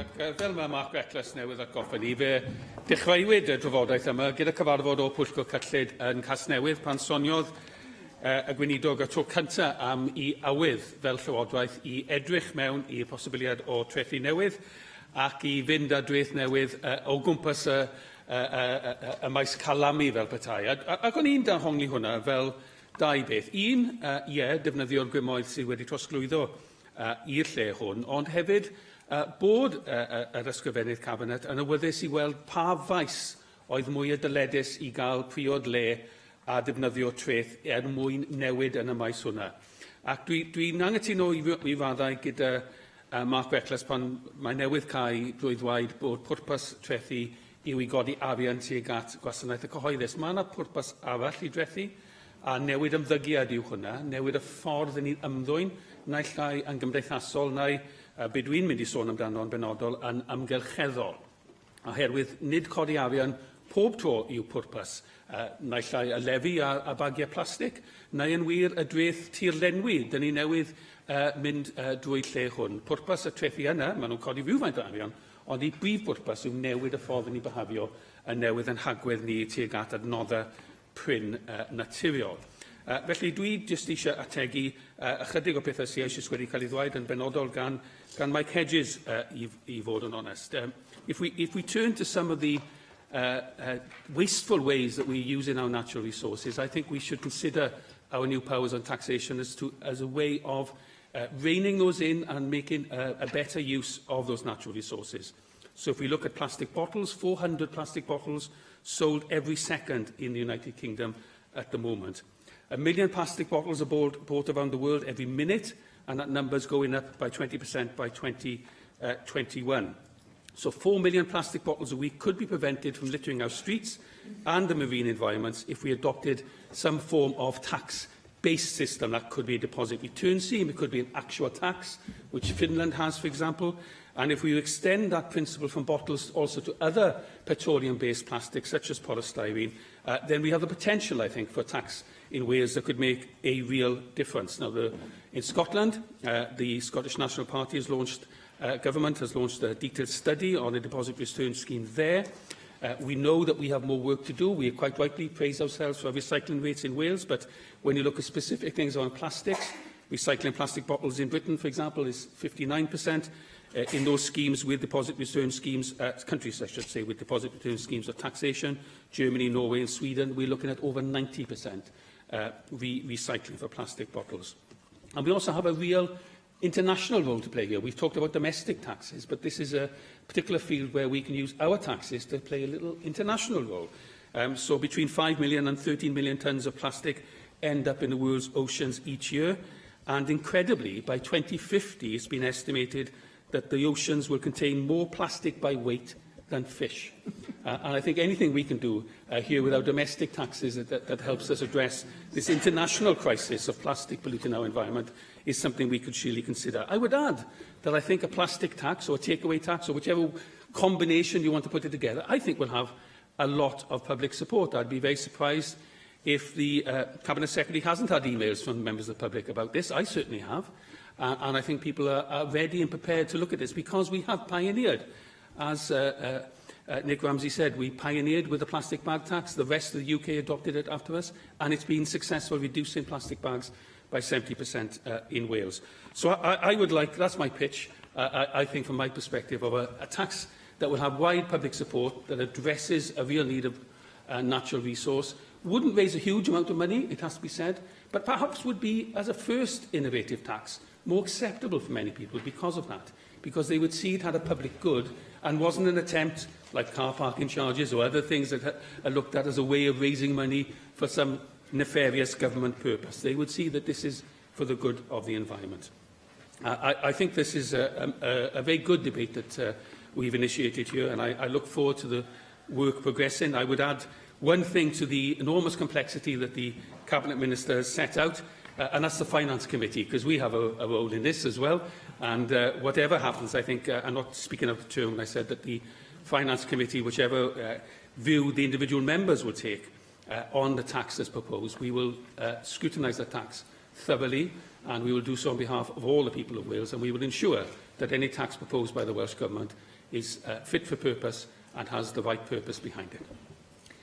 Hugh Arranca-Davies. And like many others, I thoroughly welcome this debate, and I welcome the debate because it's given us freedom as an Assembly to free range a little bit and to say, well, we're not afraid of throwing some of these things out into the open. In a way, I have to say that presides this with the tax for good, and there's the answer, Mark, that you were looking for.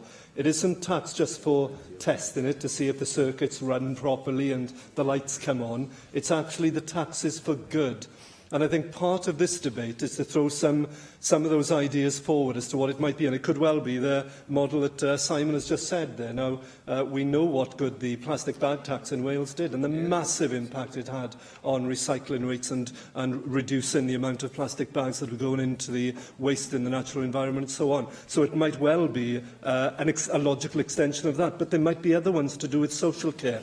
But that tax is for good is the issue. But it's right that we do test the machinery. I think the Minister is absolutely right. And this is part of our stepping up to the mark here to encourage the Minister in some ways to say, do this, but pick the right one. I think he's right to do it with care, to take this forward with consultation, in order that we do test some of the ideas of what would be the best service to the public good. I would say in doing that, however, we do need to guard against certain things. One is unintended consequences. And within that, by the way, even though I'm an advocate of environmental taxes and levies, we have to be cautious in the way that we design them to make sure that there aren't unintended consequences. So if, for example, Simon's idea there, and one that's been advocated by many environmental groups, were one that came into play in a few months' time, and that was the one that was taken forward to test the machinery, let's also make sure it doesn't have any unintended consequences. Secondly, I would say, let's make sure, not least in times when we know, as always, people are finding it tough, that there is nothing regressive about any of the proposals we bring forward. And ideally, they would be progressive rather than regressive. And not only on individuals, but also on businesses, that the costs of complying with any new taxation was not unduly onerous. It will have an impact. You can't avoid that with a tax if it impacts on a business. But that it's not unduly onerous, that it is within what we would consider proportionate. And finally, of course, as has been laid out not only by the not only today but also in the Bevan Foundation paper, all those aspects of is it within our devolved competence, does it deal with cross-border issues, does it deal with issues of tax avoidance and so on. And I would say in addition to the proposals that are within here, let's throw some in the mix as some suggestions. So within here it talks about tourism levy. I have personally some concerns about that and the unintended consequences to do with reputation of country and so on. It was looked at sometime for southwest of England, huge dump of tourists into that area of the country through the summer months and so on. Of course you could put a tourism levy, but if it was the only place in the country that had a tourism levy within the UK, well, the impact there on reputation and profile of that as a tourism sector is quite interesting. But there are some advantages to it. Innovation... No, there's no intervention. Innovation tax credits taken over from where we are with research and development tax credits to make good the shortfall we have in Wales in terms of innovation and R&D, workforce development levy, which would in effect take over from the apprenticeship levy, and we know some of the difficulties with that, and we would take control, and the other ones laid out. But let's throw a couple of other ones in here. The social care one has already been mentioned. I think that is worthy of looking at, but it is a hefty one to actually test the machinery on. The vacant land levy, I think, is fascinating because we all know the amount of not only land backed by investor communities, but derelict properties on that land that is left on an eyesore. What about tax relief for democratic engagement? The point that was made on actually getting more people to engage in the democratic process, maybe we should be incentivising them to do it by some sort of tax relief for democratic engagement if they participate in elections. What about a wind farm windfall? Because some of the wind farms that were set up 20, 25 years ago give, frankly, diddly squat to the communities that they are in. Maybe you should be looking at those for those older historic wind farms that are reaping the dividends now. What about an out-of-town development levy to promote high street regeneration and subsidise free parking? What about a minerals and open cast levy to fund in-town remediation of those open cast and quarries? What about a flood alleviation or climate change adaptation levy on larger landowners to promote investment in water catchment management schemes and flood preventions? Now, I have to say, those are not all I said about unintended consequences. I talked about not avoiding regressive, avoiding devolved issues. I say that none of those, Mark, just in case you're going to put them out in a press release, none of those are firm proposals. I'd want them all checked through, first of all. But we should be looking for the right one to test this so that we end up with a tax for the common good. There is a reason to do taxes, and if they change behaviour or they actually make better the environment we live in or the standard of living that we have, then that's a good reason for a tax. Jenny Rathbone. Chloe. I too would like to add my support for the plastics tax, and perhaps some of it could be used to invest in water fountains, so people would be able to fill up with water rather than having to buy yet another water bottle.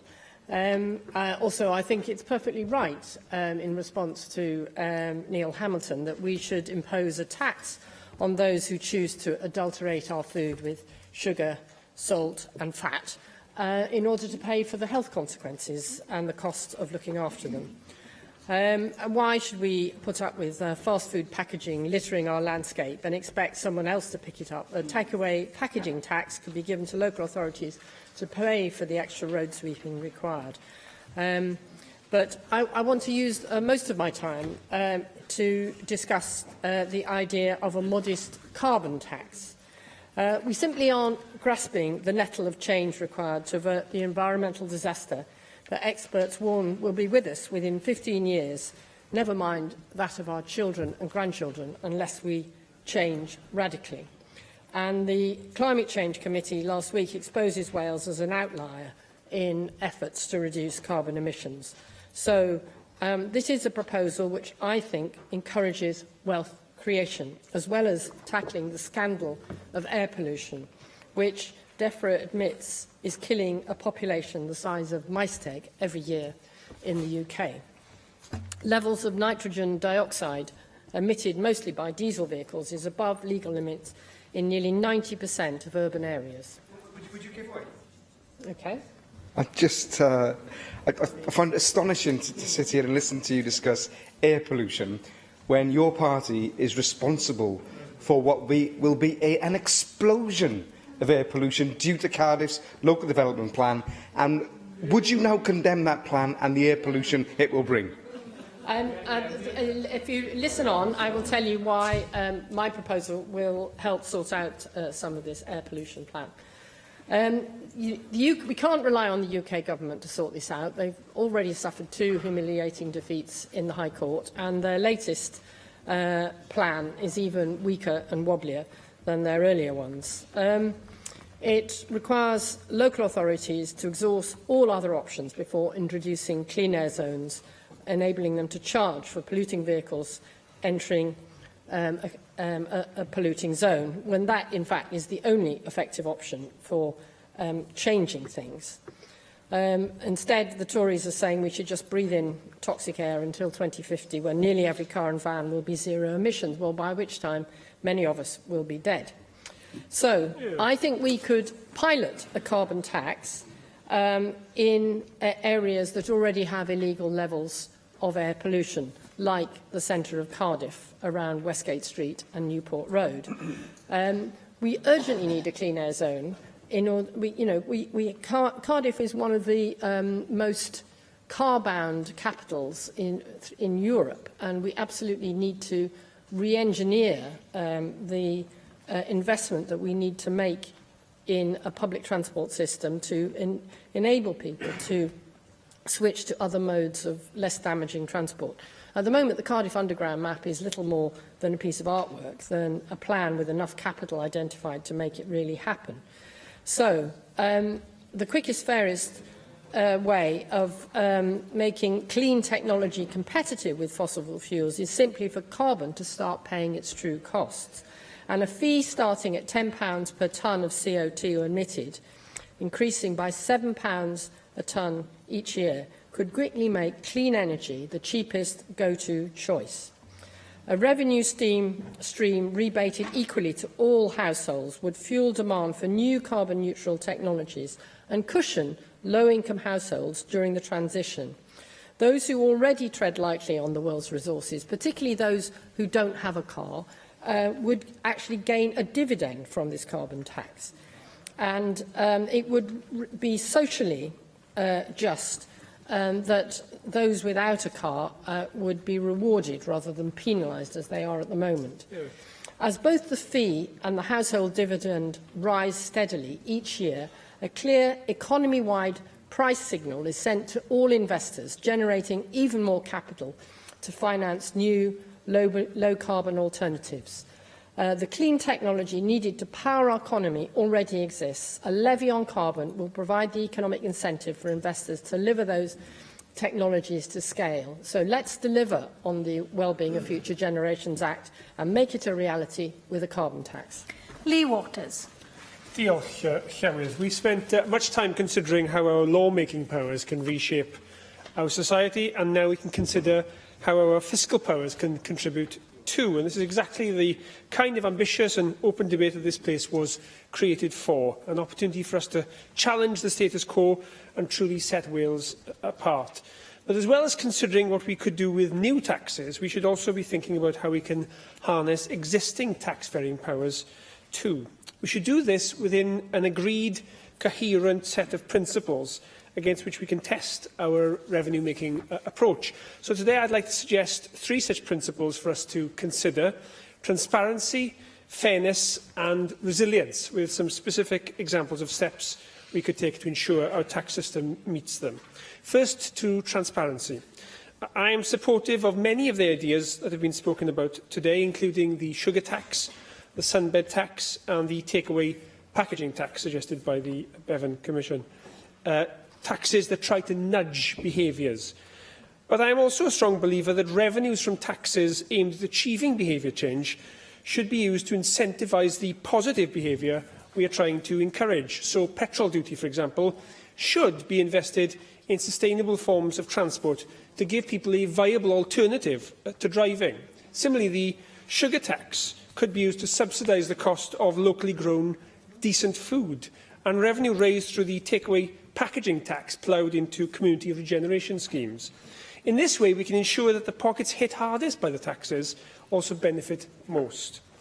If we sign up to any of these taxes, we need to have a clear idea of the behaviour change we're trying to incentivise, and we need to work with communities across Wales to decide how best to do this, democratising our tax system and making our aims transparent in the process. But before we come too distracted by the shiny new taxes we could bring in, I think we should examine the taxes already under our control and exercising duties coming our way. And this leads me to the second principle I'd like to speak to, that of fairness. In a few months, we'll adopt responsibility for land transaction tax and landfill disposals tax, and in 2019 we'll have the additional income tax powers. Clearly, these are important steps in our evolution into a proper Parliament for Wales. But we should not lose focus on powers already under our control, namely business rates and council tax. Yet we've done little to differentiate ourselves from how these taxes operate in England. Business rates could be a powerful tool in addressing concerns on town centre regeneration. Yet in Llanelli town centre, for example, some shops have seen their business rates skyrocket. Shops around Station Road, a deprived part of town, have seen the average value per square metre rise from £80 to £200, while some shop rates in Park Trostre, out-of-town retail park, have fallen. And whilst purpose-built town centre car parks have to pay business rates, Trostre's vast car park is free of such charges. And this works directly against two policies we want to encourage: the promotion of sustainable transport and town centre regeneration. Imagine what we could achieve if we restructured rates to more accurately reflect the challenges our town centres are facing. And if we re-examine the case for charging rates on out-of-town car parking, just as they are taxed in town centres, whilst ring-fencing any revenues raised for local regeneration projects. Now, there are similar issues with council tax, which remains one of the most regressive taxes there is, whilst also being one of the taxes most difficult to dodge. In his Senedd paper written for the IWA on the issue, Jerry Holtham pointed out that for homes worth less than £44,000, council tax amounted to almost 2% of the property value, whilst for homes worth over £424,000, that amount dropped to 0.5%. Now, there are clear opportunities for making the council tax fairer.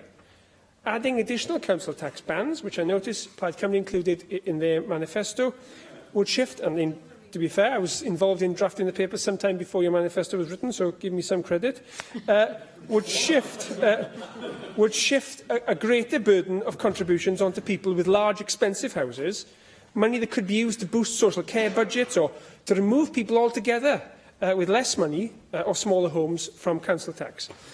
But as Jerry Holtham has pointed out in the celebrated commission which bears his name, there aren't many wealthy people in Wales, and the few that are highly mobile. So if we put extra... I'm sorry, Nick, I'd like to, but time's against me. If we put extra burdens on the richest, they could easily hop across the long, porous border with England. So if we do increase their property taxes, we should look to balance that out by reducing their income tax with new powers. That's the bit Plaid Cymru didn't mention. It would smooth the move to a more progressive tax system which focuses on land and property, and may well have the effect of attracting into Wales more people in the higher income bracket to shore up our weak tax base. And that brings me on to my final principle, Llywydd, if I might, the need for our tax system to be resilient. Over the next 20 years, we're estimating 700,000 jobs in Wales are at risk from automation, and the implications of this from a tax revenue and social security's perspective are clear. Tax receipts will drop at a time when some people will need help most. We must ensure the safety net is fit for purpose, and we need a national debate about how such proposals as universal basic income in Wales would work. Clearly, much of this is some way off. We have hurdles to overcome. We need a profound rethink of our taxation system, but it's important we start the debate now so we're prepared for the challenge to come. Diolch. Nawaf ar ysgrifennydd y Cabinet dros gyllid I ymateb i'r ddadl. Diolch yn fawr, Llywydd. Well, Nick Ramsey opened the debate by hoping that he would be thought-provoking, and I don't think he will have been disappointed. I want to thank all those members who've taken part. Let me say to Nick as well that if I didn't think we had an idea which merited consideration on its own terms, then I wouldn't send it out to test the new machinery. But I don't think we will be in that position at all. Nick Ramsey himself referred to environmental taxes, and if anybody thought that we weren't capable of coming up with an idea that was sufficiently robust in its own terms, and they should listen to Simon Thomas and his exposition of environmental taxes in relation to the use of plastic bottles here in Wales. I'm sure we will, at the end of this process, have an idea that stands up to examination and is worth testing too. So the debate, as often happens here, exposes a fault line through the Assembly. On one side of the debate, you have those members who are instinctively hostile to taxation. Neil Hamilton, I thought, was very open in saying that that was indeed his position, and Mark Reckless, with his description of taxation as a punishment and a burden, exposed his position on that fault line too. On the other side of the fault line, you have Adam Price, when he described the need for change with a purpose, and Hugh Arranca-Davies when he talked about the common good. For me, taxation is not a burden on people. It is the way in which we come together collectively to make our individual contributions so that we are able to do together what not any one of us would be able to achieve by ourselves. And that's why, because we have that basic belief that taxation is the way that we act together to promote our common goals, that we are interested in testing this new machinery, cumbersome and difficult as it may be. And I wanted to thank all those members who contributed potential ideas to that expanding list of possibilities. Mike Hedges went through a long list of possibilities. He reminded us of taking Corona bottles. I used to take Tavali special bottles back in Carmarthen in order to make sure that my grandmother gave me the change that came from returning bottles on deposit. Who would have thought that the chewing gum removal tax would have made its way back onto the floor of the Assembly? Thank you very much. Or indeed, that a diesel tax could have been turned into a debate on diesel tourism. But there we are. It's been the nature of the debate, and in doing so, it has added to the richness of the possibilities that we have here to test. And Jenny and Simon Thomas and others have all added other ideas to that new set of possibilities. Let me just end by saying that Hugh Arranca-Davies, I thought, reminded us of why sometimes having a procedure which is testing is important too.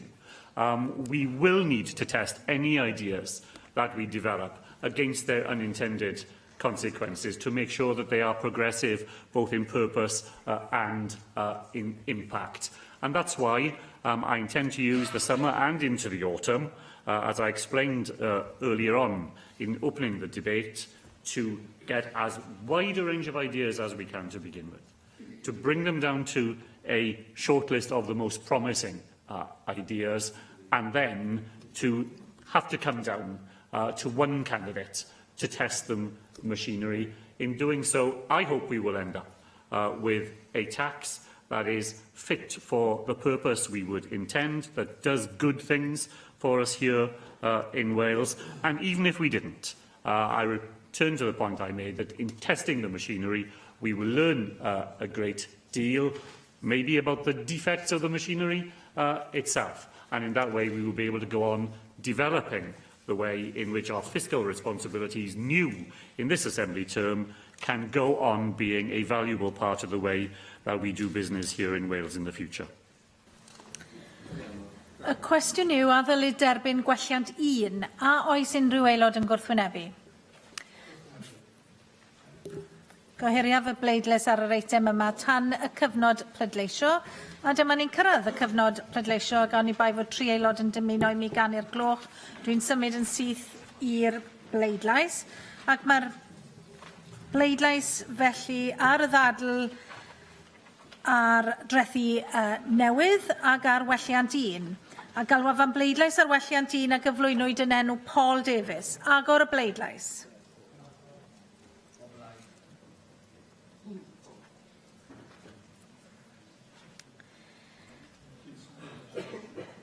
Caer bleidlais.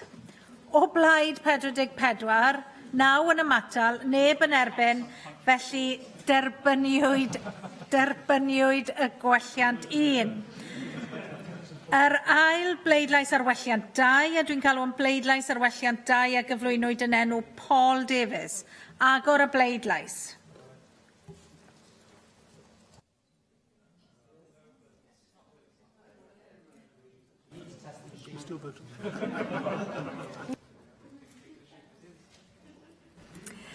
Cau'r bleidlais. Oh.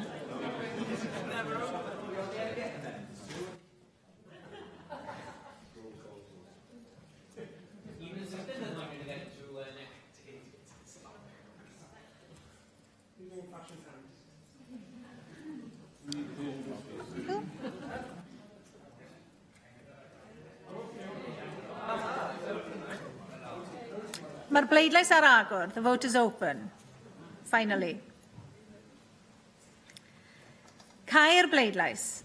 O blaid 53, neb yn ymatal, neb yn erbyn ac felly derbyniwyd gwelliant 2. Dwi'n galw felly am bleidlais ar y cynnig wedi ei ddiwygio, heb ei ddiwygio, a gyflwynwyd yn enw Jane Hutt. Agor y bleidlais. O, wedi. Cau'r bleidlais. O blaid 53, neb yn ymatal, neb yn erbyn, ac felly derbyniwyd y cynnig wedi ei ddiwygio. A dyna ddiwedd yn trafodion am y dydd.